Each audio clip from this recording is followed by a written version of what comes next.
Welcome in, everybody, the On Texas Football channel, and it is the game of the year for the Longhorns to this point. They are put themselves in a position to play for a national championship. We now know if they are able to win tonight, they will play the Michigan Wolverines in the national championship matchup down in Houston next Monday night. And here we go, Rod Babers. We've been talking about it since October the 2nd, December the 2nd, when the Longhorns beat Oklahoma State in the Big 12 championship game emphatically. And that game was in front of a very partisan home crowd. Just like I think we're going to see tonight, maybe not to the impact we saw in Arlington, but not far away from that, where the Longhorns got to play in front of a lot of friendly Longhorn fans to win their first Big 12 championship game in a good stretch. And now here they are with a chance to do the same here in New Orleans, where I'm coming to you from. Rod is back in Houston, but this is going to be a heavy Longhorn fandom crowd of New Orleans that I've seen the last several days. The indication this is going to be a lot of burnt orange in this stadium tonight to root on the Longhorns in the most significant game this program has played in 14 years. No question about it. And we talked about it, right? It kind of felt like a Longhorn revival down there in New Orleans, right? With all the fellowship of Longhorn fans getting together. A lot of pride in this team and what they've accomplished so far. But there are a lot of positivity, optimism about what they could potentially accomplish, which is winning a national title. So I'm with you. I do want to enjoy the experience, but right now, I'm starting to get a little nervous. Got the butterflies. Hopefully they're not bubble guts about the Longhorns in this matchup coming up versus the Washington Huskies. I think it's going to come down to the wire. Both of these teams have been clutch. Both of these teams have won games late in the fourth quarter. I think this might be a game between the both of them, just like we just watched the game go to overtime between Michigan and Alabama, because these teams have so many matchup, I think very intriguing kind of matchups between them. I think it could come down to a game-winning drive, last possession scenario for either team. Yeah, just like we just watched Michigan do. They went down the field and put it in the end zone. Their special teams was a mess tonight. Michigan's they had an extra point block. They missed a field goal. They had a couple of kick errors on returns, but they were in the game at 20-13 and went down the field and put it in the end zone with J.J. McCarthy. How about the huge play in that game, Rod, where the ball got tipped? If the receiver doesn't go up high vertically and catch that ball, number one for Michigan, it's going to be interception, probably a pick six for Alabama, and they're going to the national championship game.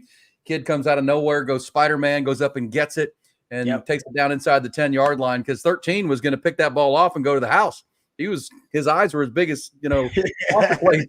He was like, I'm going to house call this thing. Next thing you know, here he came, and, play of the game. They get it tied up at 20 and end up winning in overtime. I will say this to you. After Michigan scored, and then Jalen Milroe and the Crimson Tide got down to the 2 or 3 yard line on fourth down. I hated the play call.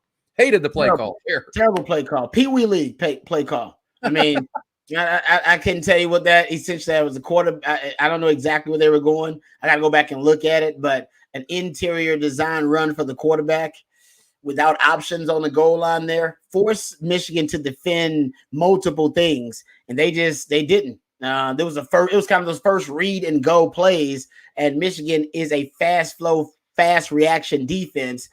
You thought you'd have had more things that you'd have forced them to process before that play started. They did not. They did go empty. I think they did motion the guy out, end up being an empty formation. And I do like quarterback design runs out of empty, but I like them to drop back, at least force the defense to have to defend in coverage a little bit to give you that split second you may need and then run like VY on the goal line. They had to defend the pass. VY scrambles. We find out later that was an option play for VY, right? He had the option that if he wanted to throw, if it was open, take it. If not, there would be an alley, and VY took it. So I just think you should have gave that young man some better options on that play. Yeah, you hit it all right there as usual, Rod. I mean, that's you have too good an athlete at quarterback to not let him press the defense a little bit, make them do something with him. It was too easy. And I'm guessing Tommy Rees and Nick Saban were thinking they're going to catch him off guard because they were thinking like we were thinking, and they were going to do a little belly run or whatever. Didn't like it. But end of the day, we talked about it all, 4 weeks now, Rod, a full month, that this was probably the best Final Four semifinal matchups we've had. That's why Florida State got pinched out, right? Florida State got pinched because there were 5 worthy conference champions for 4 spots. And so 4 really good teams, and that left Florida State out without their And so the first game goes to overtime. It wouldn't surprise me to see this game go to overtime, Rod. I would not be surprised. Honestly, it would not surprise me at all. I do, like I said, what would surprise me is it being a lopsided kind of blowout. I know a few people have predicted, Texas, blowing out Washington. I don't think I've heard anyone in predicting, Washington with a lopsided win over Texas. They predicted Texas winning. Washington winning, but by a close margin. I think it's going to be a close game. Like I said, Washington has played close games all year long. That's just the way they operate. So we know that's just part of their DNA and their blueprint. For Texas, though, we've seen Texas lately, though, they've played to a standard in the Texas Tech and the Oklahoma State game. If Texas plays to a standard and they play the most complete games we've seen all season, like they did in the last 2 games versus Oklahoma State and Tech, then Washington really could be in trouble. But if we see Texas, which I expect Texas will have some miscues, it's been a long layoff. Usually tackling, ball security becomes an issue. Special teams, mishaps and miscues come up in these games as well. You just talked about, right? There was a missed kick in this game. Stuff like that comes up for Texas. The red zone will be especially an area that I'm watching for Texas when they get in the red zone. They were spectacular, 5 of 5 on touchdowns in the red zone versus Oklahoma State. Best performance they've had all season versus in the red zone. And they had it in their last game. Hopefully that is a trend. You're trending, all right, toward being a really good red zone team. But for the most part, all season long, Texas have been a bad red zone offense. So was that an aberration? Was that an outlier? I want to see in this game. Was that an outlier? Because I think critical areas of execution are going to be pivotal in this game like they are in every game. But red zone offense, 3rd down, 4th down offense and defense, I think that's going to be key. No, agreed. This is, wouldn't surprise me to see it go to overtime either. Just like we just watched this game go, these 2 teams are very even. It's funny being in New Orleans since, Saturday. So it's been 3 days. Kind of like Vegas, Rod. You don't remember what day it is. You're not sure what time it is in New Orleans. One of those kind of things. But, when you talk to the fan bases of both sides, they're both very confident. And I think you just said it. The Longhorn fans are confident because the Longhorns are playing their best football. They play their most complete games over the last 2. They're as healthy as they've been. Now, we do have some late word that Keelan Robinson, and I had heard about this when we got here, Rod, that Keelan Robinson will be interesting to see. He might have hurt his hand, and they think he did hurt his hand in the first workout when they got to New Orleans, and he had his hand heavily wrapped during warmups. Can he return kicks? I don't know. We'll see. Keelan Robinson, key part of the Longhorn special teams, probably could work as a gunner on the kick coverage and rushing punts and things like that. But he may not be back there to return kicks. We will see as the Longhorns are about to start. But I'd also say both fan base is very confident because the Longhorns are playing their best football right now, and they've found their stride and found their red zone offense. Washington, Rod, is 20 straight wins. I mean, this team's 13-0 this year. Yeah, they haven't lost a game since early October of 2022. So this fan base is used to winning. They're used to a team finding ways to win, and they have a quarterback who's really good and the best quarterback the Longhorns have faced all year. So look like we just had a classic in the Rose Bowl. I think we're ready for a classic in the Sugar Bowl, and the Longhorns will receive the opening kickoff. So if we're keeping score here, if you're watching this, the college football playoff semifinal game 2, Longhorns will receive the opening kick. So I'm assuming Washington won the toss and elected to defer. I don't know that for 100% fact, but I think that's probably what happened. I'm with you. Usually I think in the big games, coaches would defer if they win the coin toss. But I mean, like I said, I'll have to go check Twitterverse and see exactly if they won the coin toss. If they did, maybe Sark's feeling aggressive. Maybe he's feeling aggressive if he won it. I doubt that's the case. I'm with you, though. Yeah, I don't think that's the case. Here we go. Right after 8 o'clock, they will kick this game off. We've been talking about it for a month, and we're ready for it. Texas and Washington. Longhorns will receive the ball and have the ball first. Rod, we've talked about we're watching first down offense, right? Stay ahead of the chains. 3rd down conversions, and we'll get to see Keelan Robinson back there. He is not. That's going to be Jaden Blue bringing that ball out. Yep. And he's got good field position. Yeah. That's a nice return right there. I like that. That's a good return. All right, so that's the first indicator that Keelan Robinson probably not available tonight for ball handling duties with a hand injury that he suffered in practice. I don't think it was I heard about this, that it was in a workout. Your immediate thought he punched somebody or something, Rod, with a hand deal. But it'll be Jaden Blue looking like returning kicks along with Savion Red. We saw him back there, and we'll see who brings the punt coverage or Xavier Worthy were returning punts. We know that. Come All right, out so Quinn Ewers, first drive for the Longhorns. C.J. Baxter, your starting running back. Jatavion Sanders. This is a script we've been anxious to watch, Rod. Come on, 12 personnel too. 3-by-1 with a nub. Looked like a little bit of an offsides by Texas. I think it might have been Gunnar Helm. We'll see. Hey, he passing though in early downs. Like there was going to be a throw. I like it. Yeah, I'm with you. You know, that's what I was saying. I think you should throw it on early downs, man. Come out throwing screens on them. You're right. Illegal snap. Yeah, I think I saw somebody flinch right before the ball was snapped. Jake Majors moved the ball, I think. Yeah, something didn't look right. Yeah. That's the kind of stuff you don't want, right? That's first down efficiency. That's inefficient because now you're 1st and 15. Already behind the chains. Still staying with 12. All right, that ball was tipped at the line of scrimmage. They went play action, and Quinn Ewers' first pass incomplete, tipped at the line of scrimmage. And we're going to keep an eye on this Washington defense, Rod. I mean, it's a defense that is maligned because their numbers aren't great, but they've gone up against 5 of the top 16 pass offenses in the country out in the Pac-12. They see good quarterbacks. They're used to playing against really good, skill personnel. And here comes C.J. Baxter ripping off a big run. That's good to see, running behind Kelvin Banks right there. Rod, get behind the left side, and the Longhorns are going to pick up that first down on a nice run.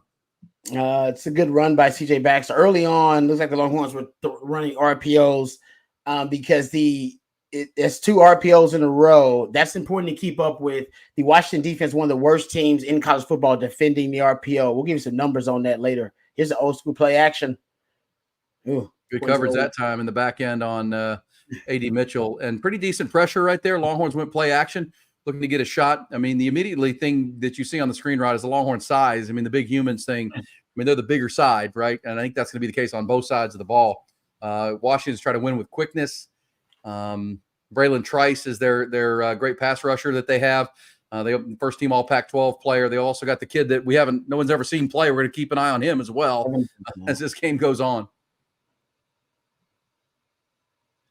Another tip ball right there. Washington obviously coming in with a plan to tip the ball, get their hands up if they're not going to get there on these quick passes.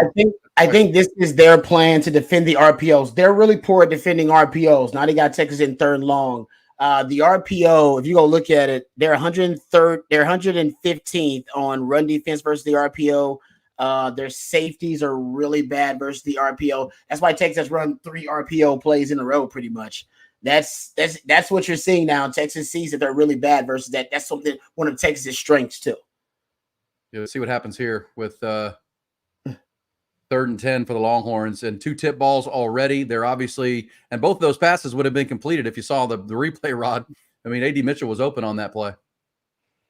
Then you got simulated pressures, twists, and stunts up front. As I said, you don't want to be in 3rd and long versus Washington. That's when they start dialing up simulated pressures, twists, and stunts. What do we see? Simulated pressure, twists, and stunts up front. And I don't think it was actually a blitz. I do believe it was just them they ended up sending 4 guys. So this is their money. They're really good on money downs when it's 3rd and long. And you want to stay out of that situation if you're Texas. Texas couldn't avoid it, and they end up with that result. That's the conundrum if you're Texas. You want to stay out of that 3rd and long as much as possible. You had a pre-snap penalty, put you in 1st and 15, and then you had a Cedric Baxter run on an RPO, but that's the only positive play you had. Started out throwing on those plays because Washington's giving you a favorable look in the passing game on the RPO, but Texas got to execute a lot better than that if that's the game plan. Maybe they should nix that and run the football more. Yeah, well, that's what you in that first drive, right? I mean, C.J. Baxter rips off a 16-yard run and then incompletions the other times, and 2 of them were tipped. They were good play calls as far as that goes, but the tip ball prevented completions on both of those. So this is the feeling out part of a heavyweight match, Rod. Feel out what the month has provided for both of these sides. Now the Longhorns have their chance to see Michael Penix, the Heisman Trophy runner-up. I'll let you know that our first quarter, as you see on the screen there, brought to you by Viking Fence, the most reliable fencing company in Texas since 1972. Absolutely the best, and we'll see what the Longhorn defense can do here on this first opportunity. Well, there we go. The Longhorns have a penalty on them on the first play of both sides. It was Jake Majors. That time it looked like Barron Sorrells may have jumped early and gave a free 5 yards to the Huskies. Yeah. Looks like Texas has some jitters early on. All right. Obviously, big game. Yeah, it's one of those you can be too amped up early, Rod. I mean, played in a month and you're just, a little bit too much adrenaline going. And, so far that's been the case. And, Washington, you can hear the crowd. They're fired up. They got Texas off the field. And, but yeah, that's Barron Sorrells into the neutral zone right there. And Washington will have a lot of pre-snap motion. Like they're top 5 in the country in movement and shifts and pre-snap motion. That's a lot of that. Barron Sorrell, I'm sure he's well aware. Keeping an eye on the alignment here for Texas. Formation in the boundary. It's one of the things that Oklahoma State did a lot of against Texas. Formation in the boundary. So explain that, Rod. That means that's basically, it means your numbers. The numbers advantage, your strength of your formation is going to be in the boundary. A lot of times that's to the field. The boundary is the short side of the field. You do that against Texas to isolate their safeties in the passing game. In the run game, they're doing it because they want to try to run away from the strengths of Texas. You go formation and boundary, and hopefully you can kind of isolate some defenders. All right. So here we go. And here comes all that motion you're talking about, Rod. Moving it around. A lot of it. Four different players moved on that, and here comes a man in motion. T'Vondre Sweat with his first impact on this game. That's going to be they gave him a great spot on that. Wow. That what? Yeah, that was. I thought Big T'Vondre got a hold of him a yard. I don't think I even saw him reach the line. That's a little strange. I would love to go. I guess I could go. Let me see. Go back and watch this really quickly. Man, I do not think he got there, but it is a bit of a scrum there. Yeah, that was favorable by the line judge on the top side there. Yeah, I would say very favorable. All right, 1st and 10, the initial first down for the Huskies. Longhorns had one on their first possession and then had to punt. Longhorns did a good job of pinning them back to right around the 10-yard line, so a long field to go. And here goes that first vertical shot, Rod. You talked about it. It was coming, and they're going to throw it, and it's going to hit big. Oh, my goodness. You knew it was coming. Or is that Jaron Thompson and Terrence Brooks on coverage there? But that's a huge play. Flip the field, and now a chance to score a touchdown. Terrence Brooks in coverage. Yep.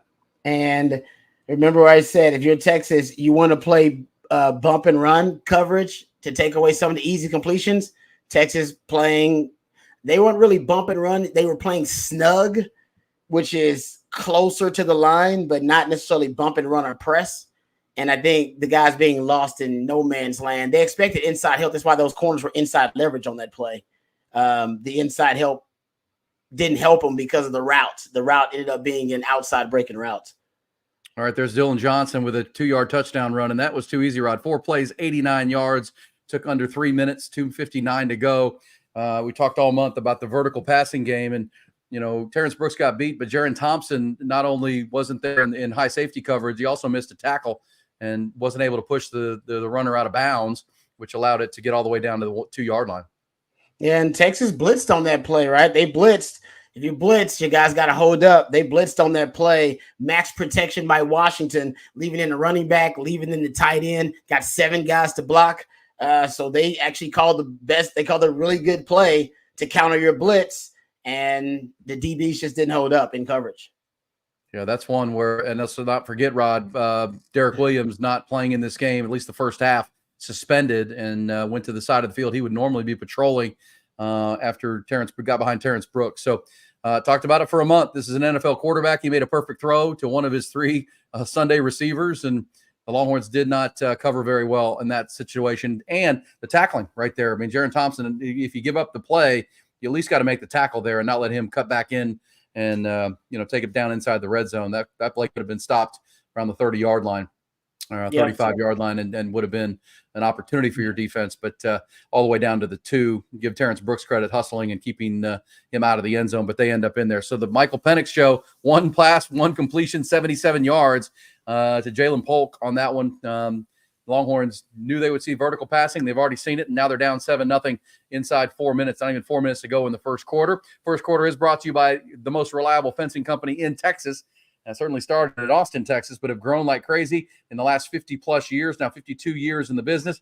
They are the best because they control every phase of any project you have with a new fence. It is really impressive.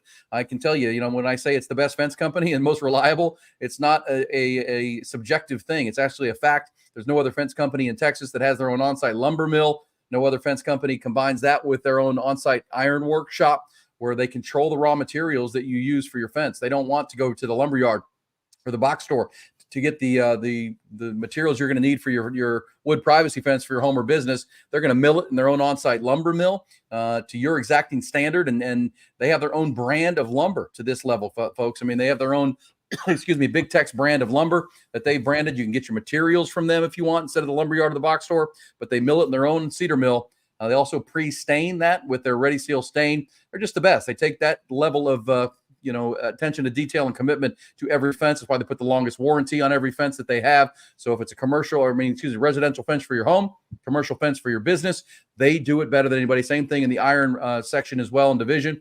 They have their own custom iron workshop where they do all the iron work and the CNC bending equipment. And again, everything front to back better at Viking Fence. You see the number there, 800-252-8117, online at vikingfence.com for any fence project you have.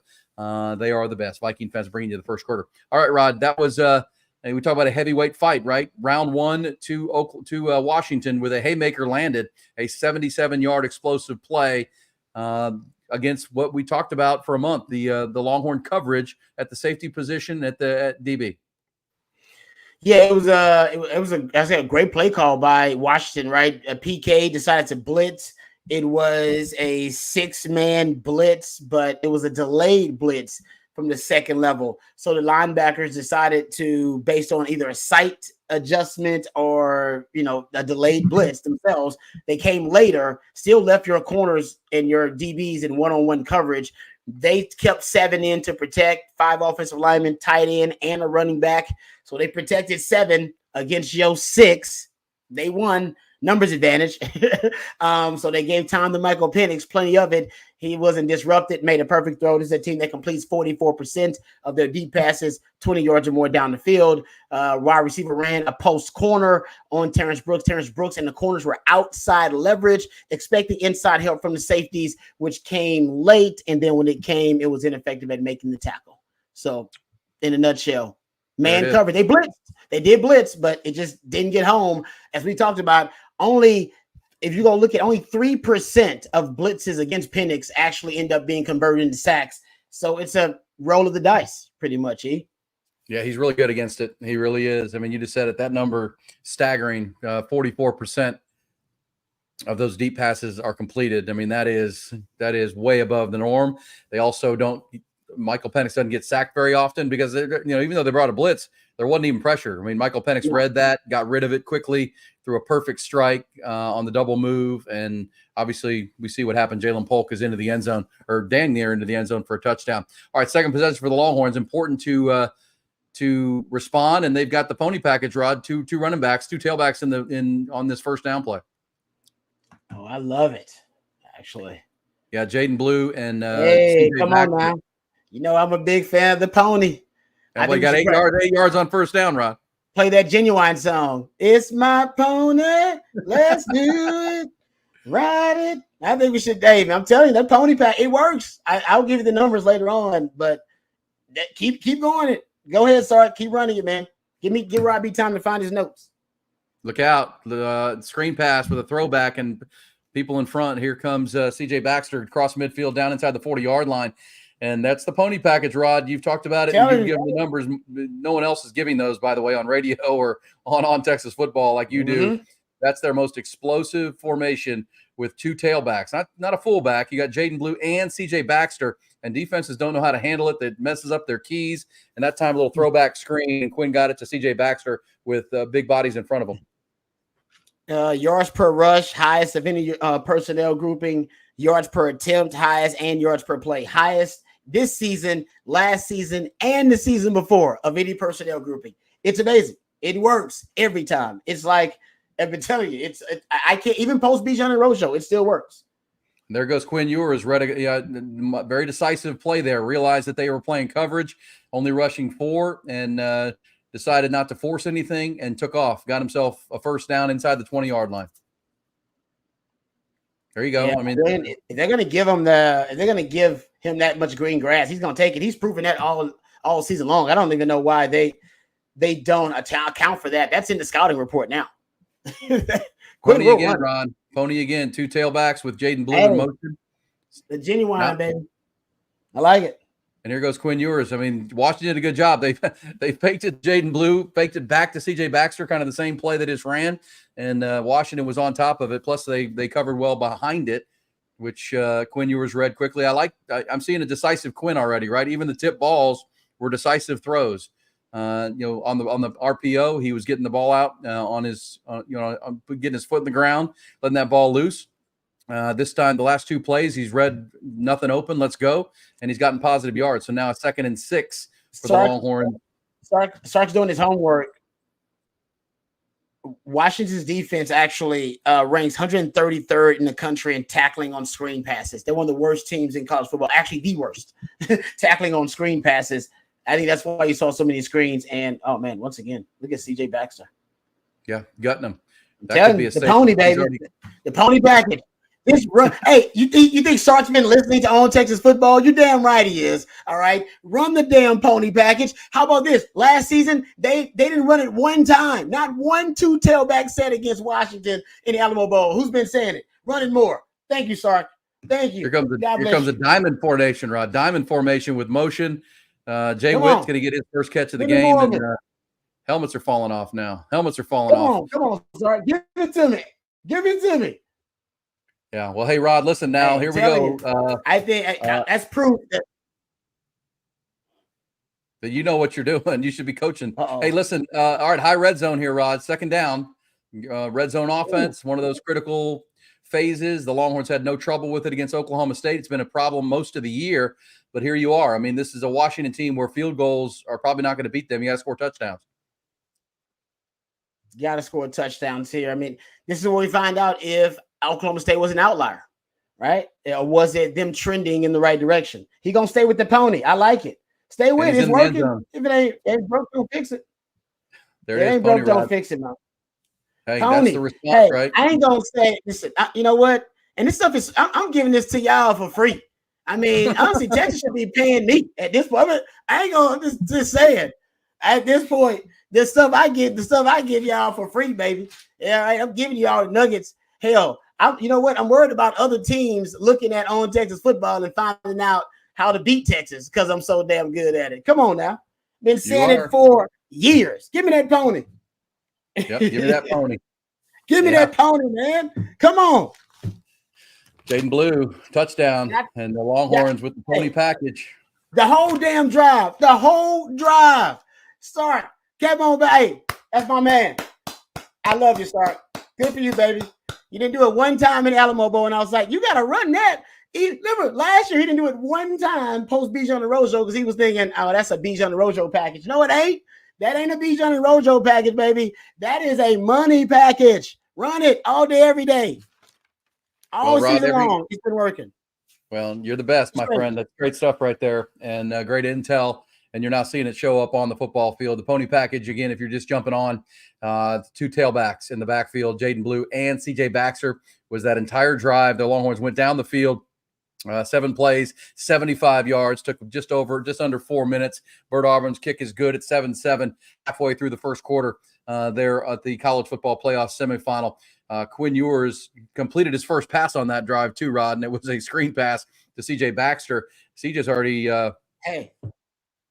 CJ's 29 yards rushing. He had the big explosive play through the air. Jaden Blue is having a big impact here early.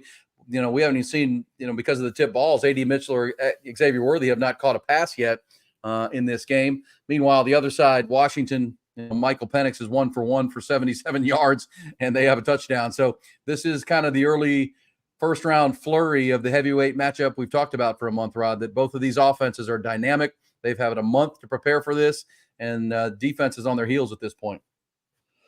Yeah, I mean, it seems like to me that I'm not gonna say Sark can have his way, but there are several ways for Sark to attack this defense, and that was just one of the ways right there in the pony package. I think there are several. I think there are a lot of other different ways he can do it via the screen game.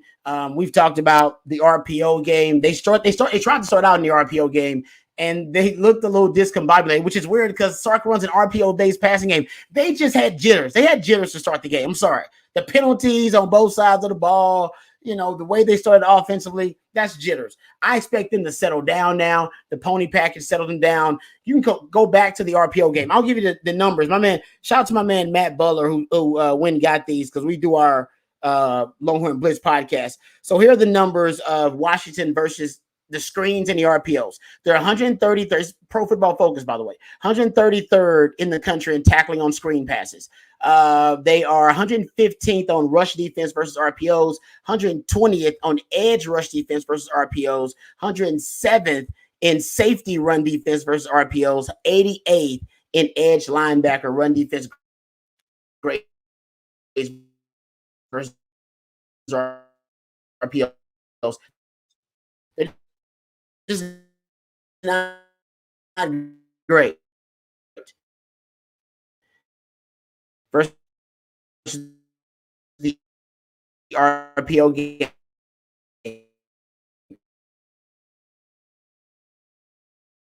All right, Rod's breaking up a little bit on that one. The pass somehow. All right. Yeah. All right. So good stuff right there, Rod. 7-7, halfway through the first quarter, both offenses have landed a blow. Longhorns have not gotten a punt yet, but we'll see. There we go with the Longhorns halfway through this quarter. This first quarter brought to you by our friends at Viking Fence, the most reliable fencing company in Texas, period. Before we get out of this first quarter, I'll tell you about their temporary rental fencing company as well, or at least their division, because they do that better than anybody too.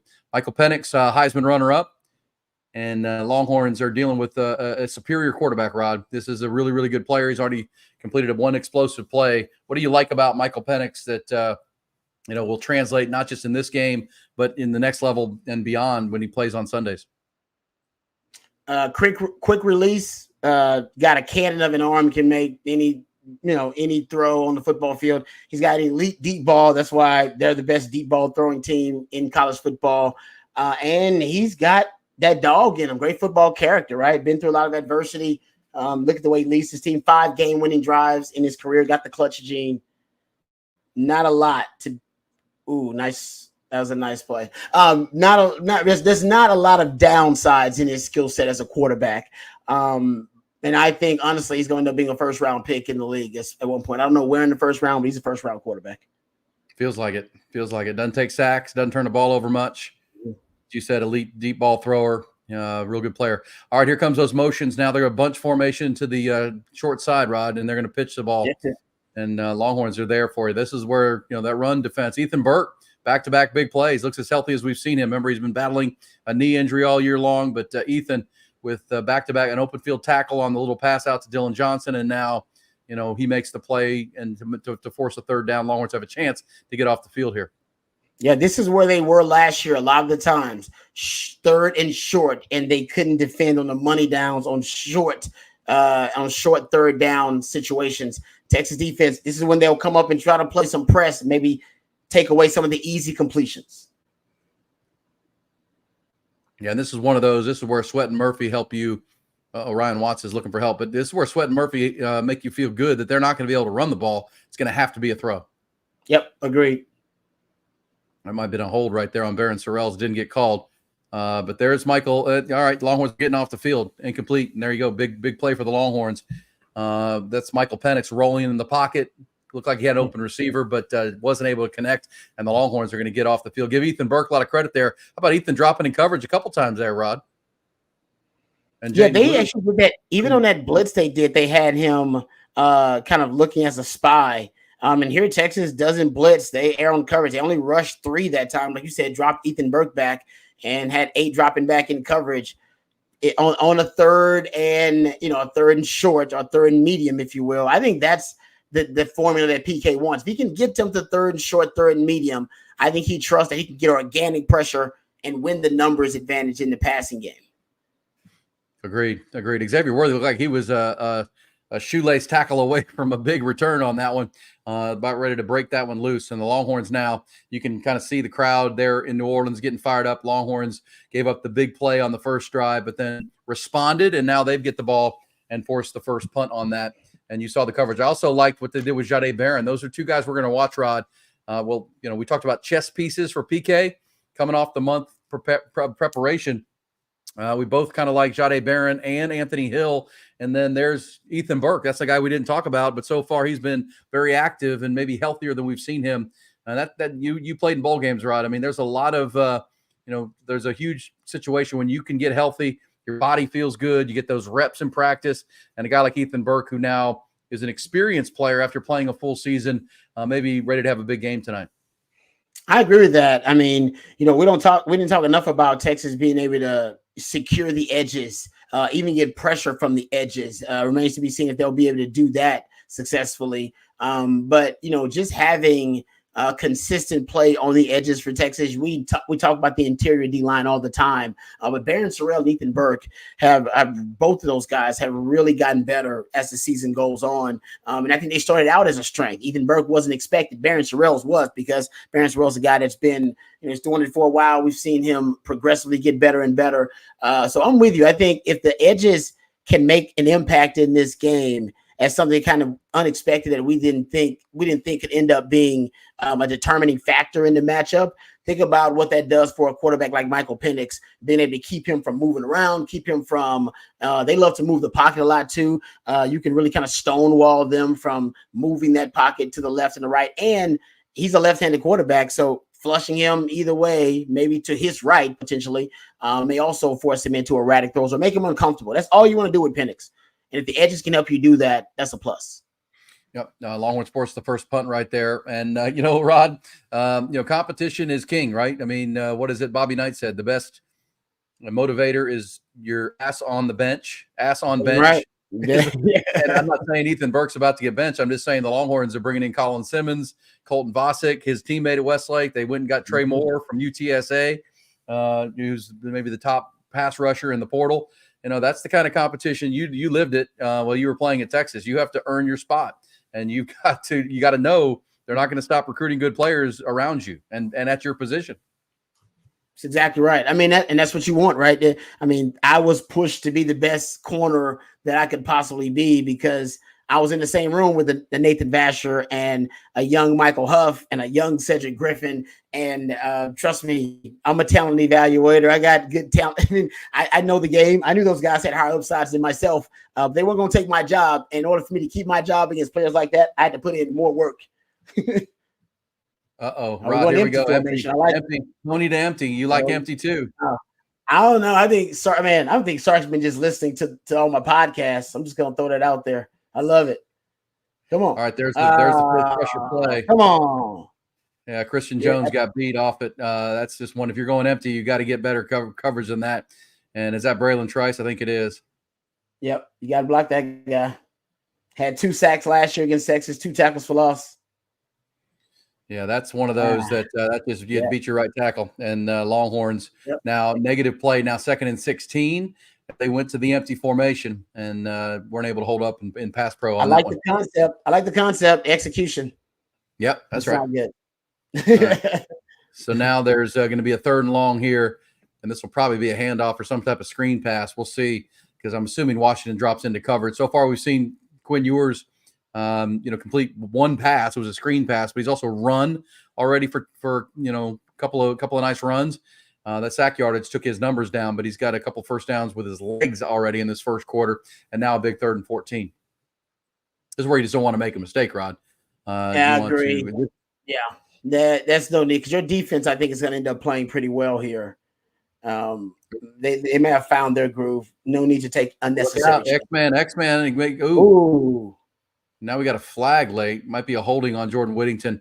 That was another one of those simulated pressures, Rod, for the folks who are just tuning in. Simulated pressure meaning putting 7 or 8 guys at the line and dropping most of them. Texas threw a little quick pass out to X-Man, but there was coverage beyond it and not going to get the first down on that. And there's going to be a penalty on top of it. Yeah, but it's exactly right, right? They start what they call an amoeba front or a ghost front. 7 guys lined up across the line of scrimmage, some down in 3-point stance, some down in a 2-point stance, and they're gonna drop 3 or and rush 4 or rush 3 and drop 4, or rush 4 and drop 3, whatever group they're going to do that with, but you just don't know exactly what 3 they're going to send from the second or the third level, and that confuses the pass protection of the offensive line. And Texas has struggled with that all season long. And by the way, Washington does that at a top 10 rate in the Power 5. Well, here we go again. Same thing. On 3rd and 17 after the Longhorns would have punted anyhow, but Jordan Whittington got called for a little bit of a hold on that one on the outside. Plenty of time for Quinn, but a lot of coverage downfield. Another flag is on the ground, but a first down. C.J. Baxter getting out of the backfield, but is that going to be? I'd be holding on Washington. I thought I saw a tug from a Washington defender.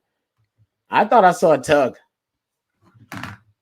We'll see here. This could be back-to-back penalties on Texas. That would be.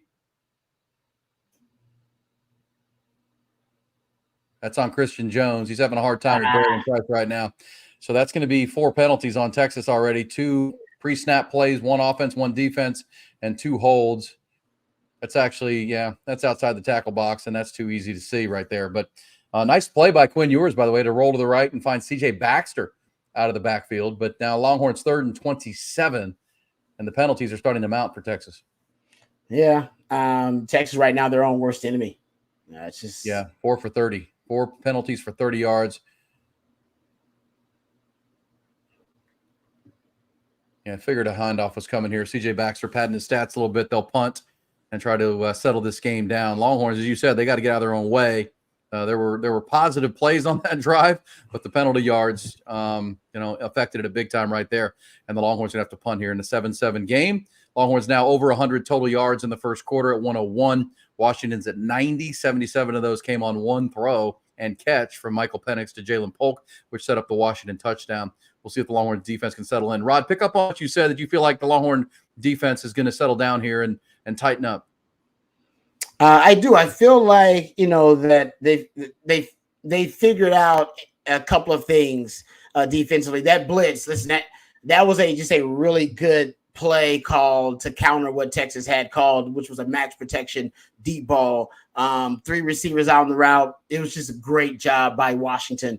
I've said before, I think you do have to blitz in a very judicious way. You have to find a way to blitz Michael Penix. You can't just let him stay back there and not make him uncomfortable. So you do have to throw different looks at him and different blitzes.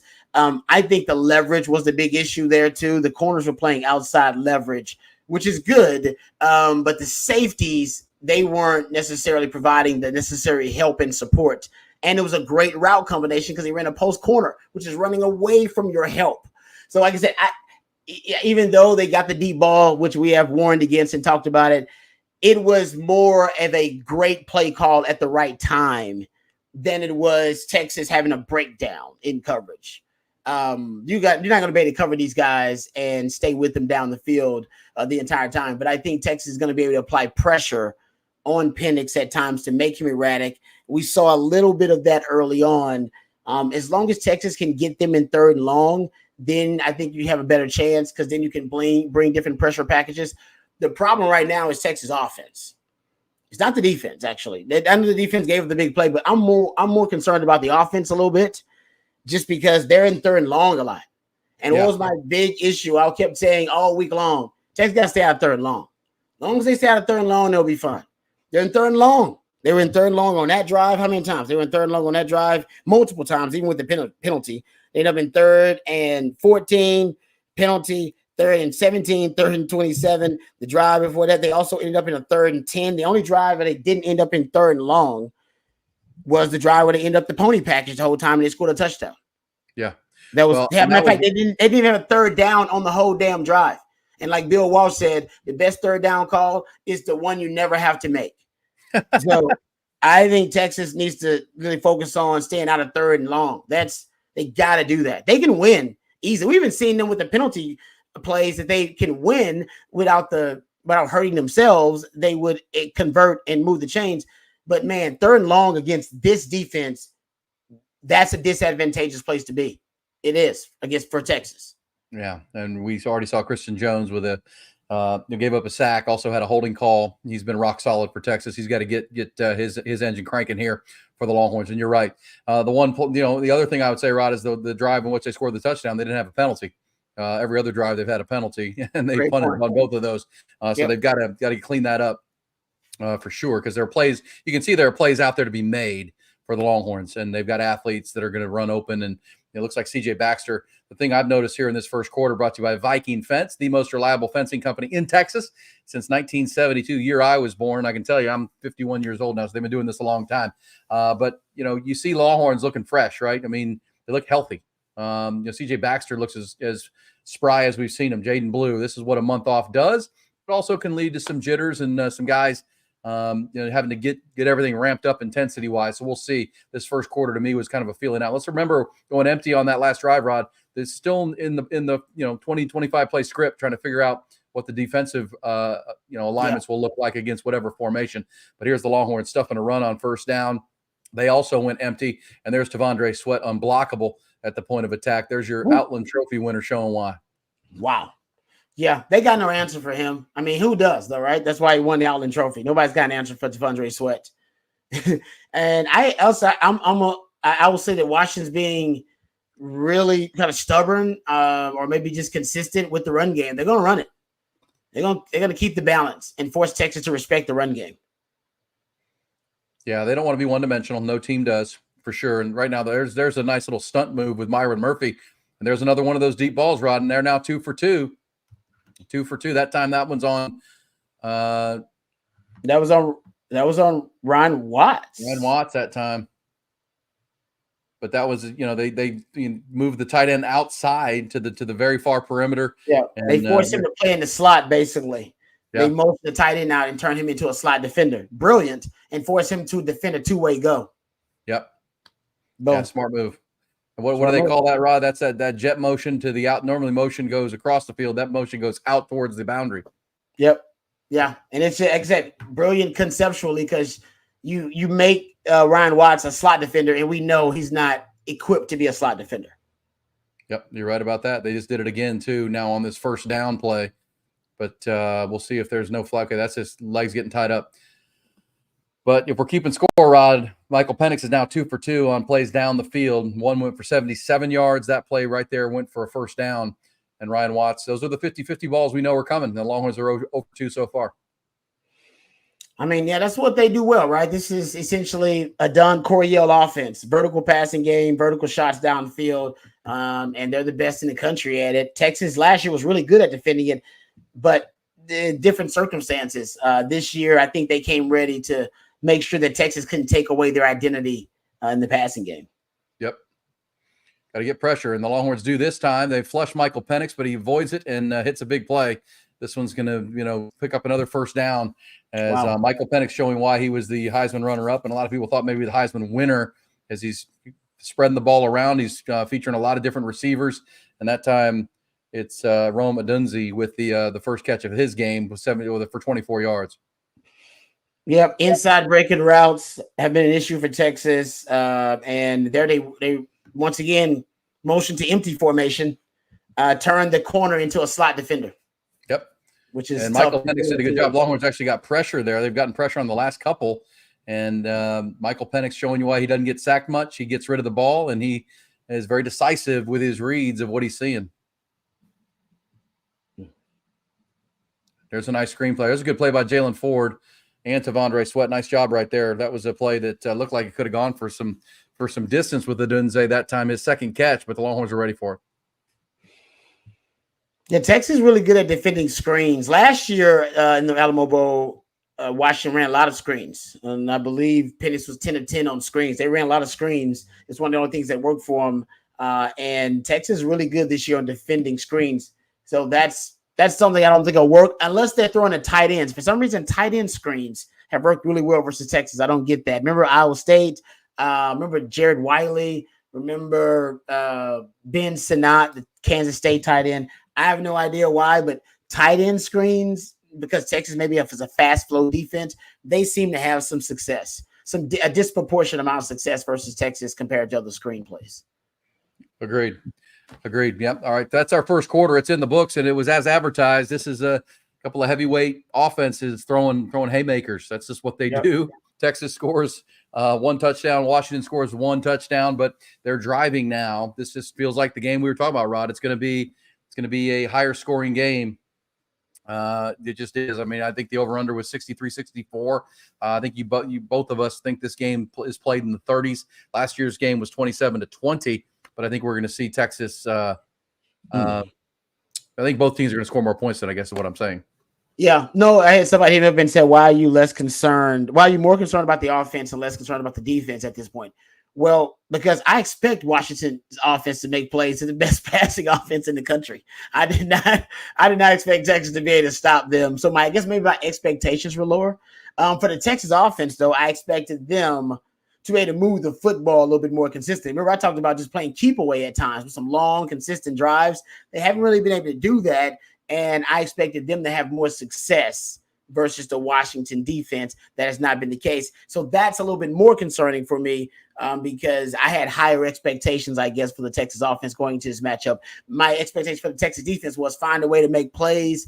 Honestly, the holding Washington to just 7 points in the first quarter, maybe that's really low expectations, but for the Texas defense, I think they're okay. Now we'll see what happens on this next drive if they can hold them to 3 points to a field goal or if they allow a touchdown.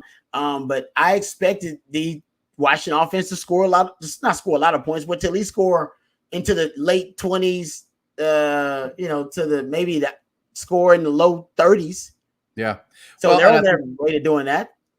Yeah, and I think we've said it in the first quarter. I mean, 15 minutes into a 60-minute football game, they're averaging 12 yards, over 12 yards a play, Washington, Rod.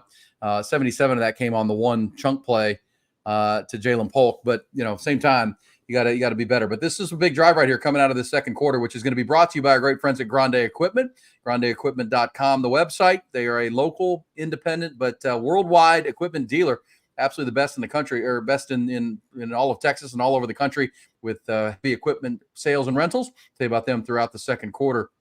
But over 12 yards of play, but only 9 rushing yards, Rod. I mean, the first quarter's almost gone to script. They can't run the ball, but they're finding open receivers, and Michael Penix is doing a good job of finding his open guys. 5 for 7, 138 yards already. Texas, they got to stop committing penalties. Now they're in a pony package, Rod. Look at that, tit for tat. Hey, you know what? Hat, baby. Works for you, it can work for us. And it did. It did. Down inside the 5-yard line, or inside the 10-yard line, right around the 5. They went to their pony package, and that's their first significant run right there. I'm just gonna say, Rod B, my advocacy for the 2 tailback sets actually comes more from my man Shanahan. He's the one that kind of told me. My man Kyle Shanahan was like, "Hey, it works all the time. All right, it's not a personnel specific thing. It'll work schematically versus anybody, mostly because teams just don't see it. They don't practice versus it. Yeah. Nobody sees 2 tailback sets anymore. Who the hell runs it? They're going empty at the goal line, Rod, which is showing respect for that Texas defense and their defensive front. Abandon the running game altogether. Yeah, they're going Wildcat. And look at Tavondre Sweat. Is that him getting down the line like that? And now there's a penalty. This could be the first on Washington. We'll see. There was a lot of motion there, and there was that was Alfred Collins getting out there and making a nice play on the Wildcat. Good play. Ethan Burke was out there. Yeah, that was a good reaction by Texas. Don't get confused by all the, the pre-snap motions and the shifts. There's a lot of theater involved with the Washington offense. It still comes back to the basics, though, when it's all said and done. Oh, wow. Chop block on the Texas defense. I don't know if I've seen that. That's going to be the 5th penalty on Texas, 0 on Washington so far. Longhorns are kicking themselves here. They're calling this on Ryan Watts. Ryan Watts, really? What is that? A penalty? I do see it, but hold on. Was that a tackle? I thought he. Oh, I guess, yeah. Okay. That's got to be a new rule or a new emphasis. Yeah, I mean, he was getting blocked and he kind of lowered his head to absorb the blow. I played against Nebraska, and I did that a few times. So I don't know when the offensive lineman was pulling toward me. So I don't. Yeah. So maybe that's a new rule. Yeah, good play right there. They tried to run it. Alfred Collins, back-to-back good plays. I mean, the Longhorn penalties are becoming a problem. They've now got 5 for 31 yards. They've come in inopportune times. It's 3 on the offense, 2 on the defense now. and that one was big. That one was questionable, though. I didn't like that at all. I don't. That was a big call because the Longhorns were going to have them, I think, in third down at that point. But here we are now, 2nd and goal. This is pretty clear. They're not going to be able to run this in, I don't think. I mean, I'll say that, and then they will. But here they are, Rod, top 10 in motion ahead of snap. Pre-snap motion. Yeah, they move it around a lot, man. All right, there it was. Fullback up the gut. They got a seal block on Tavondre, and I just said they're not going to be able to run it, but they did with Dylan Johnson, and that's going to cap off another drive. It's 9 plays, 80 yards, 426. And Michael Penix now 5 of 7 for 138. And then the play calling really good for Kalen DeBoer and his team right now. Yeah, it's just the deep balls, the vertical shots. We talked about it before the game, whether Texas could defend them. And the reality is Texas just is not doing a really good job at defending the deep shots. Now, there only been 2 of those deep shots downfield, but even getting Michael Penix out of rhythm, making him uncomfortable, they haven't done it enough. It's just that simple, and he's just that good. Yeah. So, and when they've gotten pressure a couple times, he's avoided it, and it does what he does. He moves in the pocket really well. Really gifted player. This is one of those games, Rod. I mean, it's a heavyweight match. You're going to have to land some punches, and I think that's why you were saying that. And I agree with you here. In our second quarter, brought to you by Grande Equipment, the Longhorns offense is going to have to respond. I mean, they got to keep scoring with Washington. Just the way this game is going to go. You kind of feel like that. And it's the script of the game and the narrative of the month that the offenses were better than the defenses both ways. Longhorns have to figure out these penalties. I mean, 5 penalties, 31 yards. That's what's got them. And in the last series when they went empty, Christian Jones gave up a sack and had a holding call. He's got to get things going there at that spot. But got a match. And right now, Washington really hadn't made a mistake in this game. Longhorns have scored, but the Longhorns have made the mistakes. Go back to that pony. Go back to that pony, Sark. Don't ignore it. Go let that pony lead the way for you. Seriously. I mean, I know I'm half joking, actually, but you guys know I feel passionately about it. I think it actually works. And that's even – think about it, this pony package is working even without Keelan Robinson, who was a crucial piece of it, without Jonathan Brooks. Think about that. You're missing 2 of the most explosive pieces of the package, and it still works. I mean, I'm just telling you as a guy who's done the research on it. I'm sorry, I got to go back to it. Go back to it, man. It's okay. Sometimes you got to play the hits. All right. I know Sark doesn't like to do that. Sark hates playing the hits. He loves variety. He hates basically reusing an old play that worked or an old package that worked. He wants to keep the variety in offense. Man, go back to it. Go back to it. The running game is working for you too.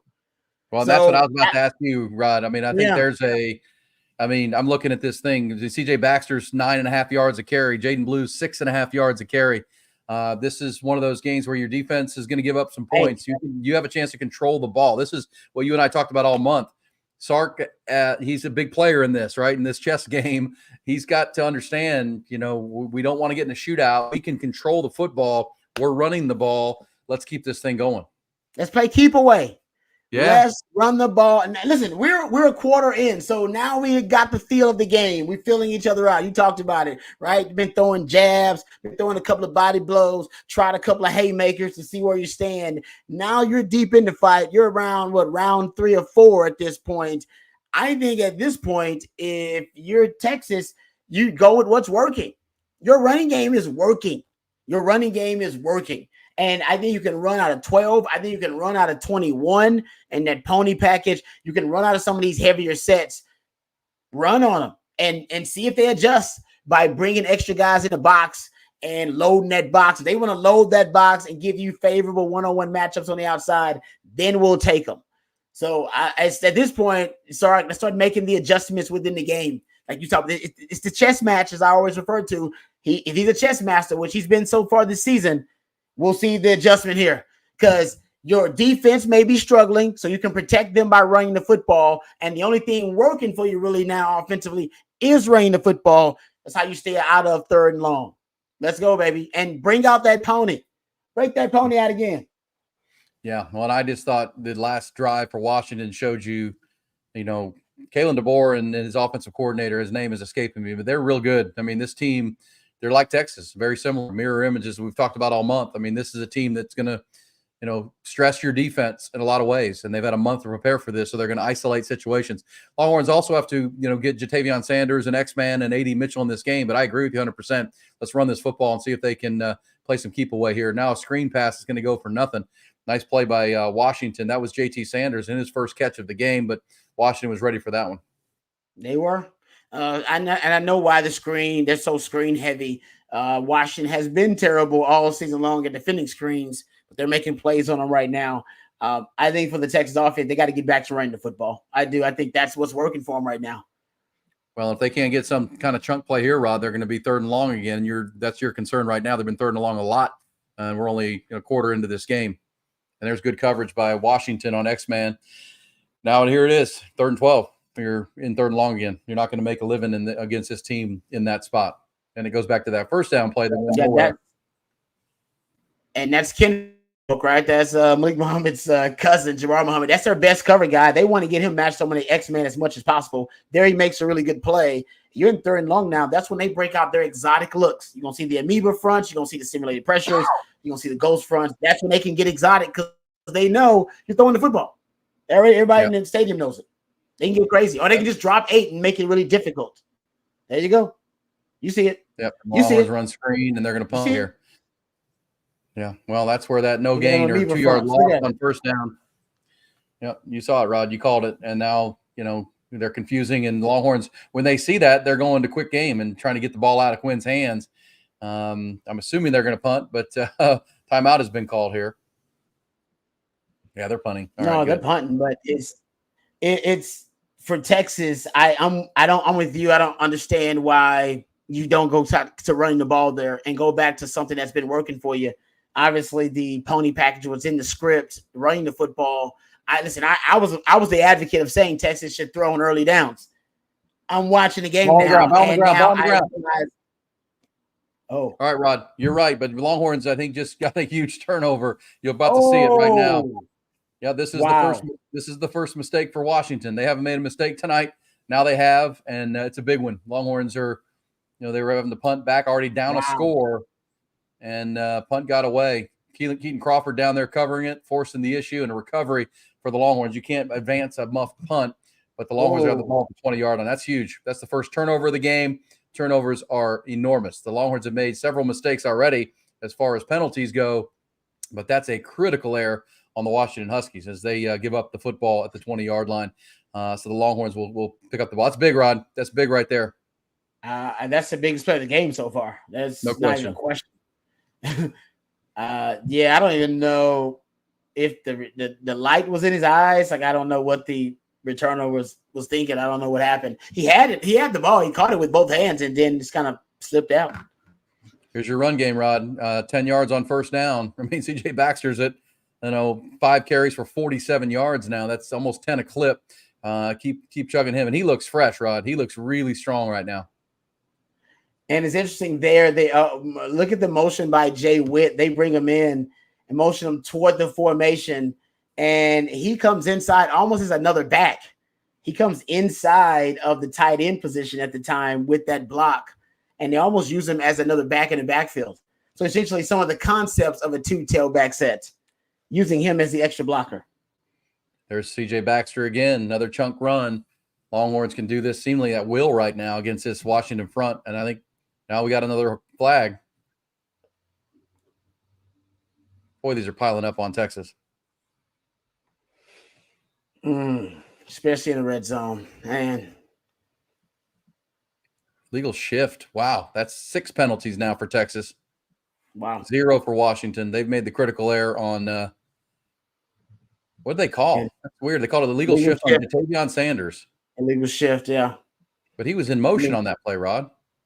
Jatavion Sanders moves around probably more than any other Power 5 player. If you look at the amount of shifts and motions, very rare that he gets that wrong. Yeah, that was weird. There's an RPO that's going to get the ball, and Jay Witt is that's Jaden Blue running hard, man. He ran through. That's Jay Witt. Sorry, 13, not 23. Longhorns are going to be first and goal. Big, as we say, touchdowns and not field goals in this game, Rod. That's a big play. Going back to the RPO. RPO is how they started out the game, running a lot of RPOs. They're coming back to it. Washington poor and one of the poorest teams in college football at defending the RPO game. And it makes sense. Gives you the option, right? It's quick game plus run game. You want to run the ball in early downs, you just take what the defense is giving you. They give you the numbers advantage in the run game, take it. They give you the numbers advantage in the passing game, you take it. Byron Murphy in the game here, and he's going to get the ball. Byron Murphy scoring a touchdown in the Sugar Bowl. Byron Murphy, the up back with the handoff, and back-to-back, Washington ran with their up back, and now Byron Murphy, the Big 12's defensive lineman of the year, maybe overshadowed a little bit by Tavondre Sweat. But, man, he is as tough as any guy the Longhorns have. He gets his first touchdown. Byron Murphy for 6. Nice. Like the play call. I mean, it looks like the way the game is playing out that Texas lines of scrimmage can win the day for them, right? Yep. It looks like they can run the football versus Washington. I think that was the kind of a statement with the bully ball, putting your big guys in there, that Tavondre Sweat, Byron Murphy package. I think Sark and even myself, it's obvious you could at times miscalculate in your game plan how to attack an opponent. And not saying Texas couldn't throw the ball, but right now your running game is working. Like, if it ain't broke, don't fix it, and don't overthink it. Football is a simple game, complicated by simple men. If the run game is working, just hand off the damn football and call it a day. The late great DKR used to always say, when you throw the football, 3 things can happen and 2 of them are bad. All right, you know what? Let's just have that kind of game plan today and run the football. It can be ugly. It'll be Big Ten-ish.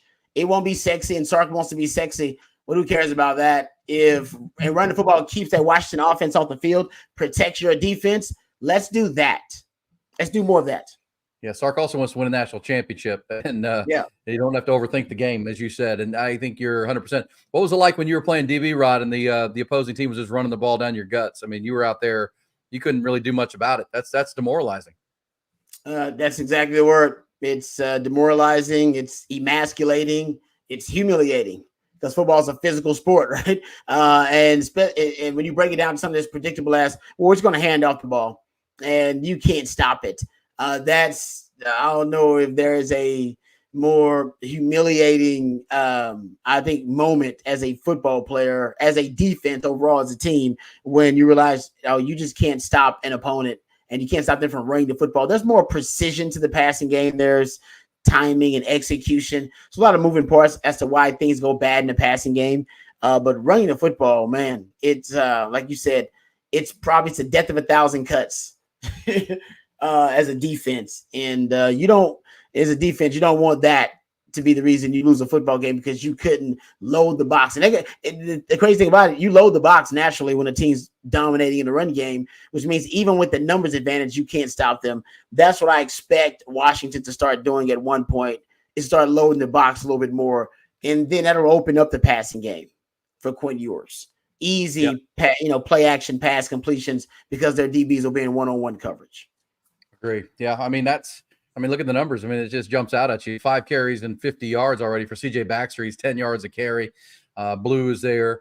And, Texas can run all night, it feels like. And if Washington does then load the box, well, that's going to give you exactly the advantage you want, which is, man coverage on X-Man, man coverage on A.D. Mitchell, and not dropping and playing coverage. So Longhorns feel like they're in a good place. That fumble was critical on the punt.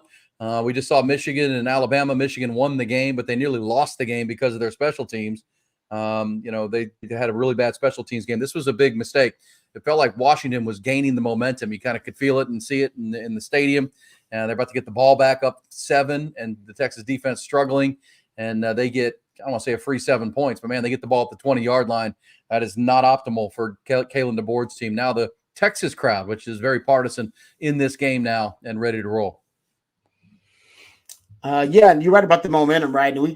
And I even talked about that earlier this week, referencing that Chris Peterson interview where he said, after a long layoff, some of those bowl games almost feel like first games of the season, and some of the same troublesome issues creep up: ball security, special teams mishaps and miscues, bad tackling. He said it's some of the same stuff that you thought you were past as a team. They come up because of the long layoff, special teams miscues. in this game, in the Michigan-Bama game. I've seen him in a lot of bowl games, actually, because that's something you really can't practice at full speed because it's a collision. Those are collision reps, and you don't practice collision reps in practice when you're safeguarding against injury. Correct. All right, here comes Washington. There's their latest drive here with 10:08 to go in the second quarter. This has been as advertised. Offensive shootout. Another deep ball. It's the third one. And it's going to be 3 for 3, Rod. 3 for 3 on the deep shots. Yep. In that time, attacking Ron Watts again. Once again, attacking Ron Watts. They seem and Ron Watts actually looked at that time like he was playing bail coverage. He was trying to mix up the looks, and he's playing bail coverage. So he's off with a running start, and they still run the post route, and they beat him over the top. Well, let's just say another perfect throw for Michael Penix. I mean, he is an elite thrower of the football. It's pretty to watch. Frustrating, but he is really good. Yep, 4-man rush that time. So not a blitz. They just couldn't get to him, and the receivers they're all NFL caliber guys. I mean, they are. Well, and this is where I'd say, Rod, that you have to you got to weather some blows here, and that's why I was frustrated in that first long play to Jalen Polk that Jaron Thompson didn't at least push him out of bounds or make the tackle, because now you have a chance now to not worry about the deep ball and you can play some defense. And can you force a field goal here? The team that can force some field goals in this game has a real opportunity come fourth quarter, right? I mean, sevens, but if you force threes against both of these offenses, you have a chance. The fact that they hit that, I know it's frustrating for Longhorn fans, but now you have them at the 23-yard line. You can try to get a stop and make them kick a field goal. That's a win. Remember old Big 12 country back in the day when you had all the high-powered offenses? Oh, holding the field goal is a win. That's a win, especially in a game. Boy, and the play calling in this game is special. I mean, these are both really good players with what they do, and there's a positive gain on first down. That's what they want to do, stay ahead of the chains. Both of these teams come at you in a lot of different ways. Yeah, the play design for both of these teams. I mean, you can kind of sit back if you're a football theorist, and it's kind of football porn for you, man. It's fantastic. They're two of the best play designers out there. And now three high bunch set and man in motion. They try to run this ball on Texas. They're getting a big of a push here for the first time. The Joe Moore Award-winning offensive line. It's going to make it 3rd and short, Rod. And this is probably 2-down territory for the Huskies if you're thinking about it. I mean, they know what I just said. Field goals are a loss. Yep, that's exactly why I think they're running it so much. They know we got 4 downs to get it done. This is 4-down football. Well, and they know, like you said, man, they got to score. If Texas right now, the way it's looking 14-14, if that's any indicator of how the game's going to go, they need to score some points. Oh, here we go. There's a negative play. Nice job. That's a great play by Texas. Now, will they go for it here, kick a field goal? That was Anthony Hill making his first impact play of this game. Got in the backfield, he and David Benda. That's the kind of play, if you're Texas, that gives you an opportunity. Now, they're going to call it 4th and 1, but I think he pushed him back a little bit. Sweat hold the point, and Benda with a nice play right there. It's interesting. Sweat wasn't even down in a 3-point stance. Yeah, he wasn't ready yet. It didn't feel like. But here we go. They're going for it as we predicted, Rod. We'll see. This is a big, big moment. You got to know Kalen DeBoer's been planning for it, and they're going empty here. No, they got a fullback, but they're going to go quarterback run here, and they're not getting it. It's Wildcat. Huge play by Texas. They're not getting that. There's not even close to a first down. Longhorns are getting off the field here with 7 minutes to go in the quarter. Yeah, it's interesting. They go Wildcat there. It's like, I know they've done that before, but why take the ball out of your best player's hands in the big games? I don't know. I don't disagree. I don't like the call. I like the call, but I don't like that. Michael Penix off the field is never a better option, in my opinion. Right? Yeah, Michael Penix not getting the football. It doesn't make the job. If I'm a defensive coordinator, I'm like, oh, good. Michael Penix not taking a snap. That's awesome. It's great. My job is easier. Travis, would it make sense to start taking PIs to prevent those 50%? I wouldn't go that route because, once you go that route as a DB, it's a slippery slope to start just grabbing guys. You still want to play some technique. You've been teaching these guys the fundamentals and the technique. all right for the last month and all season long. I wouldn't abandon that. You still want these guys to try to play proper technique.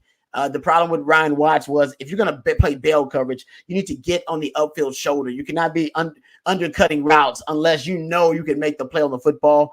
It was a post route, but you're playing bail coverage. So the problem with Ryan Watts, he doesn't have elite speed. So he doesn't have the makeup speed to catch up to the upfield shoulder once Romeo Dunze runs that route. My issue is he's too far outside leverage. He's got inside help, but that's going to be late help from that safety. If you're going to play bail coverage like that, you probably should be more head up on that receiver. Don't be total outside leverage. Give yourself a little bit of an advantage.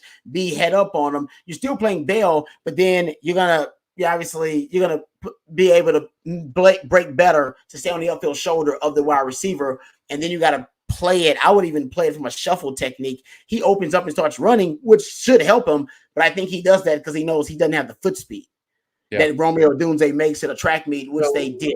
So they're going after Ryan Watts. That's pretty obvious. So you say that he's playing bail or bell coverage. What does that mean? Bail, like bailing out, like on BAIL. He's playing bail coverage, which is when you get a running start against the receiver. He had a bail coverage and still couldn't cover the post route, guys. That's a problem. Yeah, that's an issue. That's a running start. Go look at it. They showed it. It's a running start.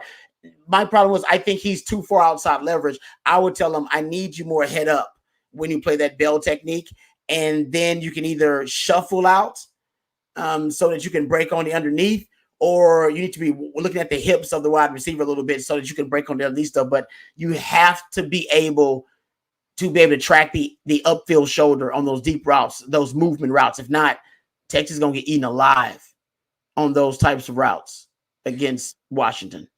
Well, that was exactly what we said, though. The Longhorns, and unlike the first time when they missed a tackle and allowed the ball to get down to the 2-yard line, it still got tackled at the 20, and the defense was able to make a play. That was good to see for the Longhorns. And now they've gotten the first 2 turnovers of this game, Rod, to be having given up, by my number right now, 230 total yards already in this game to only have 14 points and now have 2 turnovers, not giving up points. That's huge. This team has to go score. This is one of those. I know you call it the 4-minute offense, Rod. I would call it the 7-minute offense because remember, Washington gets the ball coming out of half. What you don't want to do is give them the ball back before the half. Even if you kick a field goal going in, you want to grind this out. This is what we just talked about. You now kind of know the flow of this game. You can run the ball where you want to. We'll see if Texas can get this going and run the ball and use a lot of this 7 minutes from the 20-yard line and see if they can put together a kind of a methodical drive to go down the field and get some points. And you and I talked about it all month long. You got to play the end of half scenarios. You got to play the start of the second half scenarios. This game is that close. Yeah, exactly. So I think this is a test for Sark, right? It's pretty obvious you need to run the ball and do it with heavier sets. But is he going to start to throw the ball instead of running it? And here goes Jaden Blue now. Yeah, exactly. You got to run the ball, man. Sark knows. Yeah. Well, and look, this team took it personal that they couldn't run the ball against this team last year. And I know it was a pretty lame game plan, I thought, from Sark on the running game side of it, but they were unable to run the ball, and so far they are. And there's the Longhorns' first deep shot of theirs, and it's going to be incomplete. Washington 3 for 3 right now. That's the first time trying to get Xavier Worthy involved, but it's going to be second down. You can take those shots, Rodman. That's Muhammad again, playing great coverage. That guy's really good. But you can take those when you feel like you can run the ball on second down and get what you need to stay ahead of the chains for third down. Yeah, I don't disagree with that. When you did that a lot when you had Bijan and Rojo because you knew second down you could pick up 6 or 7 and make it third and short. I think he feels the same way right now. Well, that one didn't work. That one didn't work. That was a nice play right there as they got penetration. That time they showed that amoeba front rod and they brought extra. I think Texas is, as expected, confused by it. Now they're going to run blitz now. I think that's what they're going to do. Like, you know what? We're doing good on third and longs. Now we got to start rolling the dice on first and second down with some run blitzes, shooting these gaps so we can force some negative plays to get them in third and long. And once again, third and long. Yep, third and long. They've been there all game. It feels like converted some of them. Not enough of them. Oh, Xavier Worthy never saw the ball. He was open. That was a weird play. I don't know if X-Man ever saw where the ball was. Odd play right there on 3rd and 12. But did he lose it in the lights? I don't know. That was weird. That's a weird play right there. Pressure in the face of Quinn. but it felt like the play was there. I guess it came too early because he had to get rid of the ball. He just never saw Once the ball. Again, why do you want to stay out of 3rd and long? What have I what I've been saying all day, and what I've been saying all week?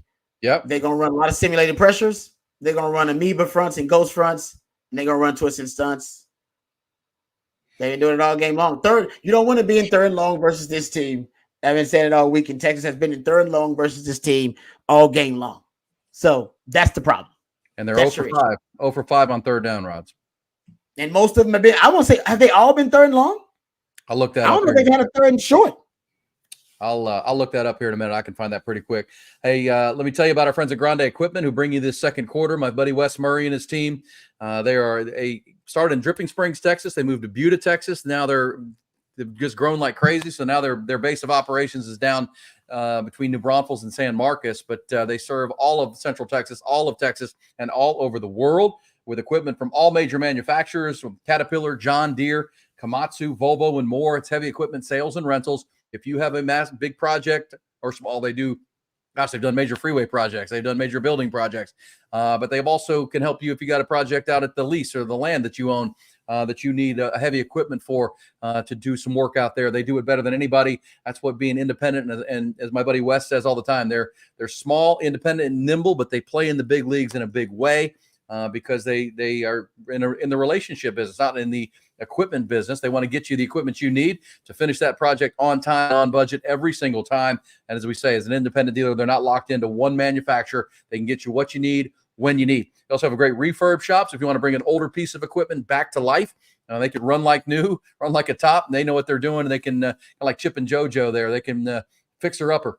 And that piece of equipment that's been sitting dormant for a while can come back to life and still serve you. They do that as well. They also have a renewable energy sector supporting solar projects all over the country and all over the world. As a matter of fact, that pile driver application, both the new and used equipment and the capability of renting statewide and nationally at Grande Equipment. They're your international independent dealer. Find them online right there at grandeequipment.com.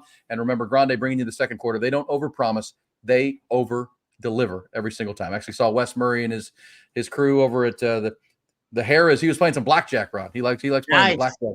The blackjack. You when you go to the casinos, do you dabble in the blackjack? What's your game?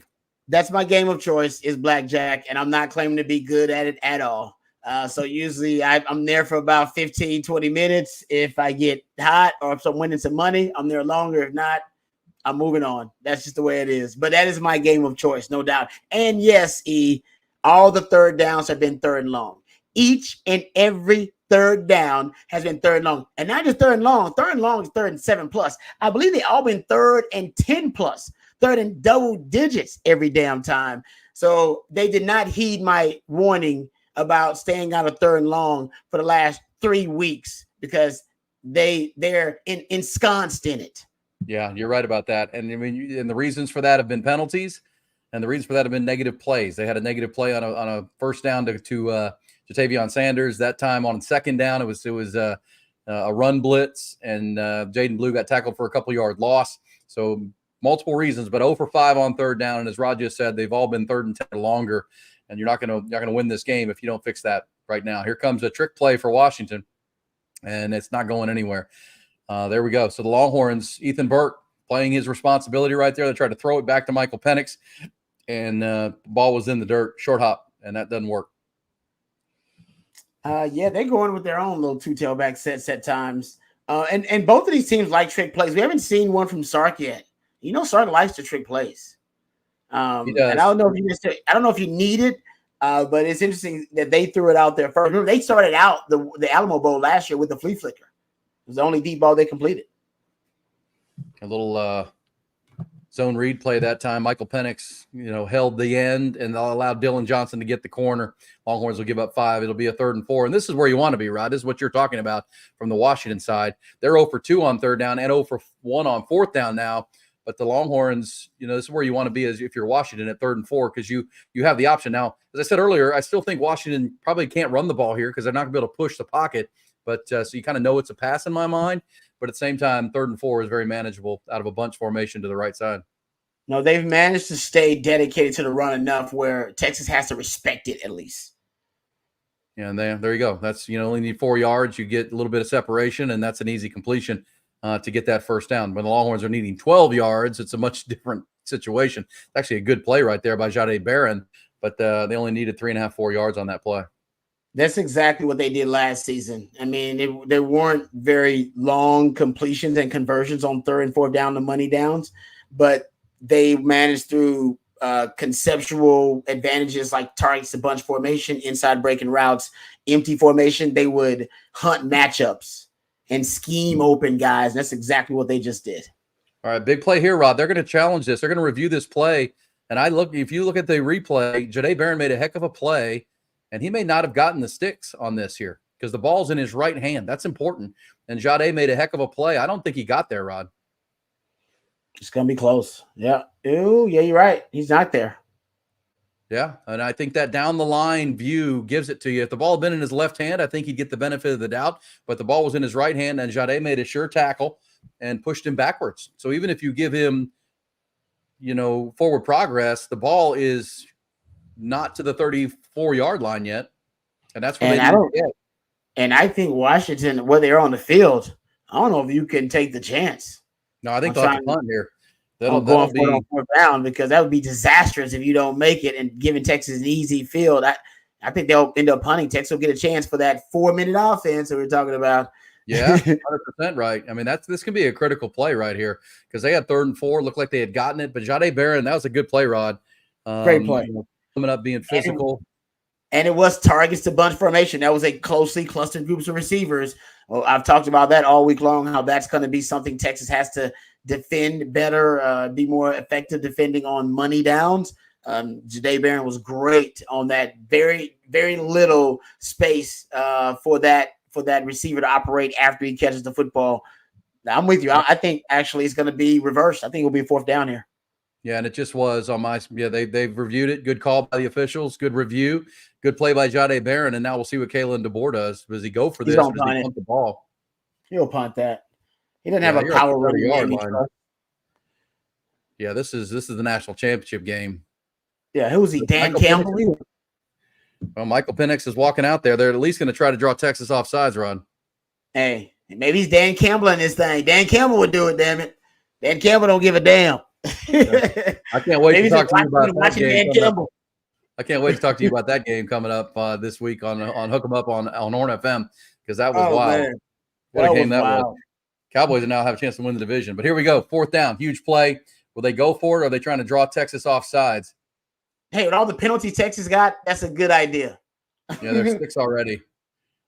Yeah, I don't think they're snapping this ball. Kalen DeBoer knows they're right where they want to be in this game. Yeah, they're gonna they're gonna call time. Are they gonna call timeout or take a delay? All right, so Texas holds their discipline, and now they'll get the ball back with 4:14 to go or 4:15 to go. Rob, this is in our second quarter, brought to you by Grande Equipment. This is the critical moment right here. This is the 4-minute offense, and again, I'm big. You know me, I'm big on this end of half, start of the second half, where you steal possessions. If the Longhorns can control this ball, either score a touchdown or kick a field goal, even if Washington comes out in the second half with the ball and we're going to go down and score, you still are starting the half with the lead. That can be big in the halftime. I want to see how this next 4 minutes plays out. Man, just run the ball. Run the ball and use the pony package. What are we doing here? Run the ball, use the pony package. You're averaging more yards per rush right now than yards per attempt. I repeat, you're averaging more yards per rush than yards per attempt. You're averaging 6 yards per rush. I think you're averaging like a little over 5 yards per attempt. Run the rock, man. Run the rock. You can run the rock with up tempo. Here we go, Rod. We were wrong. I mean, here comes Caleb Ford. Dan Campbell. Go for it. He's Dan Campbell in this thing. Oh, watch out for some freaky stuff, man. Well, look, the Longhorns have their backup tackles in the game. It's Vernon Broughton and it's Alfred Collins who's in this game. This is not Andre Sweat. Why are we doing that? What's going on? Why would we do that? I don't think I know that, and they get it easily. What? I think Kalen DeBoer saw that, Rod, on when they went to try to draw Texas off sides, and the Longhorns did not have Tavondre Sweat and Byron Murphy in the game, and they came back out and said, look, let's go for it. I'm going to rewind and see if he had him out there. What the hell? Are you serious? On a 4th and 1, we didn't have Sweat and Murphy out there? Wow. Yeah, I don't really get that at all. I think that's why Kalen DeBoer went for it and went Dan Campbell. I think he saw that, wait a second, they don't have the horses out there and they didn't jump offside, so let's go for this anyhow. Wow. No, you're right. Yeah, I'm looking at it right now. Nope, they're not out there. Wow. Yep, and they're still not. What did I just say? Wow. Football's a simple game complicated by simple men. That's crazy.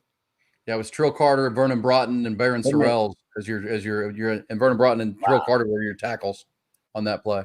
Hey, maybe it could be tired. It could be tired. I mean, they got to get rest.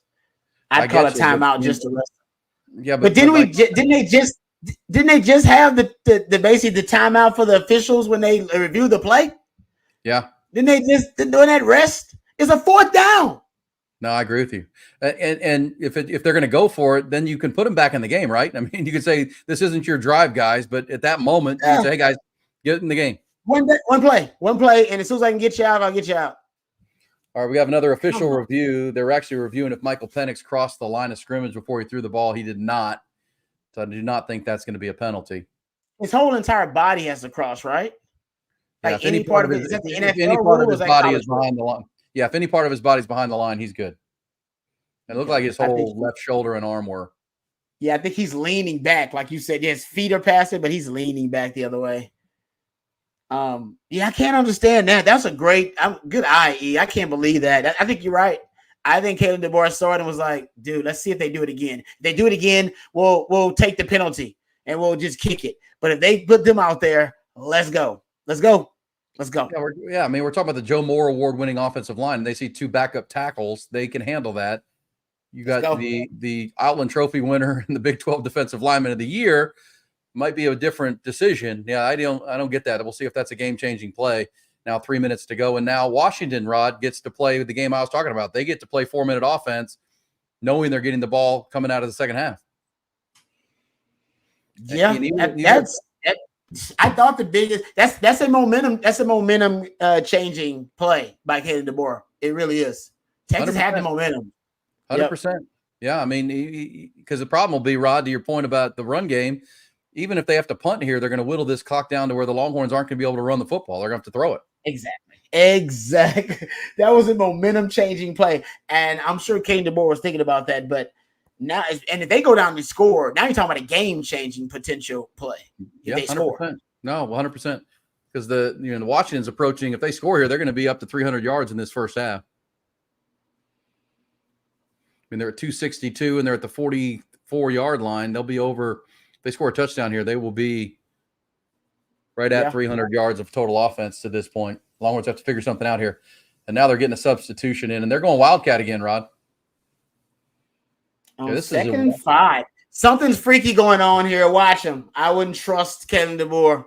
I don't trust him as far as I can throw him. There's something freaky. They're going Wildcat again after a failed Wildcat attempt. Something freaky is going on. They've been setting you up. And they do that sometimes. They'll set you up. Wildcat pass, something's crazy. Don't trust them.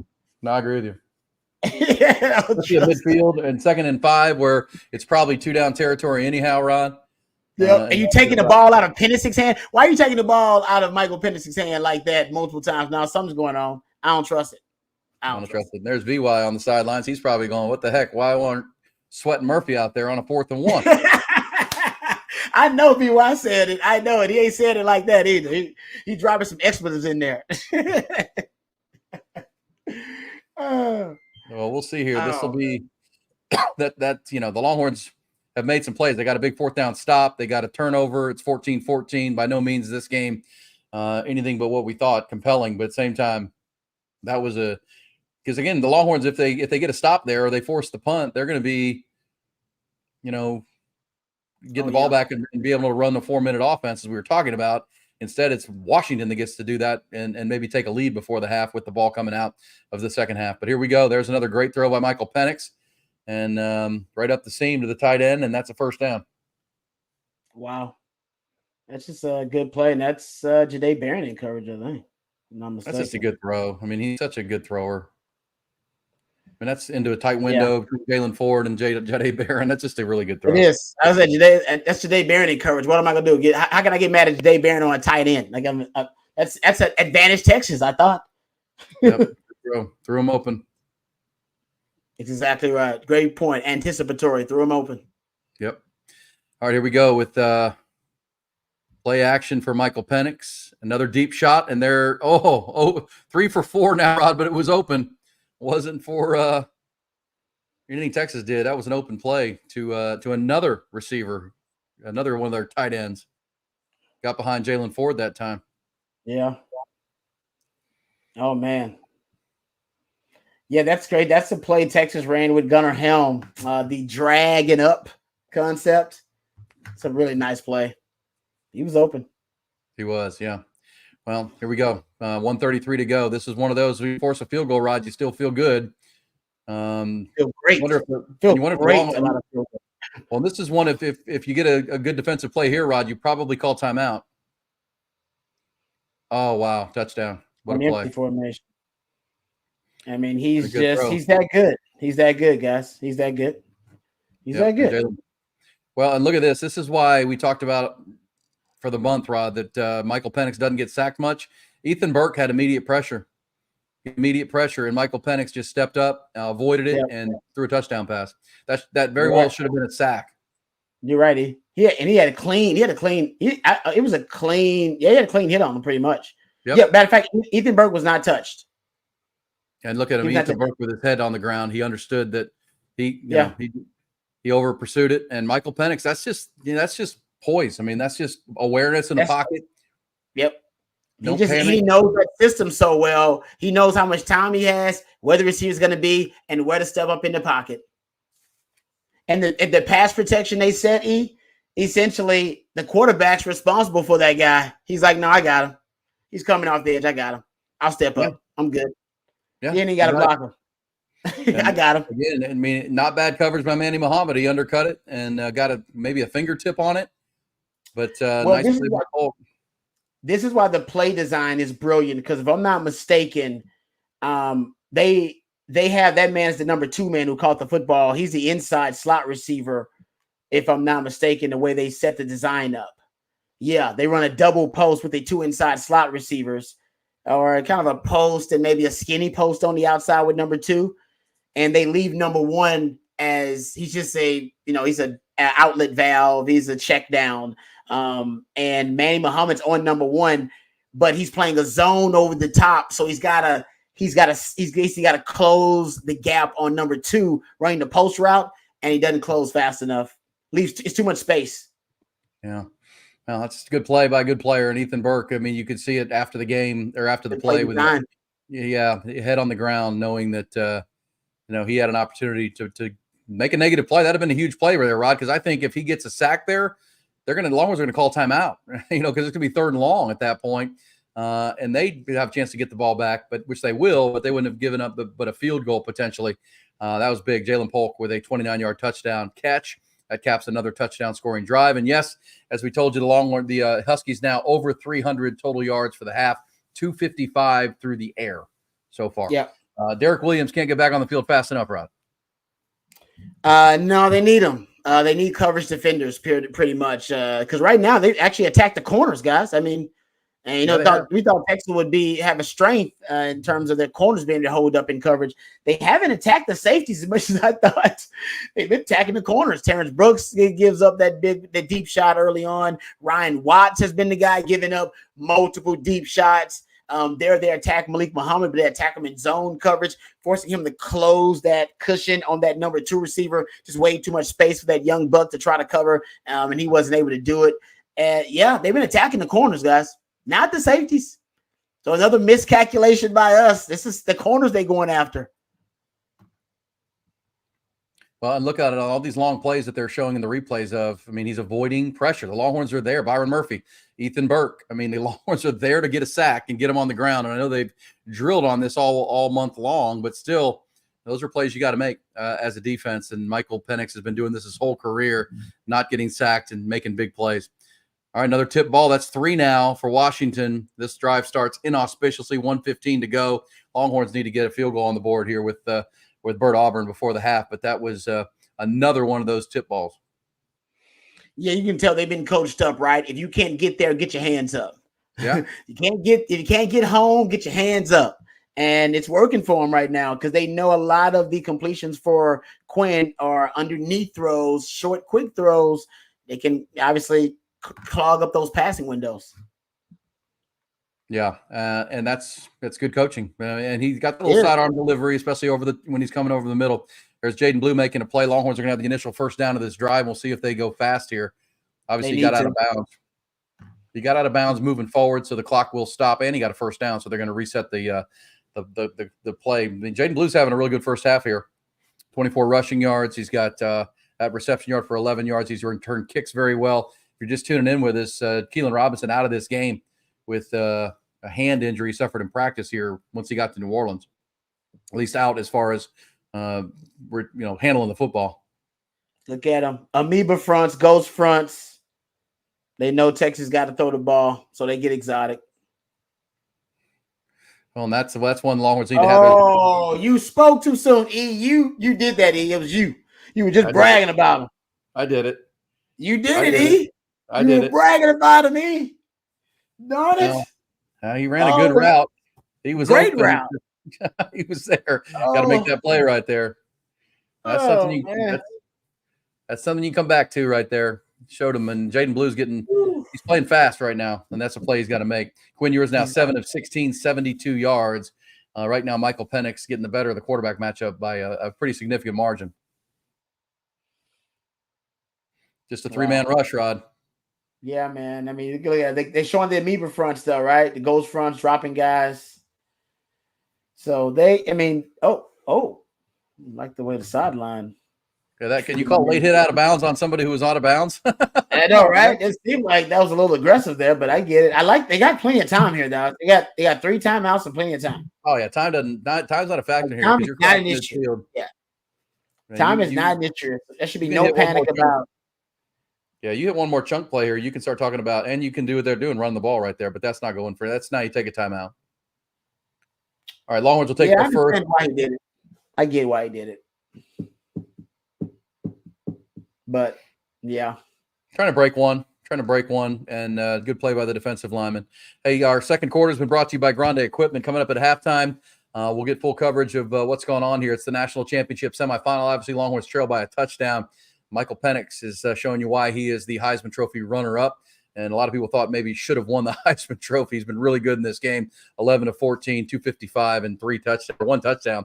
But he's led 3 touchdown drives. They're over 300 yards of total offense against the Longhorns. That's got to tighten up. But Longhorns have a chance here. Keep this right where they need it. They got to go score. Even a field goal would be fine with some momentum into the half. You and I both thought this game was going to come to the wire, Rod, and it feels like right now as we sit here with 54 seconds to go in the quarter that the Longhorns is going to kind of a last who has the ball last kind of game.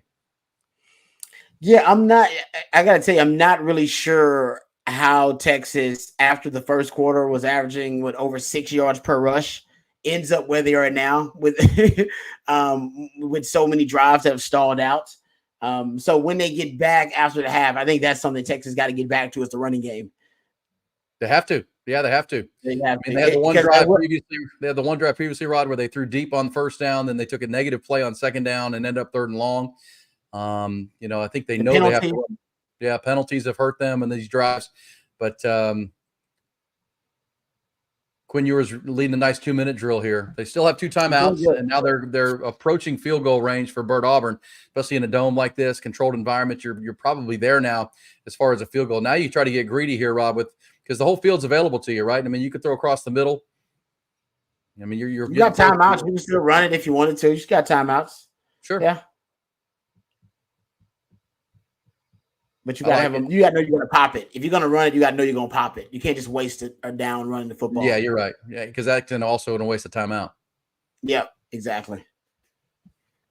If you can gut it for 10, 15 yards, that's what you were thinking about. But it's going to be a throw, and it's going to be immediate pressure by Braylon Trice, and Quinn Ewers gets out of it and actually gains positive yards. He might have almost got to the sticks. He's going to be out of bounds, a yard short of the first down marker, and he stopped the clock, Rod. That was big right there by Quinn Ewers.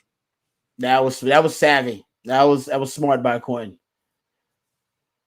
Yeah, I mean, did a lot there. Didn't have to use a timeout. Got it to 3rd and short, which could make it 2-down territory. Nearly got the first down. But yeah, he's going to be out of bounds short. But either way, that's a positive play for Texas on a play that could have been a disaster because Braylon Trice got off the edge and immediately applied pressure.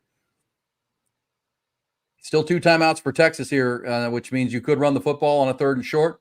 Could go play action here and see if you can pop something in a 21-14 ball game. Yeah, they're going play action. Yeah. And Quinn's going to run again.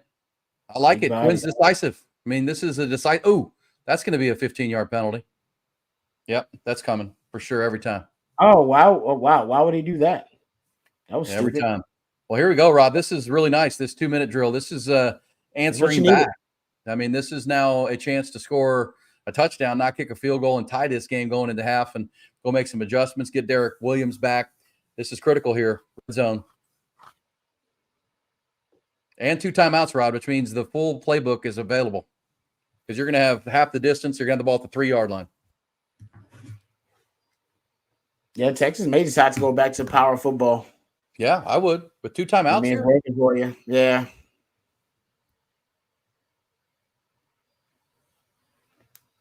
Yeah, that's a late hit. He's already given himself up. Yeah, I just don't understand why. Yeah, that's just – I mean, you're right. I don't know. That was very late. And it was obvious Quinn was sliding. He had started to slide like 3 yards before.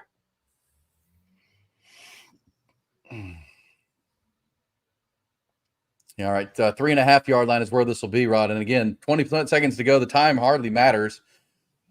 What you can't do is take a negative play and take a sack here because, you have opportunities now to play power football, but they're going to be out of the shotgun. Look at that. Well, you're spreading them out still. There you go. Touchdown, C.J. Baxter, 17 seconds to go. Right up the gut behind your interior offensive line. Nice play call. C.J. Baxter with a nice first half, 53 yards and a touchdown, over 7.5 yards per tote. He needs to get a lot more carries in the second half, Rod, because you're going to – pretty safe for you to say you're going to have to play some keep away in the second half against Michael Penix. Yeah, I think that probably should have been the case even in the second quarter, a little bit more keep away, but that's all right. I mean, this is exactly what we thought this game would be. Yeah, we thought this game would be a game that is going to come down to the wire, that both teams are pretty evenly matched, and they're going to trade blows in a heavyweight fight. Seems pretty close to being a heavyweight fight where we're tied up at halftime and we got a half of football to play. So, yeah, I'm not surprised by the way it's going down. I knew that offense would be tough to stop. We've been talking about it all game long. What I thought would happen, I guess what I thought Texas would be a little bit more effective as was moving the ball on offense via the passing game, but that's okay. That happened in a 2-minute drill. As long as you can move the football, and it seems like running the football is going to work a little bit better. I think, that can help you in a number of ways, play complementary football by keeping that Washington offense off the field and then having your defense be, less exposed in that way. So I'm fine with Texas having to win the game in this manner. Yeah, which are big humans in your run game. Yeah, I think that's if you're the Longhorns, that they you go 10 plays, 72 yards, 103, really well executed drive by Quinn Ewers. I thought, taking the checkdowns, running when he needed to, avoiding pressure, didn't take a crucial negative, and obviously the run up the middle. I mean, that's what I like about Quinn. His numbers are not through the roof. He's only got 97 passing yards, Rod, but he's run the ball for 36 yards, and that includes sack yards. Which there are, get my sack numbers. Washington has, I don't see any sack yards, but sack adjusted, he's got 53. But that was a good 2-minute drill by your quarterback right there. You feel good about that if you need to go back to it later in this game. But now you got to stop Michael Penix. This is a team that's 3 out of 4 on deep shots.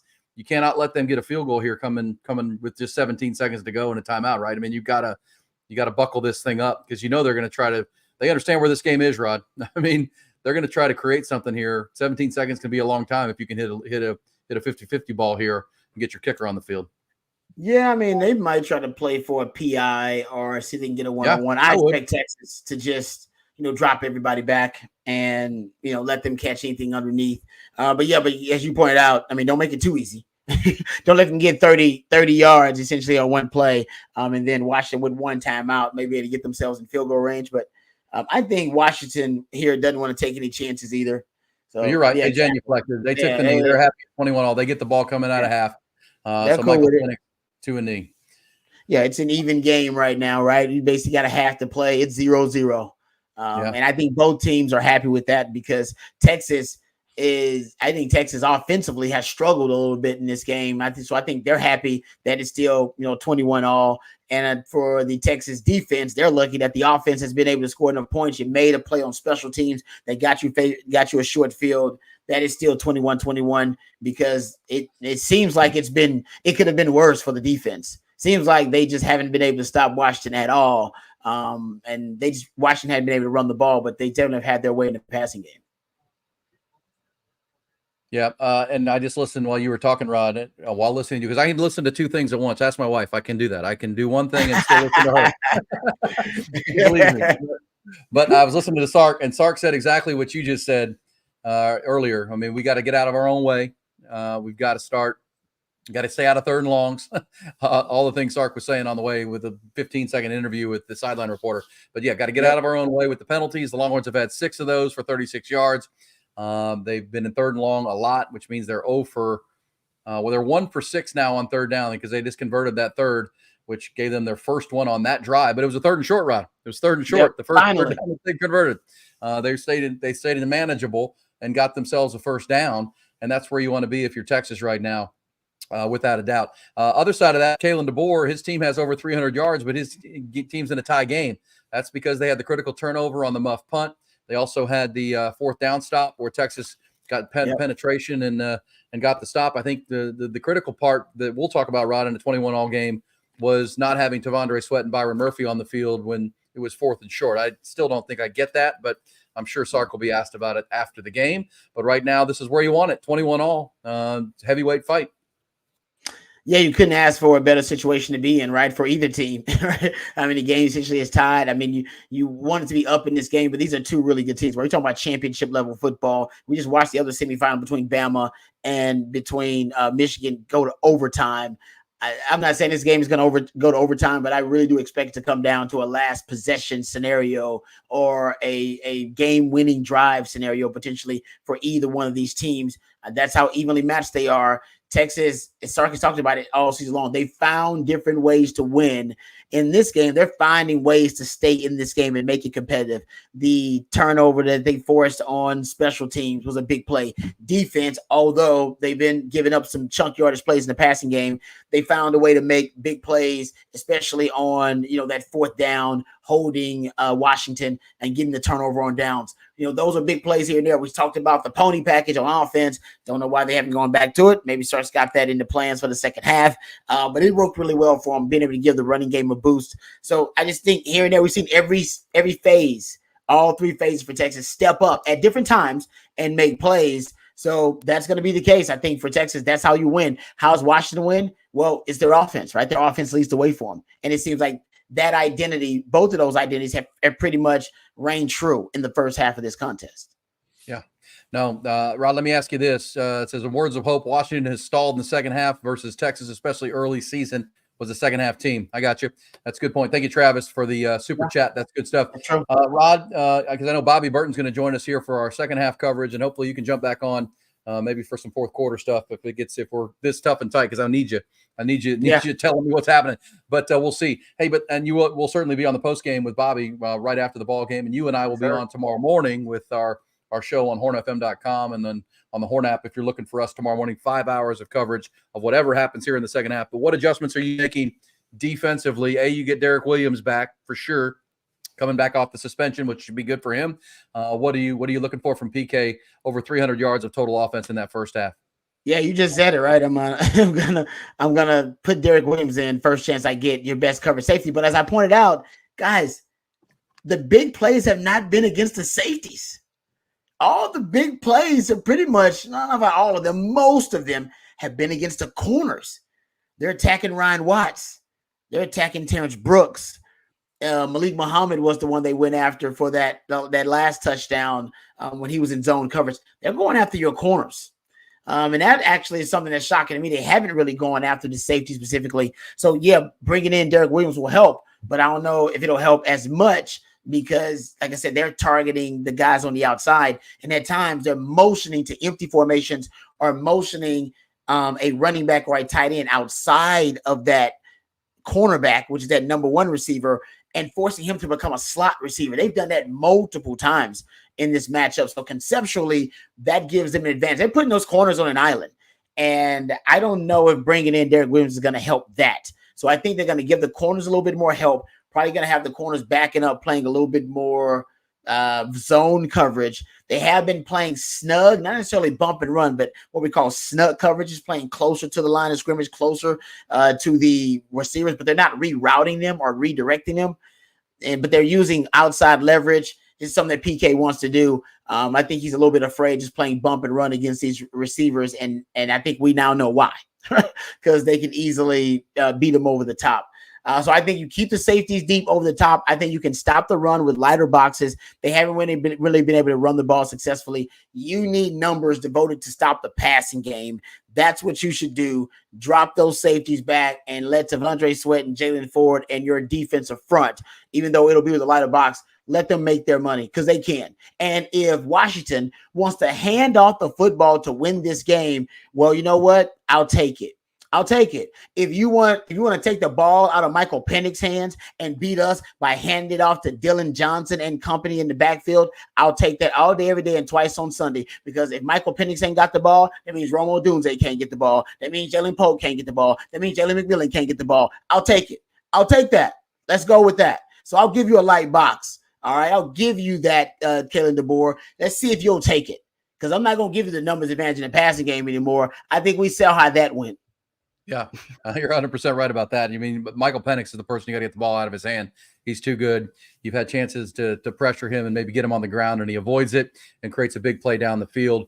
As we said, the Huskies receivers are averaging big plays. I mean, Polk's over 100 yards in the first half. Dunze's at 84 on 4 targets and 4 catches. They're creating the explosive plays they want. And I do like one of the things they're doing, Rod, is this is something we think the Miami Dolphins do. The Cowboys have started to do it. They're pushing the receiver or the tight end out beyond the boundary, right? Beyond the receiver, and making him a slot receiver. They've done this over and over again, that little jet coverage, that little jet motion out. And now all of a sudden Ryan Watts or Terrence Brooks is now having to defend a two-way go. And it kind of messes up the sight and you know this, Rod, when you're playing back there and all of a sudden there's someone outside of the deepest or the widest receiver. Well, now you got to change your check. You got to change your coverage, right? In real time. Yeah, you got to change your leverage when they essentially displace that tight end and they make him the new, or that running back, make them the new number 1 receiver, as you mentioned. Then all of a sudden, Ryan Watts, Terrence Brooks, they're put in a position to be a slot, and then that receiver has a two-way go. And you can say, well, didn't they have a two-way go before? Yes, they may have had two-way go before, but it changes your leverage. You may have had them with a two-way go, but you had outside leverage with inside help. And then they put that receiver outside of you, and then you no longer have that inside help because maybe your inside help had to travel, all right, with that running back or that tight end, that situation. You lose the inside help, and then you think, okay, maybe I need to be inside, and if you're inside, gives him the easy outside release. So it just changes up your leverage at the last minute. That's what you mentioned, though, E, and that was the most important part. It does it at the last second. So you got a second, maybe a half a second to adjust to it, real time. As a DB, you're like, okay, well, not enough time to really communicate to your defenders about, hey, can we, make a check here, or can you make sure that I have inside help or inside leverage, whatever. You don't have time for that. You make that adjustment on the fly, and we're seeing the DBs, the corner struggle with that concept. And it's a relatively simple concept, but it's simplistically brilliant. Because you get to isolate those corners, and they're being able to make a lot of plays on those guys, forcing those guys to be slot defenders. They are not meant to be slot defenders. Yeah, and that's a smart move by Kalen DeBoer and this offensive staff of Washington. Is there because it also impacts the safety, right? And then how he's got to play coverage behind all this, because there's a widest player that he's got to think about, and where he's going to be, whatever the coverage call is, whether it's man or zone, he's got to think about it too. Is there a message PK and the defensive staff can say, hey, we're going to see this again, guys, on this play? Instead of thinking about it, here's what we're going to do. Is there an immediate, just because you're going to see it again?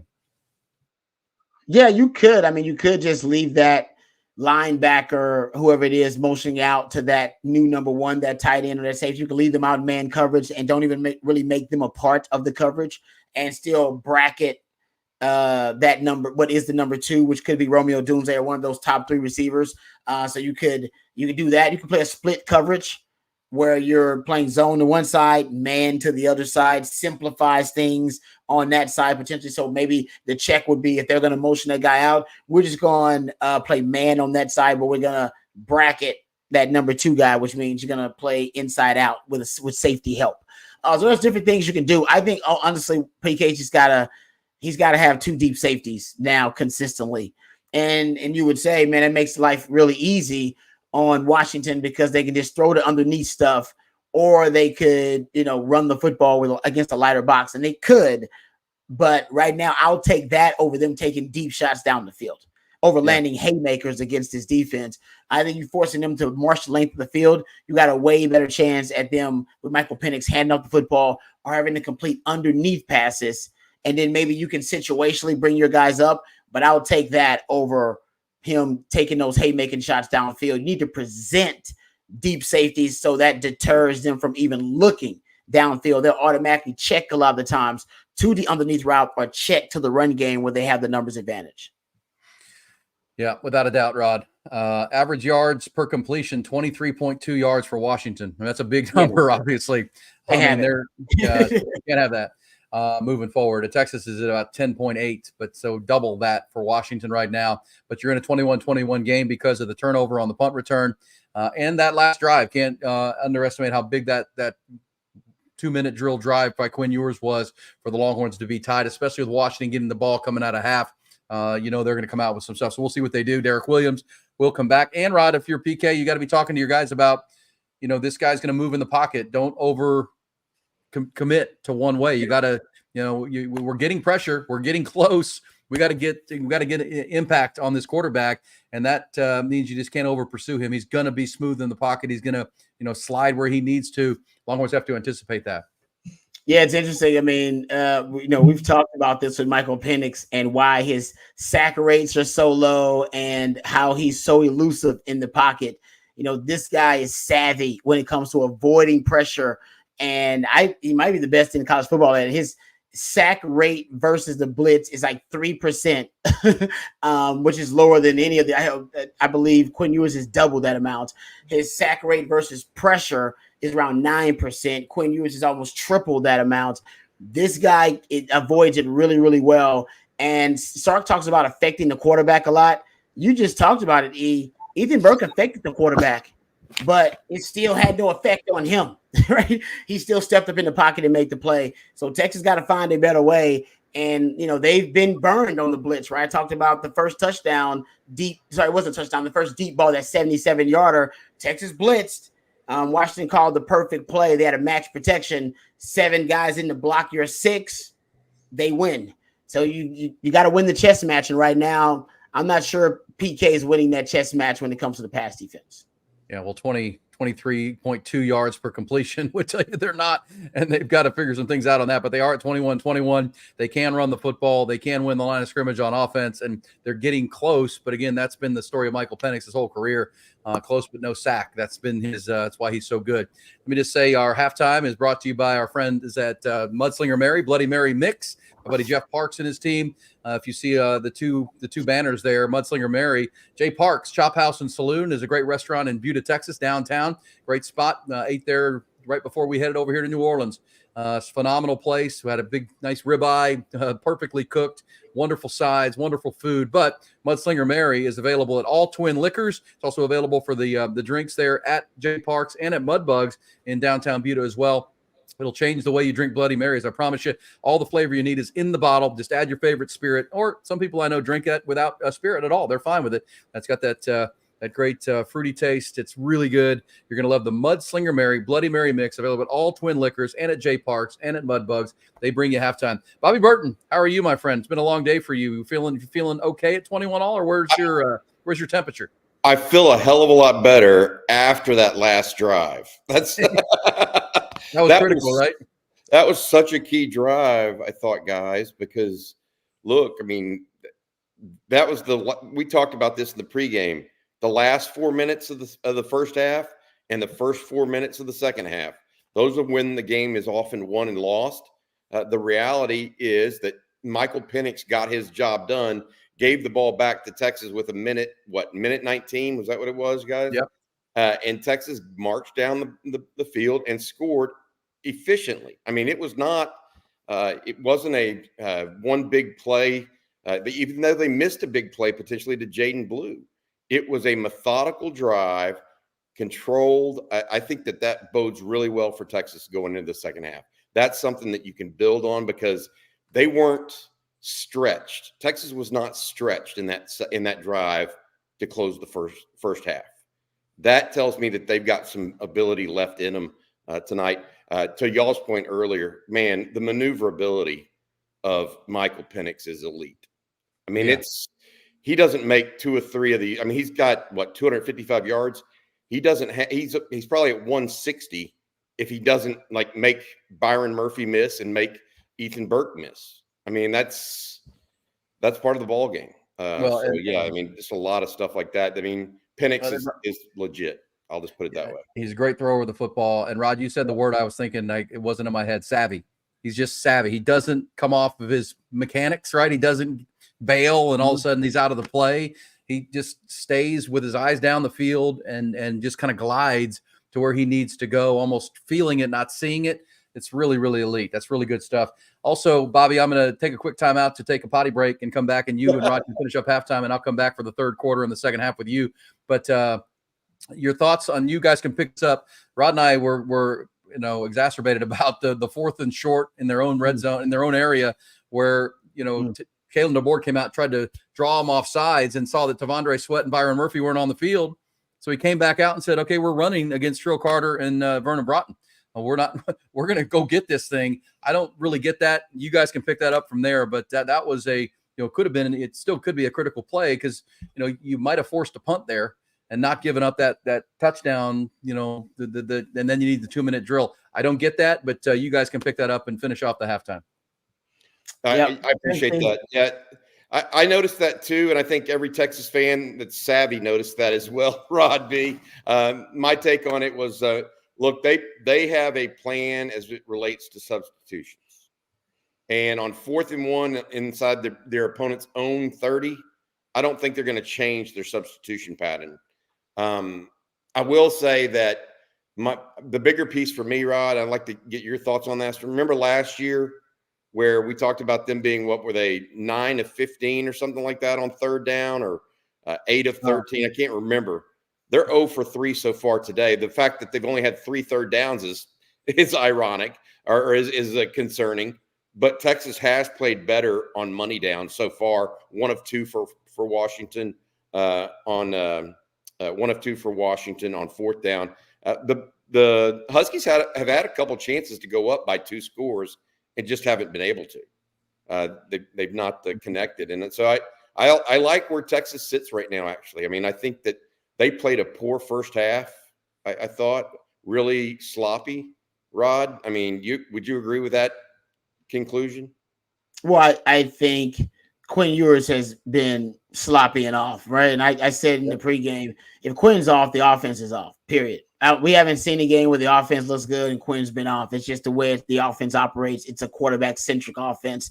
So when Quinn's off, it throws off the rhythm of the offense and what Sark wants to do. But I thought Sark was a little stubborn. I thought he should have went with the running game. After the first quarter, it was pretty clear. You were averaging more yards per rush than you were yards per attempt. Your defense is getting cooked. So if you run the football, get long, sustained drives, you not only keep your defense off the field, less exposure for them, but the one thing that is working for you is the running game. And I ain't going to pat myself on the back, but I'm going to pat myself on the back. I've been yelling for the pony package for 3 years now, telling you it works, it works, it works, it works. You got no Jonathan Brooks, no Keelan Robinson. It still works. Hell, they using their own version of the pony package. It works so damn good. Why haven't we seen it again? Go back to the pony package, man. Play the hits. That was in your opening script. Play the hits. You can run it out of it, obviously. And I think Sark, even though I was the one that actually advocated they throw the ball in early downs. Once we're a quarter in, dude, you see the running game's working. The passing game ain't. And you throwing the ball in early downs and having ineffectiveness throwing it on early downs has led to 3rd and longs. The one thing I kept preaching all week long, hell, all month long, stay out of 3rd and longs. Stay out of 3rd and longs. And I believe they got 6 third downs. 5 of them have been 3rd and 10+ yards to go. The only one that they converted was a 3rd and medium or a 3rd and short. They on the drive where they had the pony package, they didn't even face a 3rd down. They didn't even see one. So I don't know what's going on. I don't know why you don't just play the hits and go with what's working. Maybe I'm not seeing it clearly, but I think you got to go back to the pony and you need to get back to running the football, even though your 2-minute drill was excellent. I couldn't agree more. I literally saw that come out, and Blue and Baxter together were giving the Washington linebackers fits. I mean, absolutely. They didn't know which way was up. That's going to be I'm thinking that he saved it a little bit for the second half, but you know what? I kind of thought they were saving Tavondre Sweat and Byron Murphy for the second half too on that 4th down. You know, I hope that's the case. I hope they come back to it, because, man, if Washington doesn't have a solution for that, I don't know what to say. But what do you say about Texas not having a solution for the Washington passing game? I mean, every time he drops back, this isn't yards per completion. Yards per attempt, he's at 17 yards per attempt at passing. I mean, that's just insane. Yards per completion, that's high. But yards per attempt? Yeah. I mean, he doesn't just have receivers, by the way.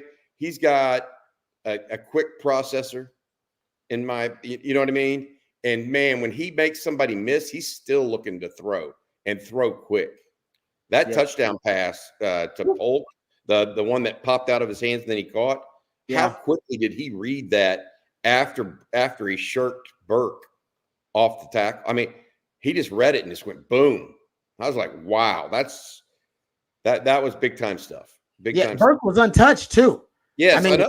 That's why Burke was shaking his head. Burke was like, I was untouched. I knew I was coming in there to get me a sack. I could already tell by the body language he thought, and it was just a subtle couple of steps.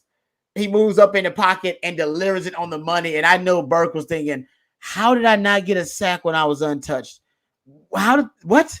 That's how, I mean, I'm telling you, he's elite. You're right about that. Sack avoidance, so the term that a lot of scouts use, his sack avoidance is next level. It's just next level. I don't think does Texas have a negative play defensively? They don't. Texas hadn't had a sack or a tackle. I think they had a tackle for loss at one point on a running. Oh, did they? Okay, here in the stats. Because Dylan Johnson only has 11 carries for 30 yards.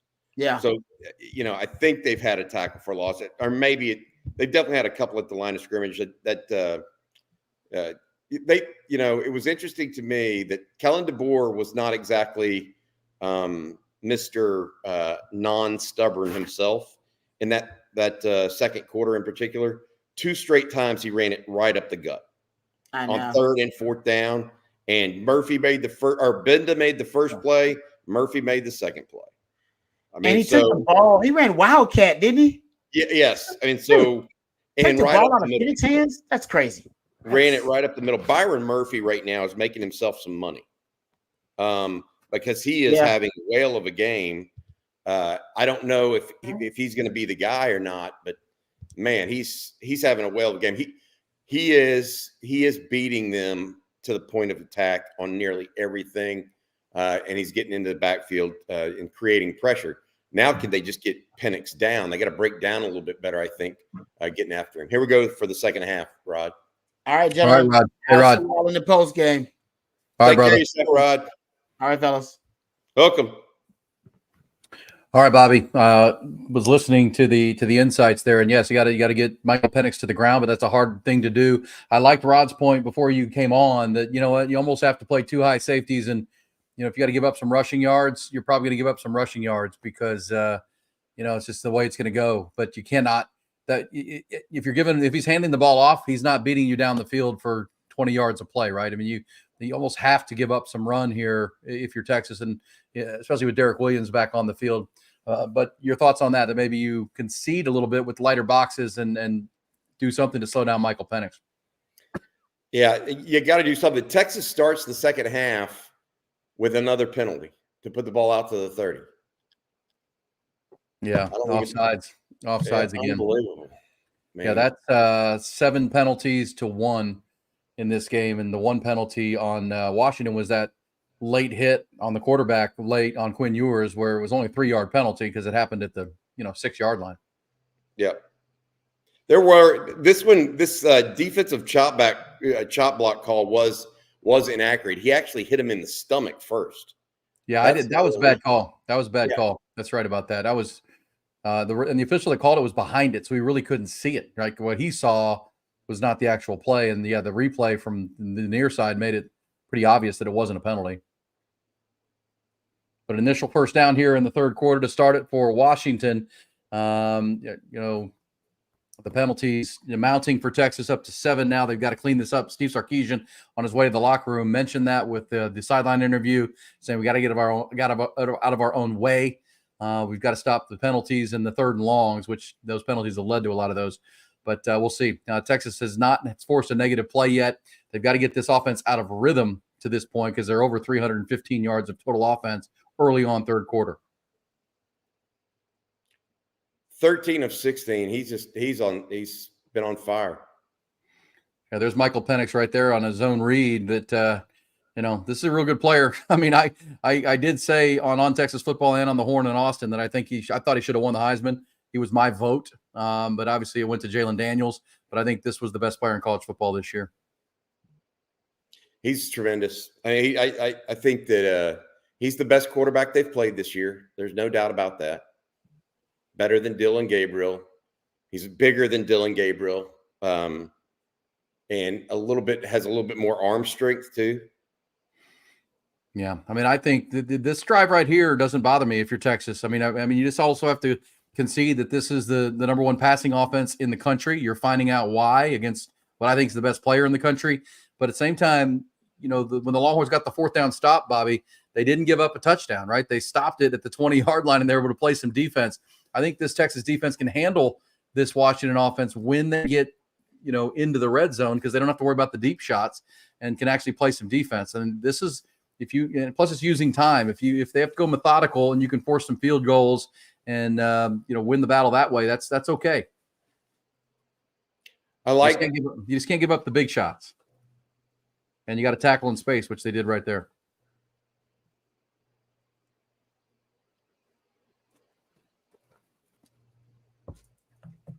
Really nice play by Jalen Ford. It was. And I like this. This is the first 3rd and long that Washington has faced here. This is 3rd and 7 or more. It's 3rd and 8. And now maybe you have a chance to get off the field. That's something the Longhorns have not been able to do much here to this team, but they did it by allowing the underneath throws and let them run the ball where they need to. Do not give up the deep shots. The first down run stop was key on this drive. Yep. Let's see. They're playing off coverage to the boundary. See how far off the corner is? Yeah, and he gets beat.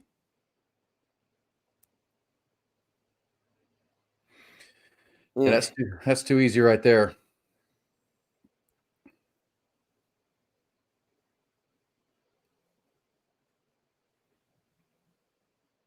And that's getting. Not sure what they were doing there. Yeah, Michael Taft. I just think they're trying to keep everything in front of them, Bobby. I think they're going to let this team move the football and then try to clamp down inside the 20-yard line. I don't know if that's a good strategy, but they got torched with the big play in the first half for sure.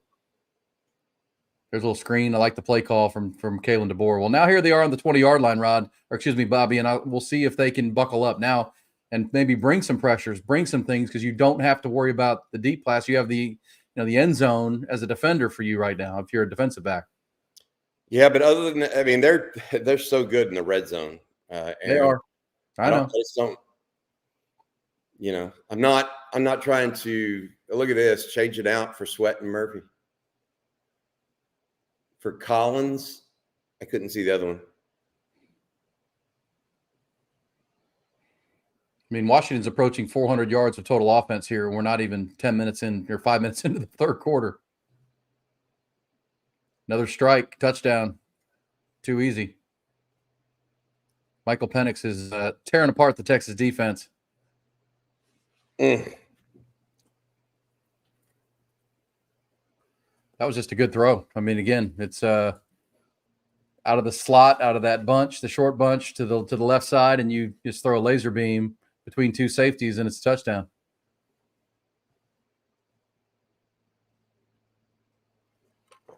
that is all the more reason, Bobby, of why that touchdown right before the half was so big for Texas. Yep. Because they're still in this game. I mean, I know Longhorn fans are frustrated right now with the defense, but Texas's offense, and this is to Rod's point and your point, Bobby, during the halftime, they're going to have to run the football. They're going to have to shorten this game. They really do, because it's pretty clear this quarterback is on point. This receivers are really good, and you're going to have a hard time. So you're going to have to win this game with your own offense, playing some defense and running the football, wearing this team down, and hopefully they make a mistake, because they did have the mistake on the punt return that has kept you in this game. And think about that, Bobby. You had the punt return, and then you've had the punt fumble, the muff that gave you a short field and a touchdown, and the 2-minute drill touchdown.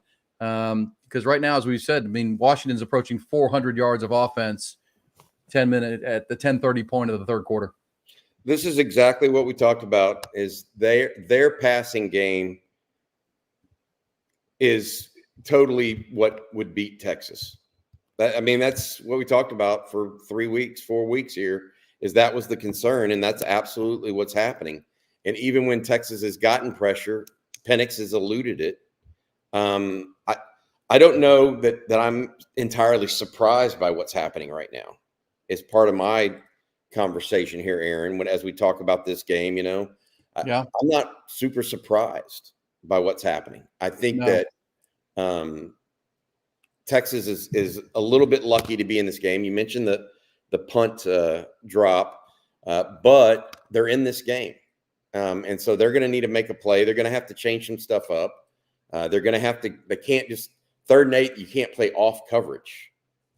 You can't play off coverage and give a 6th-year quarterback a clean look at an out. I mean, you just can't do that. As we said all month and certainly all day today, Bobby, they're playing the best quarterback they faced.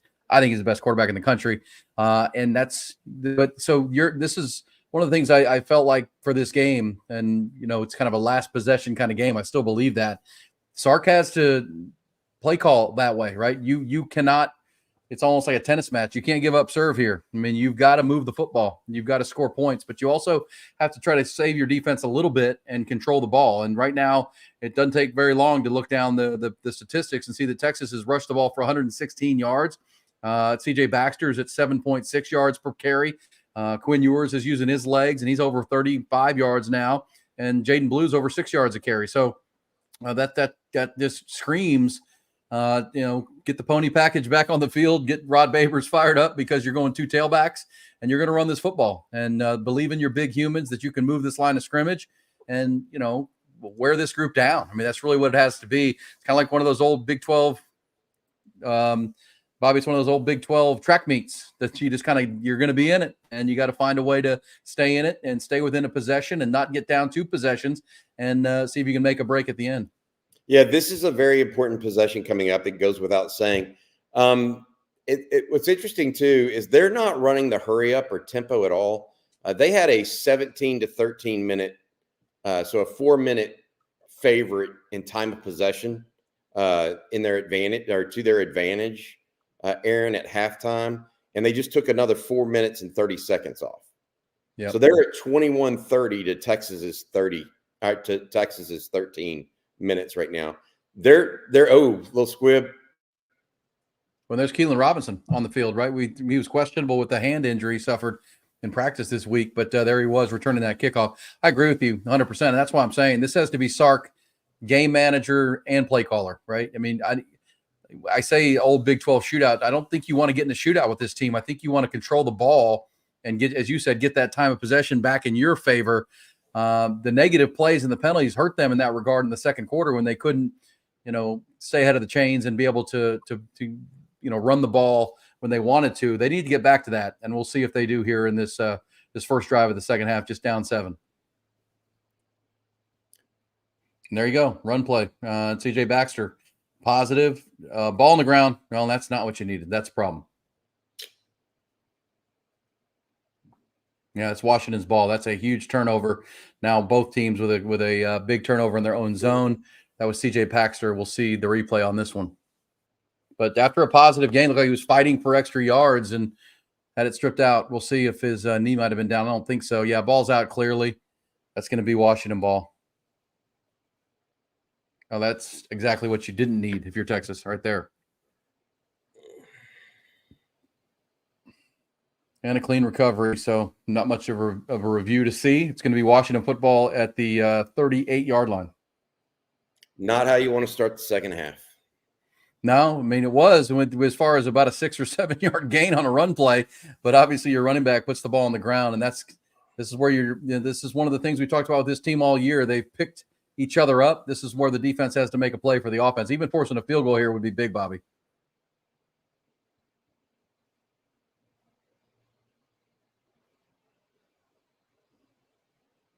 Texas has to challenge its defense. They just have to. Another perfect pass by Michael Penix. That was a nice fake the screen and push the ball down the field to the tight end who had gotten behind. It wasn't terrible defense. It was just another really good throw. The windows he's throwing into right now are not exactly huge. Yeah, that was a great throw. That's a great throw. And anticipation. Well, this is something that we've talked about. This guy has played in this offense for 5 or 6 years now. He's almost 23 years old. Just a really mature player who understands every phase of this offense and total command right now. Yeah,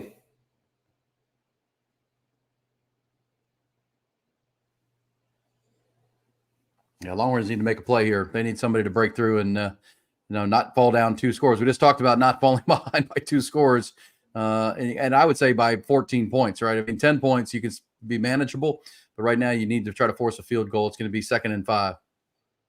And Michael Penix is pushing for a huge game here. He's over 330 passing yards now. 18 of 21. Holy cow. Yep, that's there's a good play right there by Barron Sorrells chasing the line, and now you have a chance on a 3rd down. If you can call up the right play for PK here, bring something, you can force a field goal. I feel like you got to almost force a negative play here, Bobby, or at least a stalemate, because I think they'll go for it if they get a couple yards here and get close. I think they'll go for it. They're going to isolate one of their. They're going to try to isolate a receiver on one of the. Did they just take Derek Williams off the field? I think they did. No, he's not. He's on the field right now. He's at the bottom of the screen. He's playing the high safety position right now.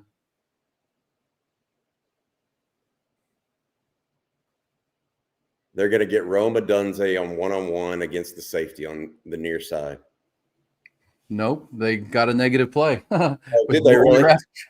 Yeah, you'll see it. I mean, it's a little bit of football, and Tavondre Sweat too much, and now please run the ball more on 3rd downs, guys.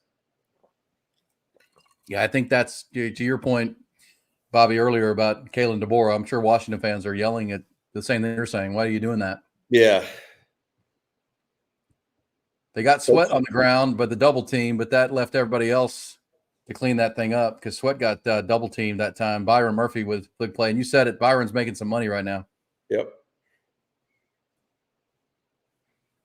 Well, is what Rod said at halftime, Bobby. Anytime Michael Penix is handing the ball off, that means he's not shredding your defense. You know what I mean? So you almost would give it to him. Almost see if you can force Kalen DeBoer to give you a handoff. That'd be fine. Give you a chance here because what do we do if you're Washington here, Bobby? It's now going to be 4th and 5. Do you think they go for this and try to? No. They got to kick this. I would think. I mean, you go up 2 scores. I would agree with you. Let me tell you that our 3rd quarter is brought to you by Classic Collision. Our great friends have been partners all year long on our On Texas Football watch along.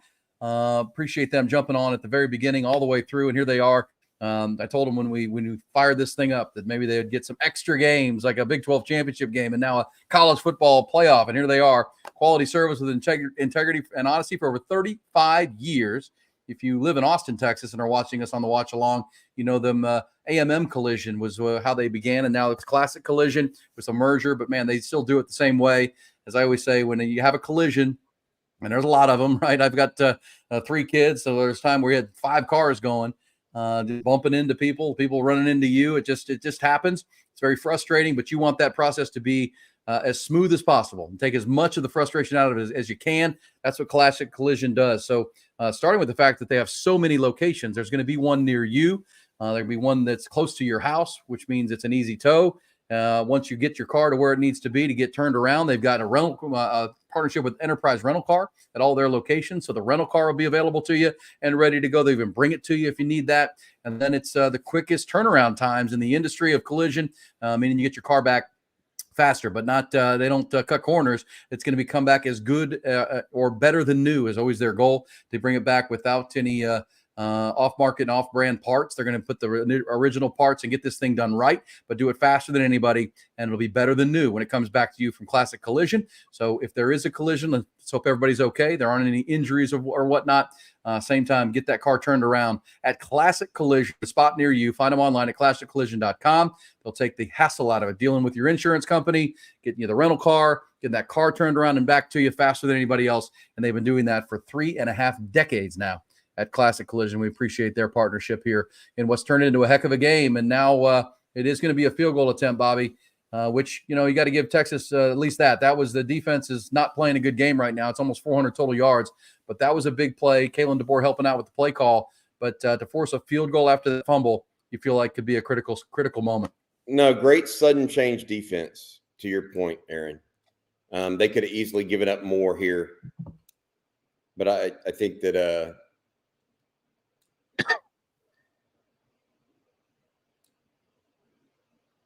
I think it was good quick change defense. Yep. The bigger issue for me is now Texas is going to come back. This is their real first possession in the second half. They need to come back out and have a plan for the next quarter and a half to I agree with somehow that. slow this offense. I mean, they got to have it.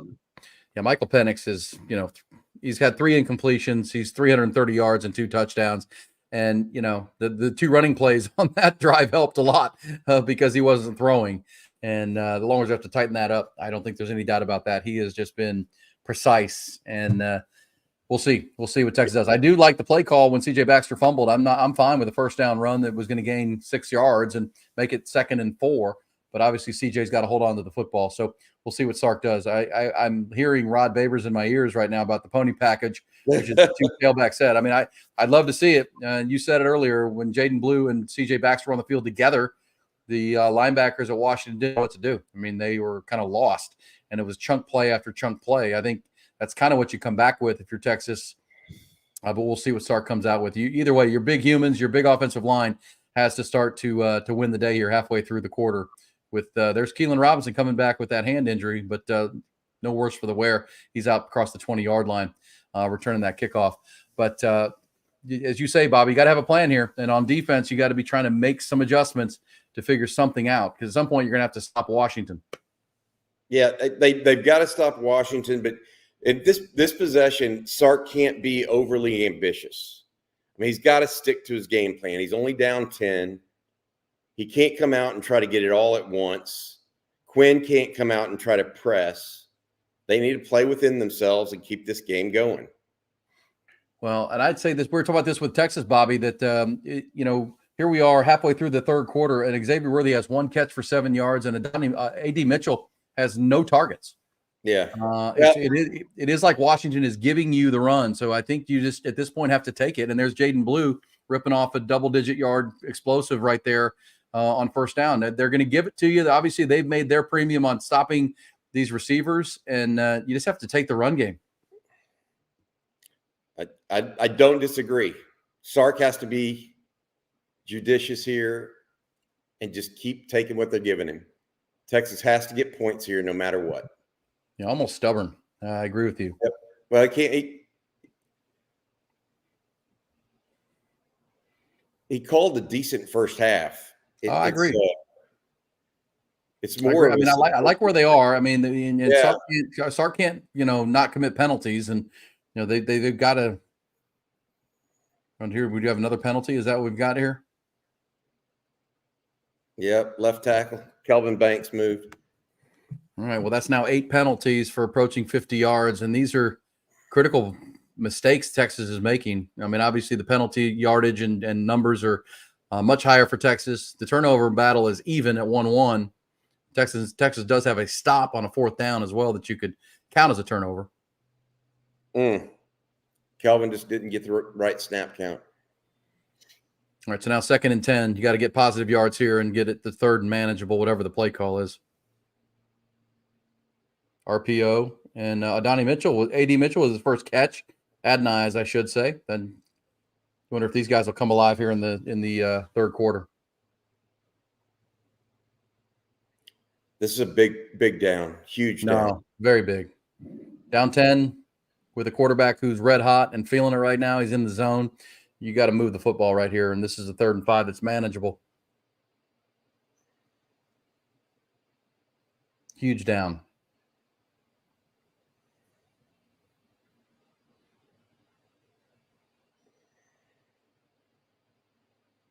Immediate pressure from Braylon Trice that time. That's good defensive calling right there, because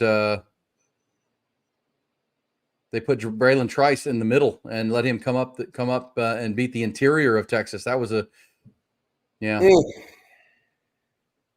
that's their typical edge rusher coming right up the gut, and Texas just didn't block him. Quinn didn't have any time, and now you're gonna have to punt the football and hope your defense can get a stop. It's one of those games that can instead of stepping forward though.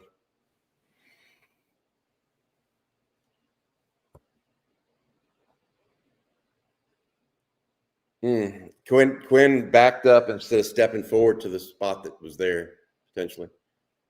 Yeah, well, that's something we see difference between these quarterbacks, right? I mean, he didn't even try to avoid the pressure; he just bailed backwards and threw it up. Essentially, we've seen Michael Penix in this game have immediate pressure and be able to avoid it and still make a play. Yeah, I mean, Penix is a better quarterback than Quinn right now. We know that. I mean, we talked about that. The issue is somebody from Texas had to come around. I mean, Kelvin can't self-destruct. No, this can get out of hand right here if you can't find a way to stop this quarterback, because you're down 10 now, and 5:39 to go 3rd quarter. You got to keep yourself in this game, and your defense has not shown the ability to stop this offense right now. I will say that the penalty on Kelvin Banks was huge, right? I mean, 2nd and 5, then it's 2nd and 10, and that's as we've talked about. Rod has said it all first half and all week, and we've talked about it. Got to stay out of 3rd and long, and that penalty on Kelvin Banks, which was the 8th for the Longhorns in this game, put them at 3rd and long, and that's when they can dial up that type of. Actually, it was 3rd and 5, but still a 3rd down where it was 2nd and 5, and you had a chance to really move something and come up with a creative play call. Instead, you end up with that, and they were the ones able to get creative.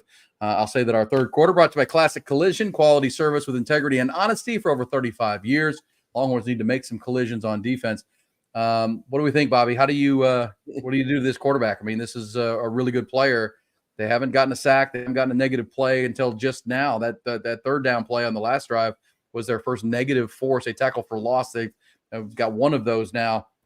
They're going to have to find a way. This defense, this is what has been a trait of this Texas team all year, is versatility, finding ways to make plays and pick up the other side of the ball that's struggling. And right now here in this second half, the offense is struggling with a turnover and a punt.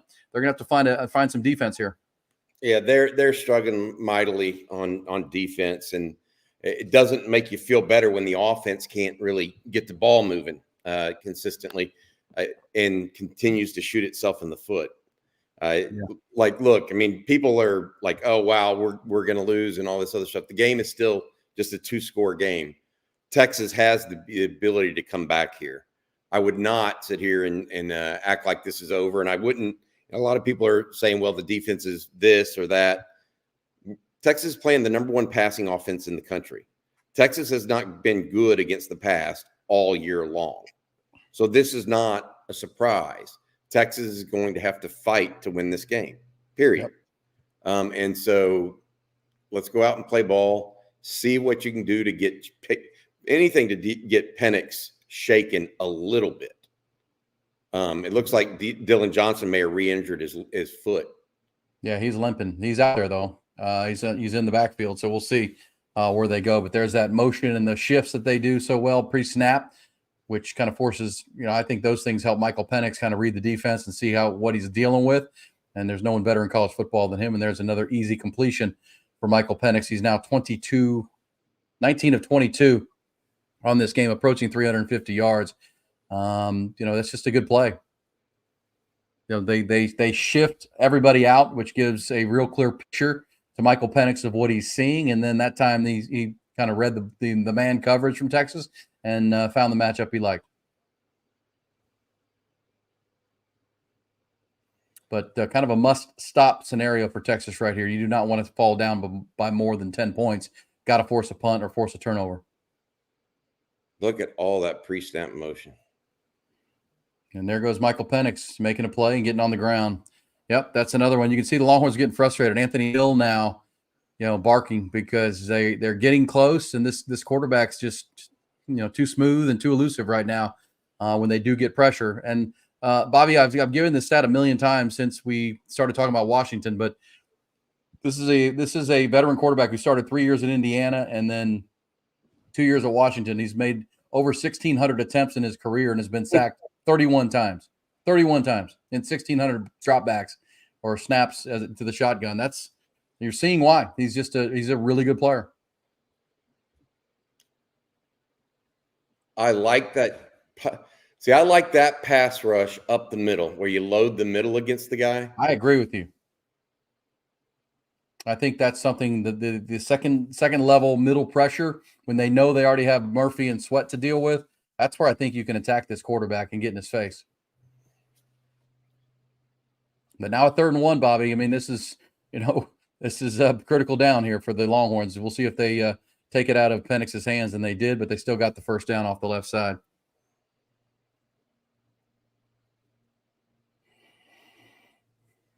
Dylan Johnson back out there, even though he was kind of limpy and gimpy during the timeout. But that's a big first down. Still, the clock's running. If you can find a stop here between, even a field goal on this drive wouldn't be a killer. But at some point, you got to get a stop. Sark knows he's behind it right now. Look at that time of possession difference. That's what I was getting at. Yeah, you're right. 10 full minutes.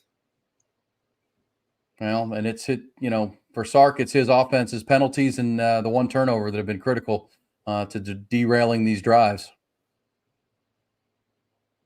If you look at it, Bobby, when they haven't turned the ball over, had a penalty, they've moved the ball every time. When they've had to punt or the CJ Baxter fumble is the mistakes. And there's another great pass by Michael Penix. Man, I don't even know what to say. What is he now? What's his 21 of 24? I mean, come on now. They're going to look at this play, and that gives Texas a chance to get a blow. But yeah, I mean, he's real. I mean, it's in this. I mean, he was my vote for the Heisman Trophy. So nothing I'm seeing from this guy was a surprise to me. He is a really good player, and that's why they have the number 1 pass offense in the country. Yeah, that's going to be a catch. Did he go out of bounds first? Is the question? Oh no, he didn't. I think they want to see if he controlled it all the way down because of ball. Because see, look at that. Yeah, we'll see. I think they're going to give him that, but at the same time, it was a nice defensive play to swipe it, come from behind and push the ball because you got to control that ball through the catch, essentially is how they say it. And we'll see what that looks like. Well,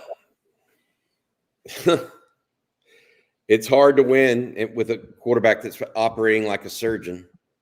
That's the reality. I mean, I don't know what else to say. The guy's hotter than a firecracker right now. Yeah. Well, I'd also say this. I mean, I think we knew going in, you got to be clean. And right now the Longhorns have not been clean. They were a beneficiary of a great 2-minute drill drive by Quinn with some heady plays and using his legs and being efficient and smart and a muff punt that but they have not been able to stop this quarterback and stop this offense. And, they're stopping themselves on the offensive side with the penalties, the pre-snap penalties.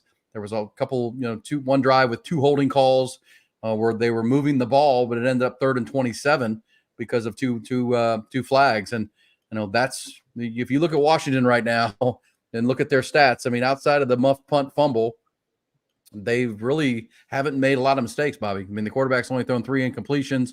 They're 430 yards, 5 minutes to go in the 3rd quarter. The quarterback's at, 353 yards. They're playing a really clean, smart football games. You can't say the same about the Longhorns right now.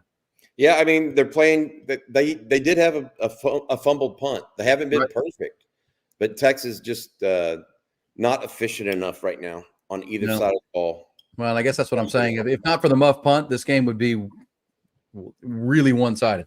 Well, I mean, Texas has had 2 possessions on offense in the second half and hasn't scored. No, fumble and as we said, the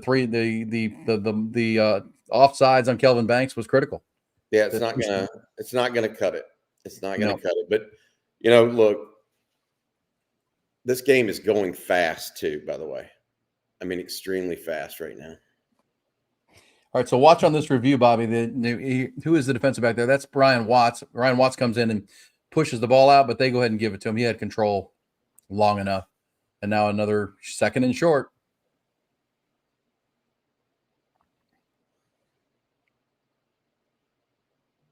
Ooh. All right, they're moving the ball at will here on this Texas defense. That time they came with a 3-man rush, played coverage, and almost like Washington knew what was coming, and they went with a screen pass and got blockers out in front of a receiver. And that's Bernard. That's the young guy that fumbled the muff punt.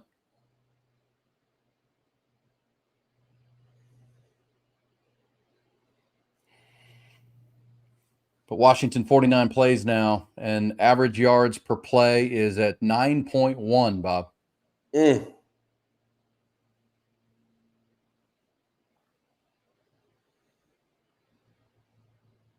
Hey, look, an incompletion. That's the first one we've seen. Oh, they brought a safety blitz. And they brought a safety blitz, and he still got it out to the right guy. Yeah, right on the money, too. Just a drop pass. He read the blitz from this is a good quarterback, man. Yeah, he rolled and put it on the hands of his receiver. Right on the money. Jeez. I wish I had, a better feel for what Texas might be able to do here on defense. I don't really know that Texas has the personnel. They're matched up in their face, the receivers. Oh boy. Yeah, this is we said all month that this was similar to the Oklahoma game, and now they're breaking out the run and the legs of Michael Penix, which has not been something they use a lot. But, it seems like they have an answer for everything they see from this Texas defense right now.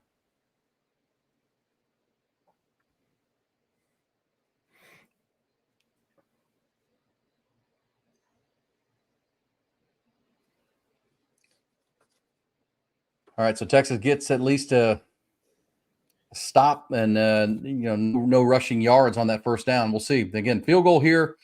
If you can go move the football to start the fourth quarter, you can get to within a touchdown. But at some point, you have to stop this quarterback. And right now, they're showing no ability unless they stop themselves. And here's, oh, wow. Look at that. Little razzle-dazzle. That was nice defense by Texas. Did you see what they did, Bobby? They did the look at me and look over. And as Texas was trying to see what they were going to do, they went ahead and snapped the ball, trying to catch Texas off guard. They still made the play and forced a 3rd and 5. This is the play of this drive right now. You can get off and much like they did last time, get a stop and force a field goal. You still have only given up, 13 points in this quarter, and you're still only, 14 points down. Huge play. Huge play.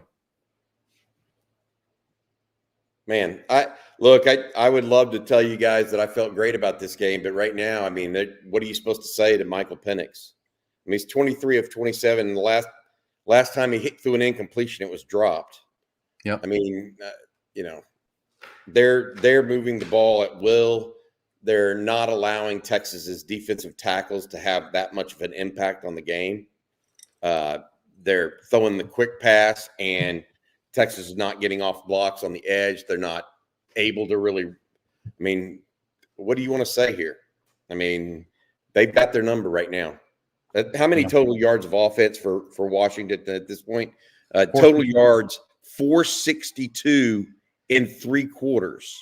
Yep. 462 in 3 quarters, and it's not even like they've got that many plays. There's like 50 plays so far. I mean, 50, 52 or 53 plays. yeah, Yeah, I it's mean, almost 10 yards a pop per play. Well, look, I mean, but at the end of the day, the defense will be what everybody talks about. But as Rod and I were talking about in the first half, you had to, I don't want to say expect this, but at the same time, this is the number one passing offense in the country who's had a month to prepare. To me, right now, the game was 21-all at the half. If Texas doesn't come out and play a better fourth quarter and win this game, I will point to the no points on the Texas offensive side and a fumble and a punt in this half, where Washington has come out of the half and really dominated the third quarter and created some separation. And they have a chance here to start the fourth quarter to create even further separation. Well, they've created pressure on the quarterback. Texas has not. That's true. Braylon Trice has been a big factor in this game, number 8. Yep. I mean, he's been outstanding for them. Just on that last play, that last drive, he got the middle pressure, and they're moving him around and using him in key places. There's no doubt. I memean, right now, Washington's the better coach team. They got the better quarterback. They're playing a cleaner brand of football outside of the muff punt, and the Longhorns are down 10, and could be going down even further here if things don't change pretty quickly. This is one of those performances by a quarterback that has been denied the Heisman, like someone we know back in 2005. Yeah. He's been that. I mean, I'm telling you now, he hasn't been as superhuman, but he has been absolutely tremendous tonight. 23 of 27. His QB rating right now is 225. Yeah. I mean, are you kidding me? Almost perfect in this game. I mean, look, I haven't seen him make a bad throw. I mean, and I've also seen him make several elite throws that, this is Sunday play right now that we're seeing. Jeez. And it's not, look, Texas has had him 2 of 6 on third downs. I mean, Texas has held them to 2 of 6 on third downs. If you would have told me that, I would have said that's great for the first half. They've only had 6 third downs, and we're in the fourth quarter. Well, look at that right there. I mean, they have the graphic up on the TV I'm watching. This quarter, 13 minutes of time possession to 2:21 in that third quarter. I mean, to me, that's, however this game plays out, that's going to be the defining part of this game is that third quarter. If Texas doesn't come back to find a way to win the game, they just got dominated in that 15 minutes of football. I think everything else was somewhat even, but certainly that third quarter was all Washington. Texas was bringing pressure up the middle. That's just the second penalty on Washington. I do like the middle pressure, the interior pressure. I wish I would have seen it sooner. But, that's now going to force a 3rd and 10. And we'll see if the Longhorns can get off the field here and at least force a field goal. Because you just got dominated for a 15-minute stretch. They've got to dominate this quarter, Bobby, if they're going to win this game.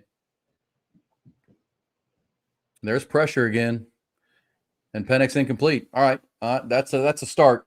Because look, Bobby, I mean, you just look at the score by quarter. It was 7-7, 14-14. This quarter that just ended was 10-0. That's the first time one team got a significant advantage in a quarter. And Texas has to respond to that, because if this field goal kick is made, they're going to be down 2 scores. That had to be done there. Oh, man, for sure. For sure. To your point, with the way Washington is taking time off the clock. Yeah, I mean, they dominated that third quarter. I mean, this kick is going to come with 5 seconds into the fourth, so it's almost an extension of the third quarter. That's a 13-0 quarter essentially for Washington. Whereas the first 2 were 7-7 and 14-14. This one was all Washington. Longhorns have to respond, or their season will end if they can't dominate this quarter. Now there's another penalty. It's not going to give them a first down, so I assume they're going to decline this. It's an offsides on Texas.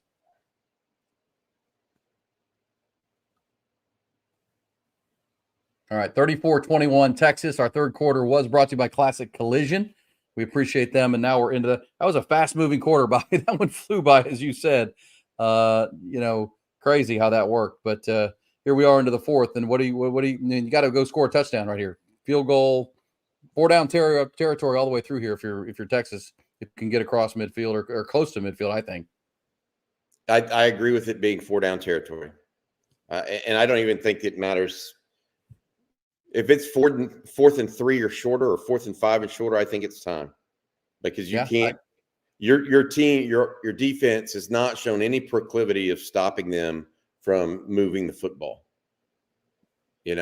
So they need to bring it. They do, and yeah, but you know what? I mean, start play calling. They just, when you have 4 downs, it also can kind of change how you call first, second, and third down to get to fourth. I just think that's got to be the mindset right now. It's all gas, no brakes at this point. You just got whipped for a 15-minute stretch of football.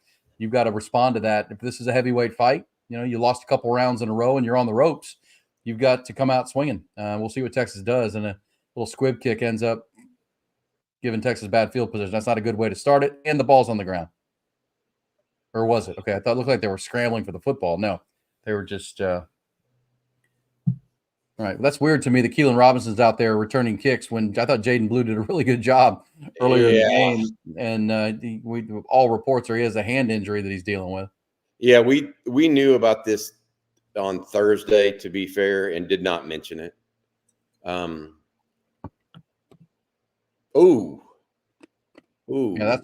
that's the replay of the helmet collision to the ground, and that's our fourth quarter, brought to you by Brain Vault, more than a mouth guard. We'll tell you about Brain Vault here throughout our fourth quarter, and the orthotic that helps minimize and reduce the risk of concussions. And I'm okay. Longhorn fans are going to be frustrated, I think, by running the ball. I'm not. I think they have to run the ball, Bobby. I mean, this clock is, you got plenty of time. You need 2 scores. You got to run the football. It's been your best weapon in this game. You cannot fall into a trap where you're trying to throw the ball all the time because you're down 2 scores. They got to score 7 here. That's the bottom line. 100%. Your defense, despite your offense's no-show in the third quarter, has forced 2 field goals. They gave up a touchdown, but they forced 2 field goals that have kept you in this ballgame. There's Quinn to JT. We haven't seen much of him. It's crazy how little the Longhorns have had the ball. I mean, look at that time of possession, Bobby. It's 30 minutes to 15, essentially, is what you're dealing with. And JT Sanders has 4 catches. Xavier Worthy has 1 catch. A.D. Mitchell has 1 catch. But I'm for running the football here. I think you have to. Yeah. People ask me, why didn't we report the hand injury? Because we know it doesn't mean that we need to report it. It's not our job to do that. We're not going to do that unless it's mentioned by the media, or unless we know for sure, know certain aspects of it and can get it to a scenario where we're going to talk about it more. Now, there you go. Good job, Quinn. That's more of what he has to do. Yeah, 100%. He can't bail. The minute he bails backwards is the minute that process is over. All right, there's Jaden Blue having an impact on this game again. The Longhorns are moving the football. It's what they needed. Oh, did he fumble again? He wasn't the last one to fumble. All right, the officials don't really know what to call here. Washington is acting like this was a fumble and a recovery by the Huskies. We'll see. It's a fumble. It's 100% a fumble. Was there a clean recovery? Yes. Well, this Longhorn offense continues to self-destruct. Self-destruct is the right way to put it. And it almost looked like his own blocker, Gunnar Helm, is who jarred the ball loose. Yeah, this is going to be Washington's football. Yeah, that's a crushing. Yeah, this has not been a good second half for Texas. Washington's come out and really dominated the Longhorns. And the Longhorns have been, as you just said, Bobby, self-destructing here with penalties and 2 fumbles now. Both running backs have put the ball on the ground. That was after an explosive play on a little check down run. I mean, check down throw that was going to go for 20, 25 yards. Yeah.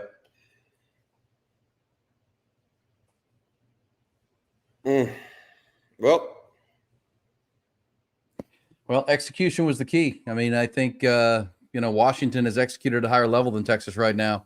And certainly it was anybody's ball game to start this third quarter so far. Third, fourth quarter, third into fourth has been all Washington. They've outscored Texas 13-0. Texas has 2 turnovers. They didn't turn the ball over in the first half. 2 second half turnovers are critical now. and the penalties continue to mount for the Longhorns. 8 for Texas, 2 for Washington. Bad performance right now for Texas. Yeah, for sure. Just, looks disjointed. Can't get off the field on defense. Some of that you can explain away with the quarterback play. But putting up only 21 points right now looks bad, especially in light of the one turnover for sure was deep in their territory now with Jaden Blue. But also you got to remember they gave Texas the ball deep in their territory. So Texas only had 2 true scoring drives in this game now. Yeah, no, I mean Washington's outplaying Texas. That's why I said earlier the muff punt, and then I think Kalen DeBoer going for it on that 4th down play, and I didn't like the play call very much. Those 2 plays have kept Texas in the game. That on top of that great 2-minute drive by Quinn Ewers at the end of the half. I mean, all those things kept Texas at 21 all, but Washington has picked that back up and really run with it in the 3rd quarter into the 4th, and the 2 fumbles. I mean, these are critical mistakes. I mean, CJ Baxter. I mean, these are just ball security things for the running back room. I mean, I don't think either. Sometimes the ball comes loose because you get punched or gets popped out. I think both of these were just not securing the football by a running back, and they're with the margin for error against this team right now is very, very low. I'm to the point, Aaron, where they've got to take some bigger risks on defense, and that may end up meaning that this ends up being a blowout for Washington. That's what it looks like right now. Yeah, I'm kind of with you on that because they are going to have to take a risk. They need to force a turnover of their own, but they really look. Watch Gunnar Helm here. It almost like his butt cheek. There's almost like a butt fumble situation there where Gunnar Helm's trying to make a block, and that's what gets the ball jarred out. And it's going to be Michael Penix's ball again. That's a problem for Texas because they have 462 total yards with 13 minutes to go in the 3rd quarter. Longhorns have to find a way to get a stop.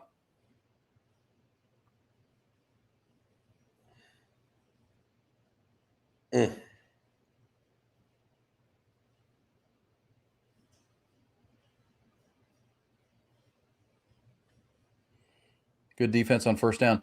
I do think, Bobby, this is, big picture. We got a lot of football to be played here. And if the Texas defense could get a stop right here, it'd be helpful to get the ball back for the defense. But I think this is why. If they don't get a stop, it's over, Aaron. 100%. They've got to get a stop. You're right. 100%. But I do think this is why we've seen the Longhorns attack the recruiting side of the defensive side of the ball, especially coverage, right? And Andrew Makuba and Trey Moore have been, recruited through the portal, and bringing in Colin Simmons and another strong recruiting class that's heavy defense. I mean, I think the Longhorns know they have to get better on this side of the ball if they're going to, they're here where they are competing for a championship, but to win one, you got to play better defense, and that's going to be penalty Texas. Another deep ball that Texas did not play well. Roma Dunze got behind Terrence Brooks that time.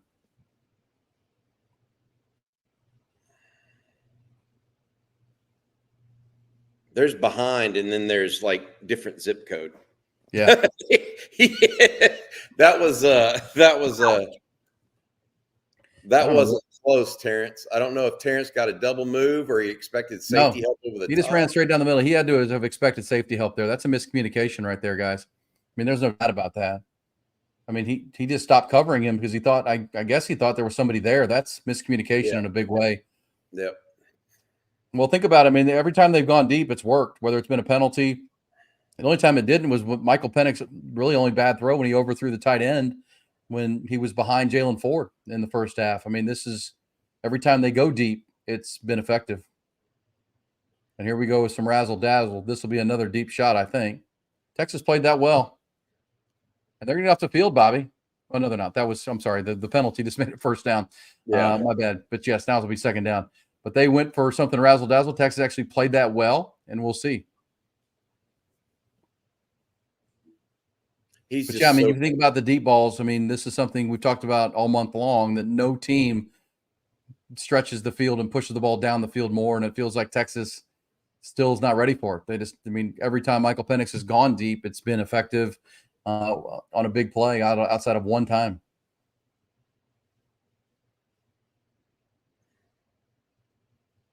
They're big game hunting right now. They know Well, Texas is going to try to pin their ears back, so they're just. well, that's another good blitz that time. They brought the blitz off the left side. They forced the throw they wanted. Michael Taft made a good play, and now here we go, third down. If you can get a stop here, Bobby, you can get the ball back. And I won't say that Jaden Blue fumble doesn't matter, but you're still in this ball game. And this is one of the very rare third and longs that we've seen for Washington.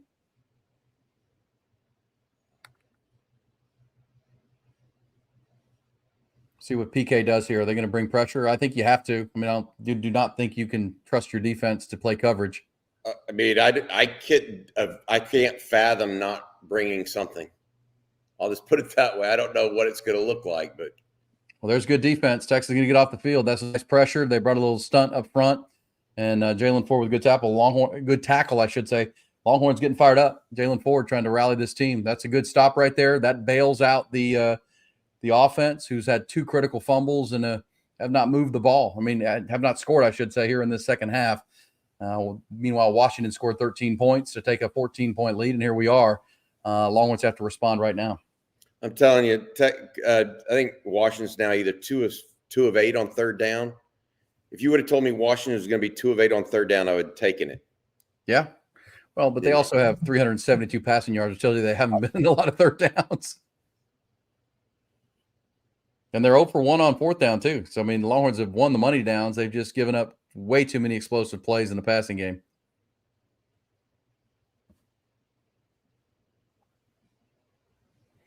All right, Longhorns, this is a must-score drive right here. I mean, this is 11:19 to go. This second half has moved in a direction not favorable to the Longhorns. It's been all Washington here to start the third quarter. If you're just jumping in and jumping on, it was 21-all at the half, 7-7 in the first half or first quarter, 14-14 in the second quarter, and now all Washington so far. Longhorns have to answer that. Our fourth quarter is brought to you by Brain Vault. More than a mouth guard, it's Brain Vault technology. You can get your custom Brain Vault fittings that we told you all year long at brainvault.com. Brain Vault is a revolutionary patented mouth guard developed by my friend and dentist, Dr. Greg Eckert, along with Drew Pittman, who's an NFL agent for more than 100 NFL players. It's been proven to help reduce the risk of concussions. I've told you the story throughout the year that Drew Pittman came to Dr. Eckert. They've been longtime friends and said, hey, I want to try to help protect my players that I represent. Concussions are a problem, and they came up with the mouth guard that's an orthotic that is custom fit for your jawline and your young athlete's mouth, and it absolutely works. Over the course of the last 8 years, Drew Pittman's players have been wearing this orthotic with 0 concussions reported. It aligns the lower jaw in a position and the head and neck in a position that allow maximum force during contact. That crucial, crunch point when you're hitting in a collision sport. You want that shock absorber in your mouth, which is what Brain Vault is, and it absolutely works. And you can learn more about it at brainvault.com. Optimally aligning, I should say, the lower jaw in a position to strengthen those neck muscles for the point of contact and the collisions that happen in a collision sport. Not just football, but you're talking about, rugby is a collision sport. Volleyball is a collision sport. Soccer is a collision sport. Cheerleading, you would be surprised to know that according to the UIL's own data, cheerleaders suffer more concussions than even football players do. They need a mouth guard as well in that orthotic, and that's what Brain Vault's all about. So many young athletes are now going to get aligned and get properly fitted for their Brain Vault technology. You can do it at brainvault.com. That's brainvault.com. You can get an entire team if you're a coach out there, an entire team fitted, or just your individual athlete at brainvault.com. Learn about the research, learn about all of the facts behind it, and then schedule a fitting, group or individual, at brainvault.com, bringing you the fourth quarter. All right, Bobby, 11:19 to go, fourth quarter.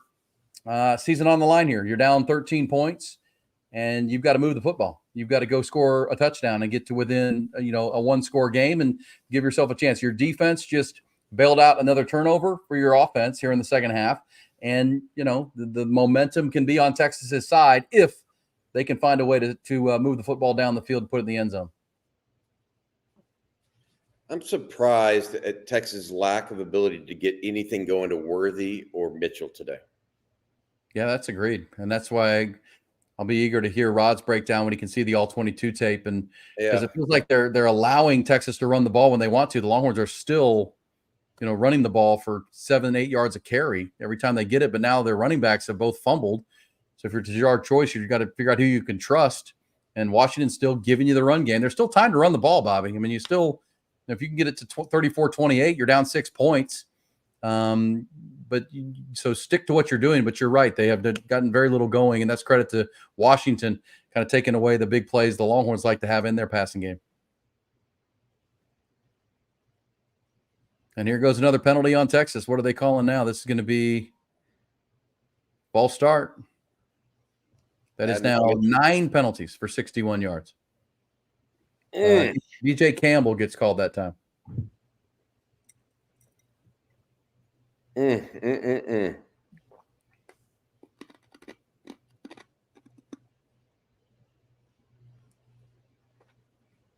Let's go, gents.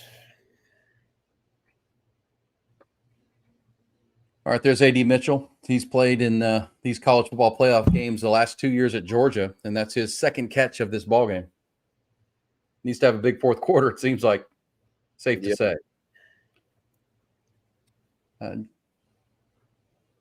We'll see if the Longhorns start moving a little urgency here. I know 10 minutes is a long time, but you can't anticipate that Washington's going to end this game with 34 points on the board.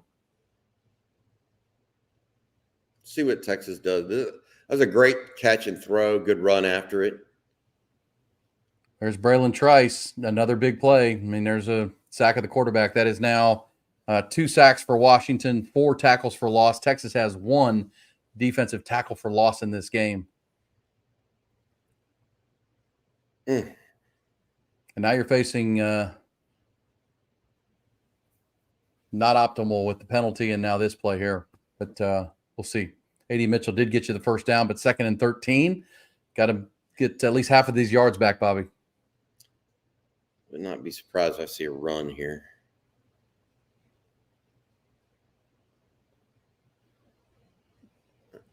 Quick pass.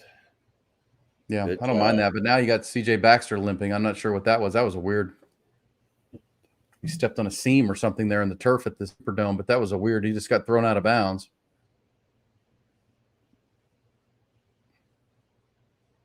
Yeah, just kind of landed awkwardly. We'll see where that is with your starting running back left foot issue.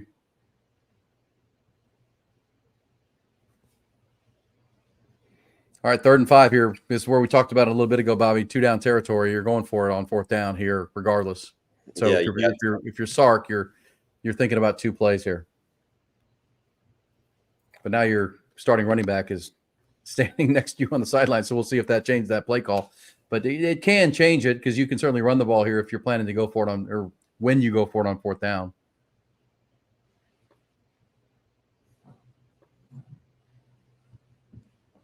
You look at this game and Texas is down by 13 with 10 minutes left. It's not.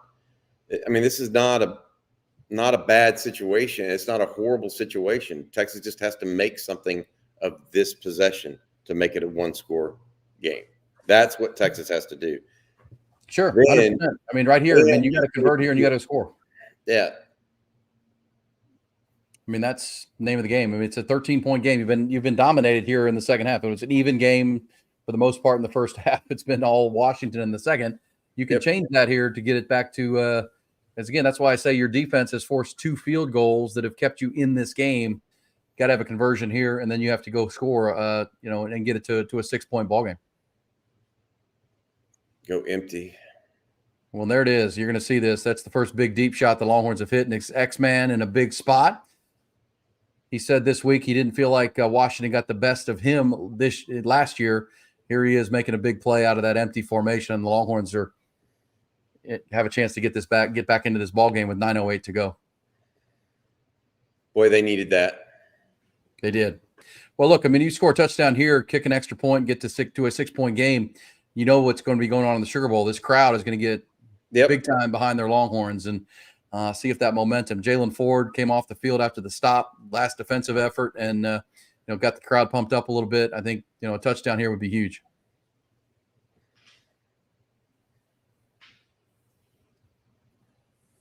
There you go, Quinn. Great job, buddy. Malik Ogbo. Woo! Bet you didn't think we'd call him with a reception tonight. Hey, look, red zone, man. You're pulling out all stops in the red zone.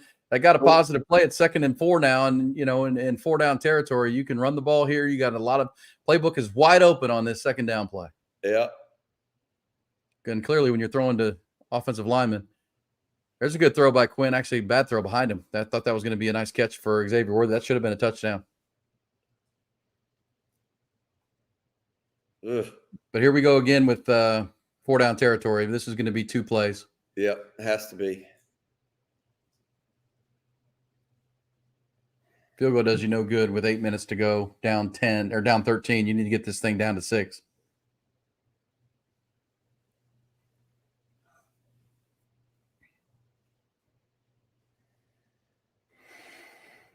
Could run the ball here, Bobby. You really could. Yes, Especially if you feel like you can pop one. Offensive line's got to fire off here, and they are. They're going to run a little toss sweep. Jaden Blue makes a man miss and gets the first down. All right, 1st and goal for Texas inside the 5-yard line. Great play call. And Jaden Blue, again, I mean, he was going to be responsible for whoever was flying up from the perimeter, and he made a man miss, and that was a good play. He's shifty. I like him. I know he fumbled on that last drive, but I really like the future of Texas at that position.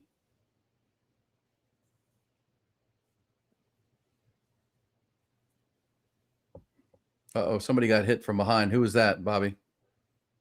On this run, it's going to be 2nd and goal. JT. See about a long. Is that JT? That's what happened in the OU game too. Yeah, he's up. He's good. CJ Baxter back in the game now here on this 2nd and goal.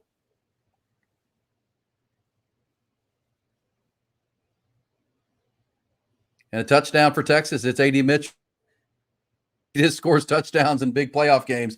Big time. Nice throw. Nice catch. A.D. Mitchell. Longhorns are going to be an extra point away from making this a 6-point ball game. Responding what they needed to do. And again, I can't say enough about the defense have not had a good game, forcing 2 field goals and then getting a stop right after that Jaden Blue fumble to at least keep Texas in this game. And now there's a heartbeat, Bobby. There's a heartbeat here with Texas with 7:23 to go. There is. Woo. Nice catch, big guy. Nice catch.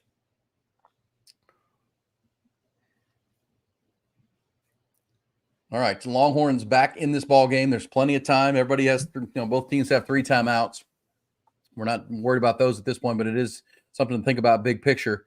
Longhorns have overcome a lot of their own mistakes. 10 penalties now, Bobby, 66 yards, the 2 turnovers here in the second half. And Sark's trying to get his sidelines fired up here for this closing half quarter.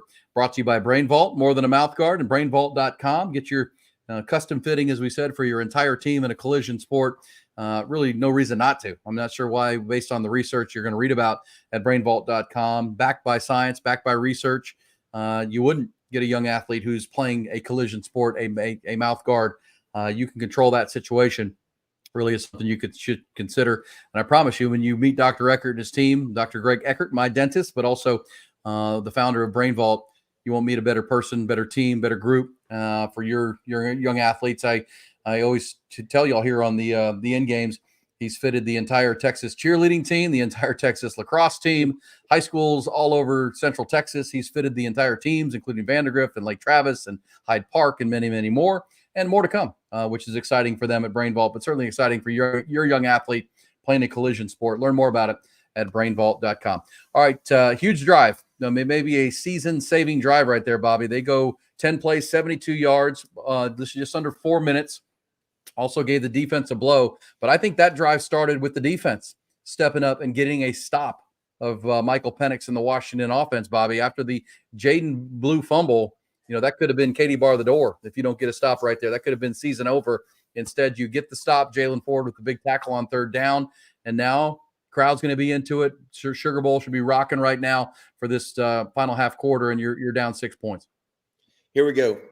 The season's on the line on this possession, or actually any of the next 2 possessions. Yep. I think that from here on out, this is why you play. They put themselves back into a position to be competing for this game. Agree. And we were talking about predictions all day today over at Manning's. And thanks to everybody at Manning's, by the way, and the Texas One Fun. That was a lot of fun over there. Huge crowd. Great day here in New Orleans. And I can't thank you, Bobby, enough for having the horn out there and myself, but also just for the folks at Manning's who were so good to us all day today. But we talked about, I think, Rod and I both did. I think thought this was going to come down to who had the ball last. And I think Texas has a chance to at least put themselves in that position. They've got to get a stop. And if they can do that, they'll get the ball back and a touchdown puts you in front. But this game's coming down to who has the ball last. There have been times here in the second half where it didn't feel like that this thing could get out of control. But as you just said, the Longhorns have responded and are now back in a position that they can win this football game if they can find a way to get off the field. Get Washington off the field here. Unbelievable. Quinn Ewers now 225 yards and a touchdown. He's got a quarterback rating of 137.3. Michael Penix is at 372 through the air. 6 incompletions now. That looks like a misprint, as good as he's been in this game. But his quarterback rating now dips under 200 at 193.3. But that's the guy you got to get off the field right now. We'll see what the Longhorns have. Did show some pressure. We're able to bring some things that Washington in that last drive. I think you think back to that last drive, Bobby, and that razzle-dazzle flea flicker kind of play, I think helped Texas. It came after that penalty. I'd also say on Terrence Brooks for getting the 15-yard penalty when he was burned. 15 yards is better than giving up that explosive play, Bobby. Yep. I think if you're a Texas DB at this point, if you get beat, get the 15 yards. Do not give up another chunk play. Yep. They're showing how Adonai double clutched that ball. That's amazing catch. Such great body control. Yep. All right, pressure for Texas again. We're seeing some energy out of this Longhorn defense. And that's going to be a second and long. I was worried about a late hit out of bounds. Did they call it? That's what I was worried about. Can't give this team breaks. That's going to be an 11th penalty, and that's just energy. But Jalen Polk was out of bounds, and he got hit. I don't know who that was for Texas, but that's a critical penalty. That was going to be 2nd and 10. And, the penalties have just mounted for the Longhorns. Are they calling this on Washington? Or did they pick up the flag? We'll see. I think they may pick up the flag. They should pick up the flag because they're going to call it against them. They're going to say no penalty.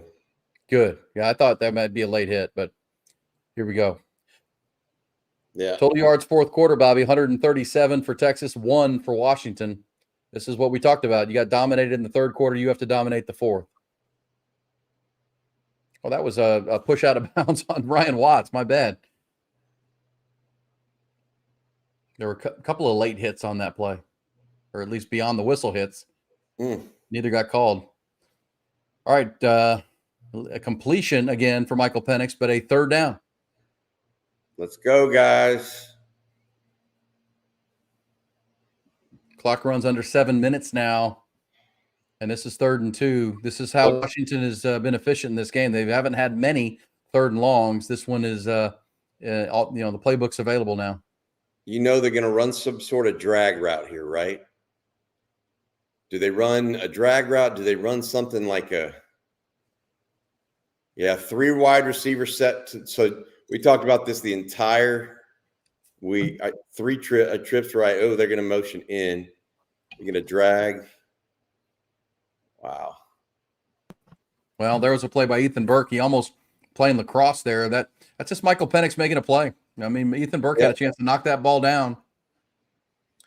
All they needed was 2 yards, and you put it in your point guard's hands, and he made a play. That's what he's done all night. It's what he does his whole career.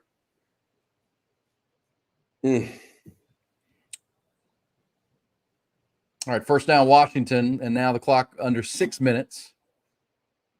But still, haven't crossed the 4-yard line. Longhorns have a chance to still get off the field here.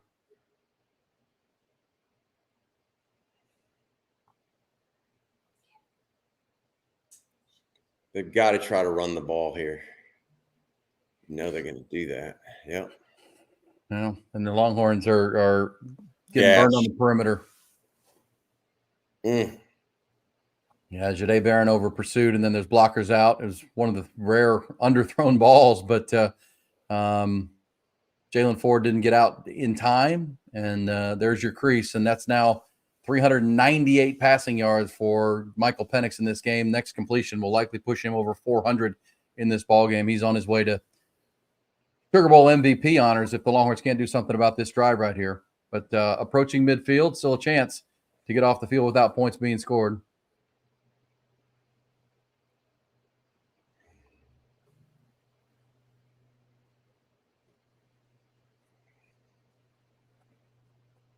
I think you're seeing why this is one of the top offenses, if not the top offense in the country, Bobby. They rarely get behind the chains on themselves, right? The play calling is really good. The quarterback is elite, and they stay ahead of the chains, and they put a lot of pressure on the defense.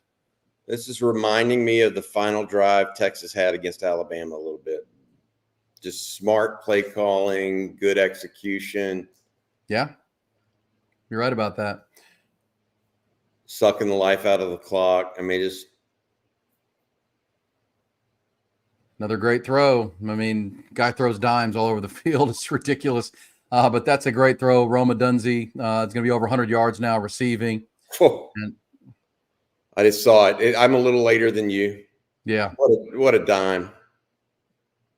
I mean, I don't even know what to say to that. Yeah, it's 430 yards now. I mean, it's just as you were alluding to that drive against Alabama, this is a very mature drive. It's just a mature quarterback. Been playing in a system for 5 years. He not panicked. The play calls are right. And I know I'm not in the building, but I know the Sugar Bowl was quite loud when this drive began. But they've taken this crap out of it now. Well, at this rate, Texas is going to get the ball back. The question is, can they get the ball back and score twice? Yeah, well, yeah. I mean, if you make this a 9-point game, obviously you're going to have to score twice. But any points on this drive are going to be tough to overcome. You kind of knew that as the drive began, and that's why what Michael Penix has done on this drive has been, really high level stuff. Sark's got to think about using timeouts here. 100%. 100%, because I don't know that they'll throw the ball again here. I think they're happy with a field goal, Bobby. Yep. I think the clock has become more of an enemy to Texas right now than anything. Yep. 9-point lead is fine for them. There's Sark taking a timeout immediately. Well, I mean, Bobby, if this we'll see where this goes with a potential. Because I don't think Michael Penix throws the ball again. I think they're happy to get up 9 and see what happens and play the clock game. But 527 total yards for Washington, 430 through the air, almost 100 on the ground. It's just been a really efficient game. They've only got 2 penalties with 8 yards. They're 3 of 9 on third downs, which hasn't been great. But they've hit the explosive plays that Texas has not. And, they've been the cleaner team in this football game, without a doubt. Yeah. This played a better game. Yeah. Well, I mean, it's not something we haven't said 100 times this month. This is the first time Texas is playing a team in a while that has a better quarterback than they have. May have a better coach. I mean, big picture, and that's not a knock at Sark. It's just you're dealing with the AP Coach of the Year, and Kalen DeBoer, who's one of the rising coaches in all of football, and they're a very experienced team. And you've made a lot of mistakes. And as far as the Texas Longhorns go, the double-digit penalties, the turnovers here in the second half have been crucial. And the other team has not made many. There's middle pressure that Michael Penix avoids, and I was wrong that he wasn't going to throw again, but he doesn't get sacked, Bobby. He doesn't get sacked, and now they're going to try a field goal to go up 9 points with 2:44 to go. Longhorns didn't have to use a timeout on that one. That's big. That is big.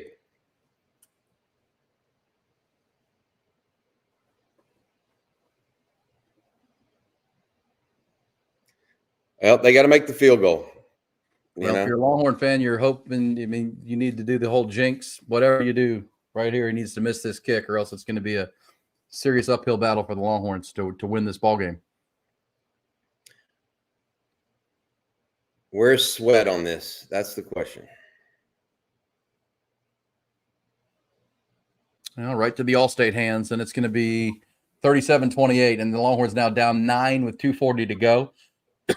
Kicker's been money today. He's got 3 field goals here in the second half. Washington's only scored 1 touchdown in the second half, as has Texas. The 3 field goals are the difference right now. A 9-point lead with 2:40 to go. And, at this point, you got to score quick, and then you got to, hold on to the timeouts you have, but you also then have to go for an onside kick and hope you can recover it at this point. Yes. Michael Penix, 29 of 38, 430 yards and 2 touchdowns.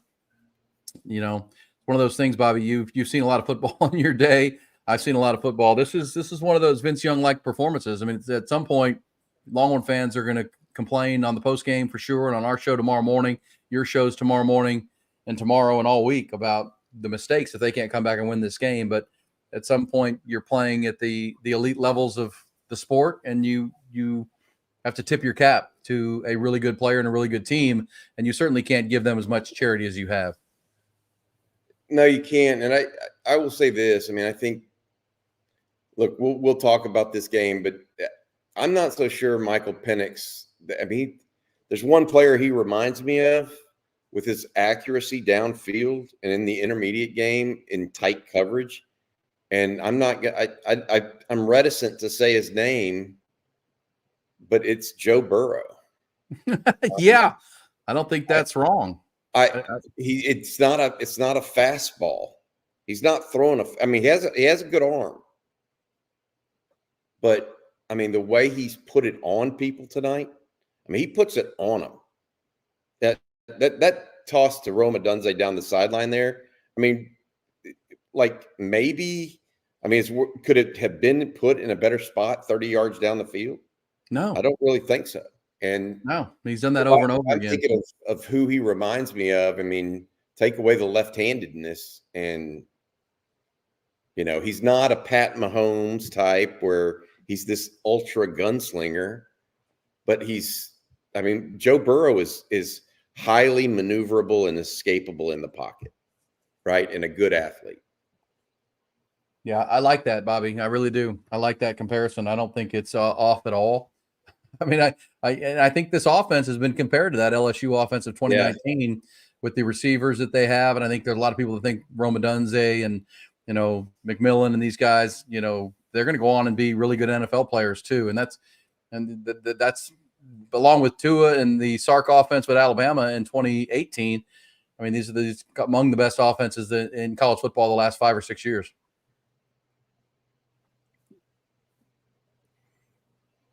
All right, Longhorns need an answer here. Down 9.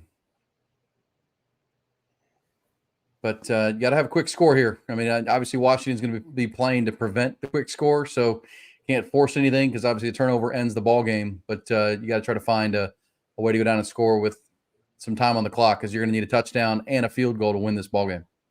I mean, he's just putting it on a dime, dude. That is such a good throw. Bobby, I think I love your Joe Burrow comparison. And I'm trying to remember who the national writer was who wrote a story about that same thing after, he witnessed the Oregon-Washington first matchup. Yeah, the Oregon-Washington first matchup. Might have been Stuart Mandel or one of those guys wrote a story saying the last time he saw an offense this dynamic and a quarterback this good was Joe Burrow. Yeah, I don't think their offense is as dynamic as LSU's. I will say that. I think he is. That you know what I mean? I don't think they have Justin Jefferson. They don't have Justin Jefferson and Jamar Chase. You're right about that. And Clyde Edwards-Helaire is a really good college running back. Yeah, it's different. That's a different group. Yeah, there's Quinn Ewers again using those legs. I really like the way he's been and clearly Sark and he had a lot of conversations this month about being decisive. When you see a lane run, they're going to play coverage against us and we're going to take it. And Quinn Ewers is now at almost 50 yards rushing in the game. Yeah. But you're to midfield now, just under 2 minutes. I mean, when I say score quick, Longhorns have an opportunity if they can get one more big chunk play to start, trying to get the ball in the end zone. There's another good throw by Quinn, who's now over 250 yards passing. Now they have to throw. They can't run the football.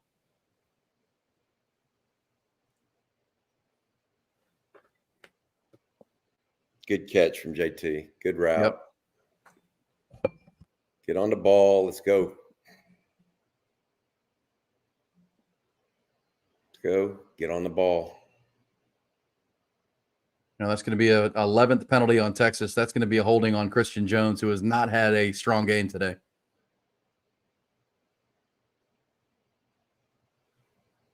Now JT Sanders is down again. Yeah, that time Christian Jones, as Quinn Ewers was rolling to his right, just really reached out and grabbed the defender for Washington, which you got to know better than that. They're going to call that every time. And let's hope the best for JT here. No, boy. Oh, holding on that defense. Are they called holding on deep? Oh, they called that on. Well, that's a weird. Oh, he just knocked knees. That can't I think be it's okay. All right. Well, they didn't call it on. Christian Jones also reached out and grabbed the defender as Quinn Ewers was rolling to his right, but they called it first on JT, or on the defender on JT Sanders. That's going to be 1st and 10 Texas. That's good. I thought that was going to be the 11th penalty. That's the 3rd penalty instead on the Washington Huskies in this game. And the Longhorns have life. I mean, it's 1:24 to go. If you could score before the 1 minute mark, Bobby, obviously, then you got to go onside kick and take your chances there. Yeah, you got to go onside kick. That's all there's to it. But stranger things have happened in football. They need to get points on the board right now, though. Yeah, 100%. And obviously, depending on clock, you could go field goal, touchdown if you can get an onside kick, but obviously you prefer the touchdown right here. They're playing zone. All right, that was a quick play. I mean, at 119, this ball game is going to be dependent on. It'll be dependent on the onside kick. Yeah. Yeah. At this point, you got to steal a possession here. Yep. And this is where the 2 turnovers here in the second half have really cost you. This is an elite offense with an elite quarterback, and you give the ball up twice. This is what can happen. You find yourself needing onside kicks to win the ball game. Yep. X has single coverage here. They rotated him.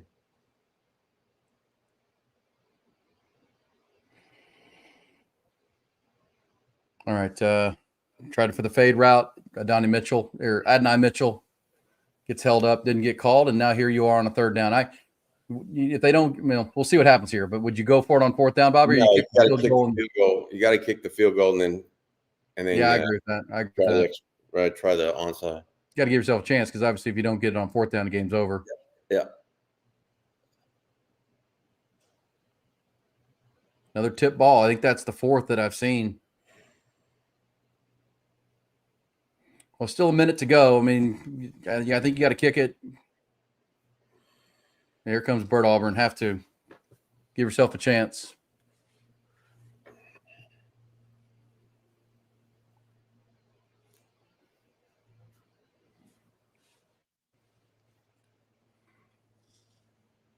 What do you got? Let's see what Joe D. Camillus has for us, guys.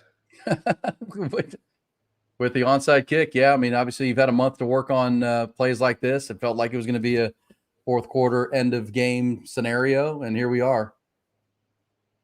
Can't say enough about Michael Penix on that previous drive, Bobby. I mean, that was if the Longhorns can't recover this onside kick, that was such a clinical, critical drive just to surgically move the ball down the field. Because any point, I mean, in a 6-point game I think they took over with about 5 minutes to go. Any points were going to be tough to overcome for the Longhorns, and here they are. Still have 2 timeouts. So, obviously that would help if you can get the onside kick, but it's going to come down to that. Those would help because now you have to score a touchdown if you're going to win this game, keep your season alive, and get to Houston for a national championship game next week. Obviously, the Michigan Wolverines have qualified for that game. They beat Alabama in overtime. Heck of a game there in the Rose Bowl.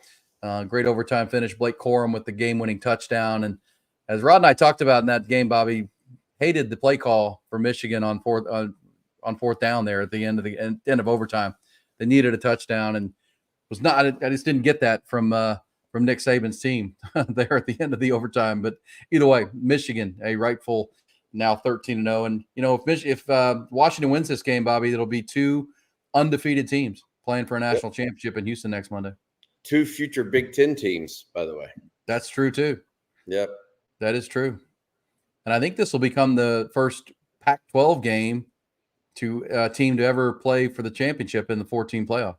What are they going to do here? So Dunze is deep here. He's going that way. They got to go in the middle. Yeah, Washington took a timeout. They wanted to see what Texas was coming out in, and they're going to adjust to that. That's smart coaching by Kalen DeBoer.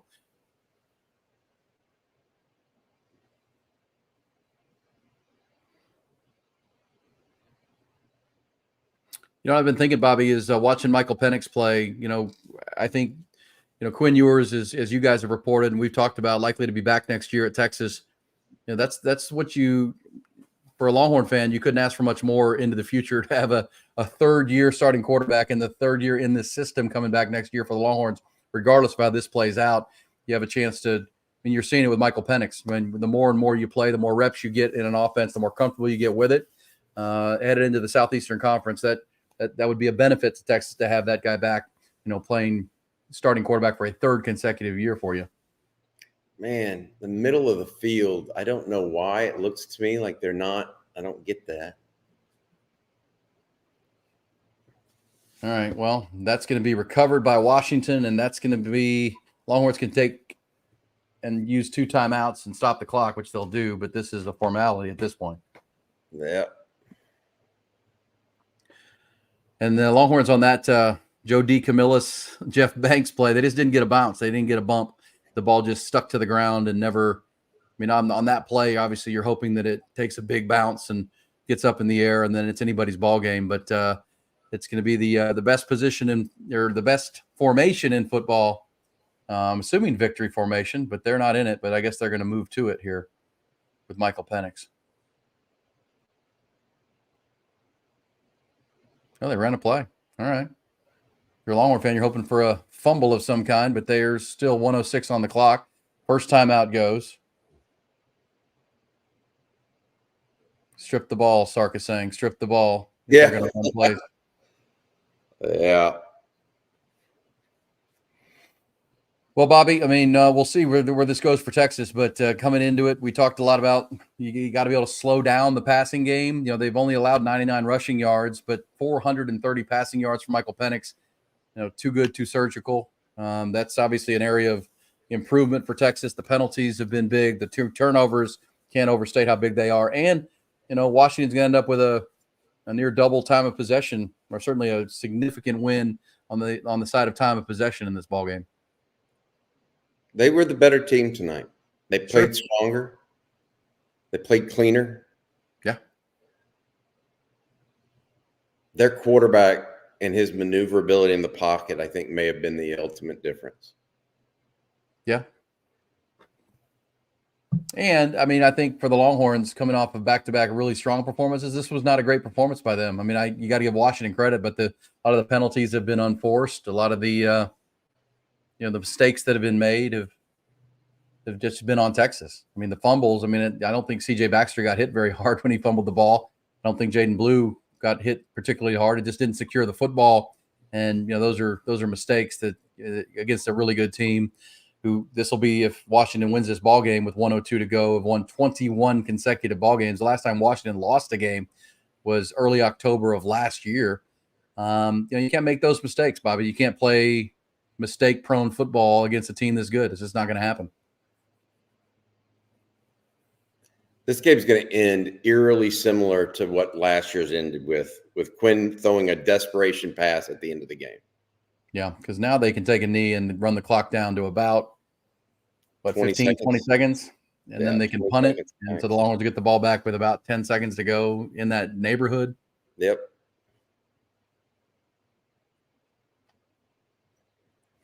Got to be stripping the ball here, Joe Pisarcek. That's what you're looking for. They're going to run plays and not take knees. You got to try to strip it. And this is the worst feeling of football right here, is just watching the clock bleed and your season bleed away because you can't stop it any longer. Oh, wow. Got an injury timeout. Were you surprised that they were running the ball and not taking the knee, Bobby? Me too. I mean, that could be a situation where that impacts them next week. Wow. Now, this is interesting. Oh, he's cramping. And they're treating it. They're grabbing his leg like he's having a cramp. Yeah. But the clock is not running. Yeah, no, it reversed to 25 seconds. Texas will get it with 20 seconds left. That's what's going to happen here. Yeah, I mean, they'll have no timeouts in 20 seconds. But, you know, if you're Washington, are you punting here? I mean, you're going to try to pooch it down there? I would definitely punt here. Yeah, you want to back Texas up as far as you can. Yeah.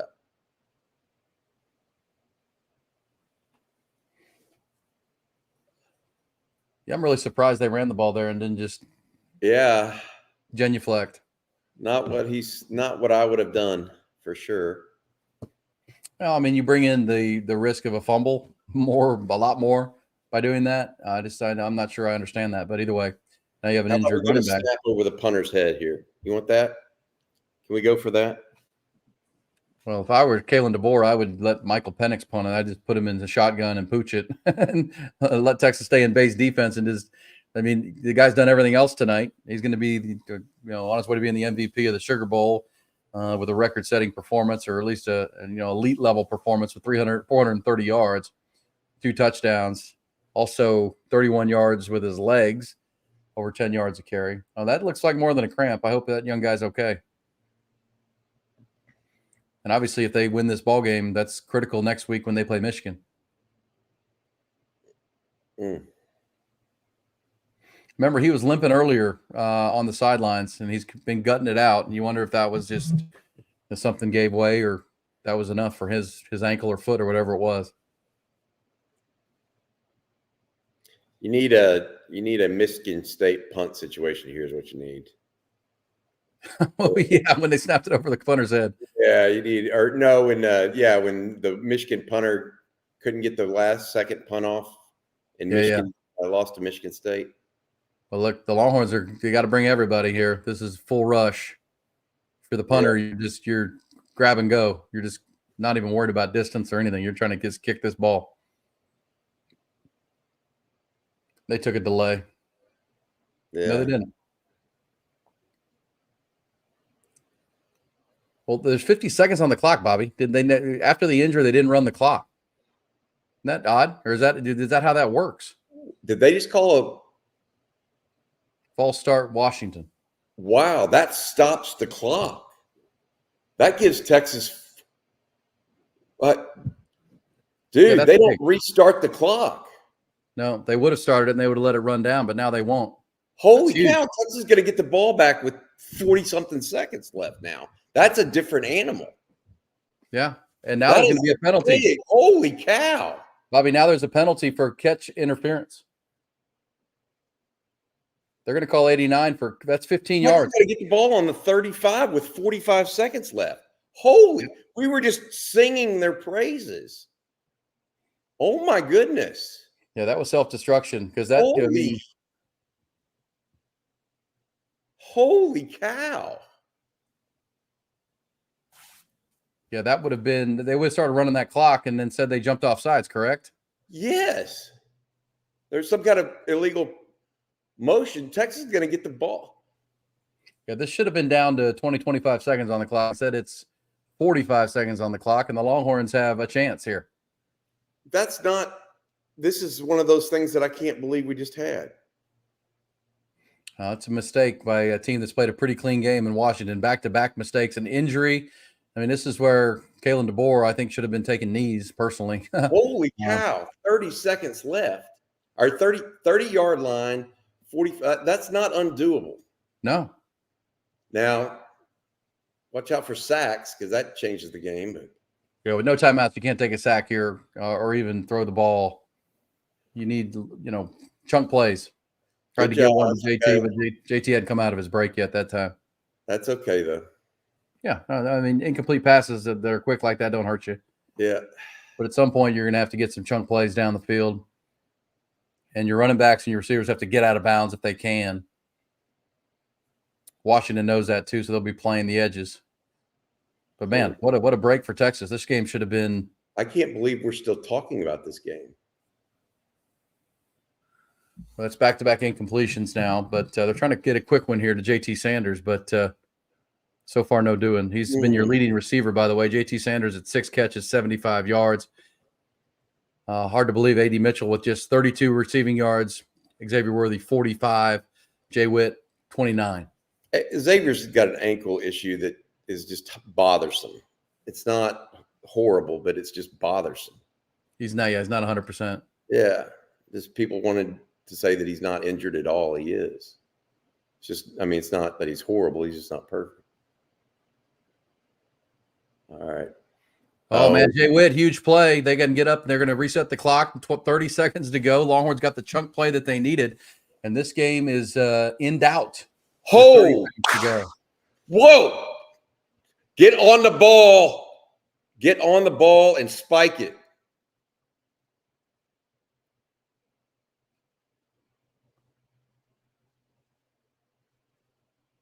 Nope, not spiking it. They're going for it. Well, tried to get a quick one to A.D. Mitchell, but still stops the clock with 20 seconds to go. I don't hate that play at all. Better throw, may have had a 50-50 opportunity. And this game, which looked over, is now edge of your seat stuff here, folks. 20 seconds to go. Yeah. And now the best cover corner for Washington is walking off the field injured. That's Manny Muhammad's cousin, and he's played a great game tonight. Quinn Ewers now over 300 passing yards, by the way, with that strike to Jay Witt. He's at 303 yards on 22 of 38. I don't believe this. I can't believe Texas is still in the game. Well, I mean, it's safe to say that they still have to score a touchdown to make it an epic comeback and unbelievable finish. But Kalen DeBoer and his staff, they did not execute that last series well at all.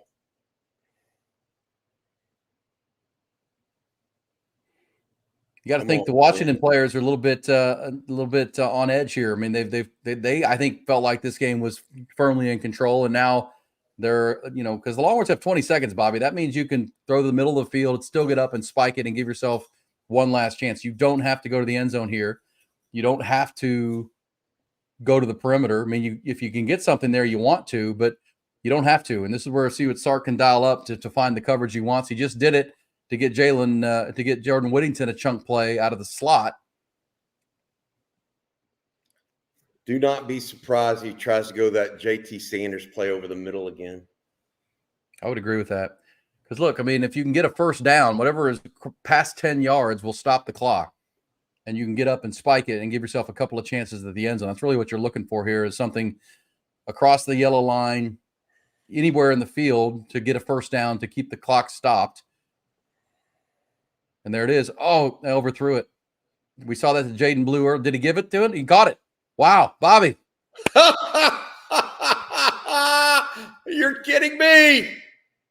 Holy cow. Did he really catch that? He did. Foot down. Great catch. Remember, he dropped one earlier on that. That's a catch, Bobby. Holy Toledo. What a catch. All right, what's coming here? Woo! They're going to review this. Of course. Man, what a finish. What a finish. Oh my goodness. Well, listen, who are you Bobby, going to here? Well, I mean, you got elite receivers. Cow. And that's Aaron Logan. That's an elite catch what right are we there. doing, baby? We're having a good time. We'll see here. You've got to be kidding me. That's a catch. I thought he overthrew it, but that's a great play for Jaden Blue. Now you got the ball at this is going to be the 13-yard line, 12-yard line, 15 seconds. That's 3 shots at the end zone, Bobby, if you manage this right and don't take a sack.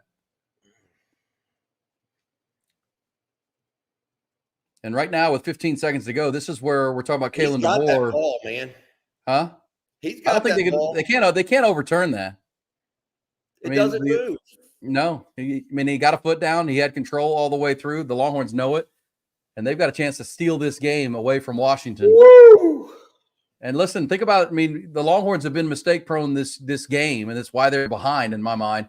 But I mean, Washington, who played a really clean game, that penalty on the when they jumped off sides on the punt, then didn't allow the clock to run, the injury stoppage when they should have been taking a knee, and then a kick catch interference play. I mean, these are just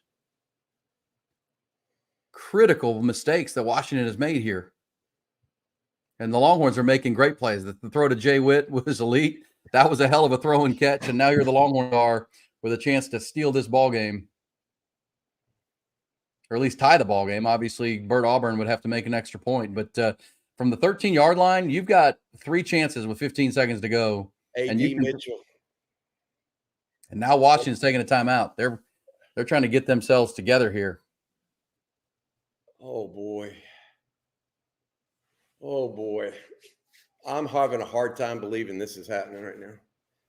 Well, look, I mean, that 15 seconds on the clock, Bobby, came directly from Washington mismanaging their series, right? No doubt. That game the Longhorns should have gotten the ball with about 15 or 20 seconds on the clock. Unbelievable. This is absolutely incredible. And now the Longhorns are about to go over 500 yards of offense. This is what a game. What more can you ask for? We talked all day today over at Manning's about last team with the ball, one of those kind of games, and here we are. I've called it a coin flip game all month, and there we are, the flip of the coin. Oh, my goodness. And all you could ask for the Longhorns here is have 3 chances. I mean, with 15 seconds, if Quinn Ewers doesn't take a sack, they've got three potential throws to the end zone. And they can throw underneath here a little bit if they need to. And still get the ball spiked. They can get a first down at the 2, but you don't want to throw there.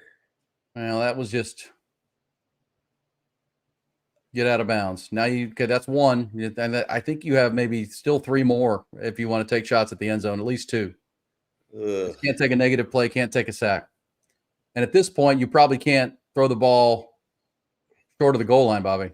I think Sark wanted to see what kind of defense they were going to run. Yeah, this is now that was a show me play. We'll see if they change it up. This is a chess match of big portions here. National championship game on the line. Do not throw it short.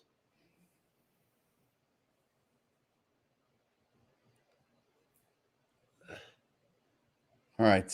That took 5 seconds. This is your last play, Bobby. It's got to be quick, Quinn. Comes down to this. Longhorns with a chance to tie this ball game. Appreciate everybody with us on the edge of your seat with the watch along. Our 4th quarter brought by Brain Vault and the Brain Vault technology. It's come down to this. The Longhorn season. I mean, who could have imagined they'd get this chance to beat Michael Penix and the Washington Huskies? They've got it on 3rd and 11. Most likely the last play of the game, barring a penalty. Do you run a slant? What do you do? They brought pressure. Did they? They're going to be a second. This is 4th down now. The Longhorns are only a 4th down. Ewers threw the ball out of bounds. I think they're going to put time back on the clock because I think he threw it out of bounds. This is back to the shades of the 09 Big 12 championship game, Bobby. Was he down, though, when he let go of the ball?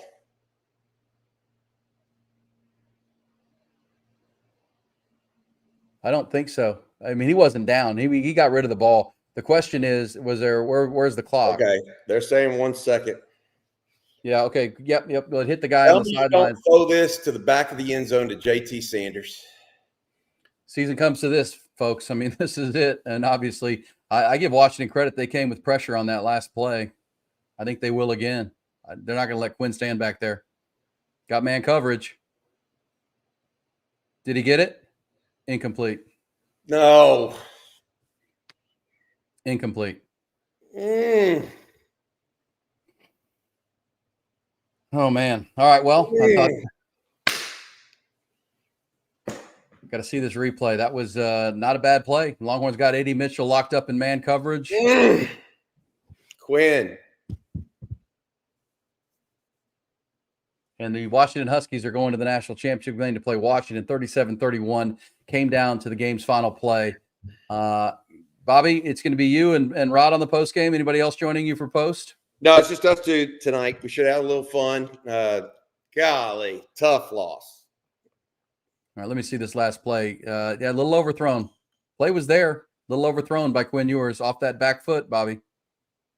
Little flick of the wrist. And if he throws it a little lower, a little more steam, I think that's a touchdown. But Washington wins this ball game. Nice play by the defense. Bobby, it's been a blast this year with the watch-alongs. We'll do more with the live streams on Texas Football, thanks to Brain Vault and the Brain Vault technology, also Grande Equipment, Classic Collision, and Viking Fence for their partnership all year long. Also the Mudslinger Mary, Bloody Marys. Bobby, any final thoughts before you and Rod fire up the post? Heartbreaking. Crushing. Heartbreaking. Yeah.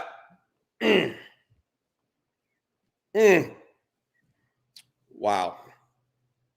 All right, my friend. We'll talk tomorrow. 37-31. You be good, bud. I'm sorry. I'm speechless. All right, that's fine. That's fine. I know the audience is going to take a deep breath, and they'll be ready to go with you and Rod on the post game. 37-31 final. Texas valiant comeback, but too many mistakes earlier in the game. Washington tried to let them come back in the game. Quinn Ewers nearly did it. Had a drive for a touchdown right before the half, and nearly had a game-winning and season-saving drive to end the ball game that ends up, one play short. That's all you can ask for from the long. Great season, guys. Great season, and look forward to watching the post game with you and Rod. All right, take care. Take care, Aaron. Thank you, man.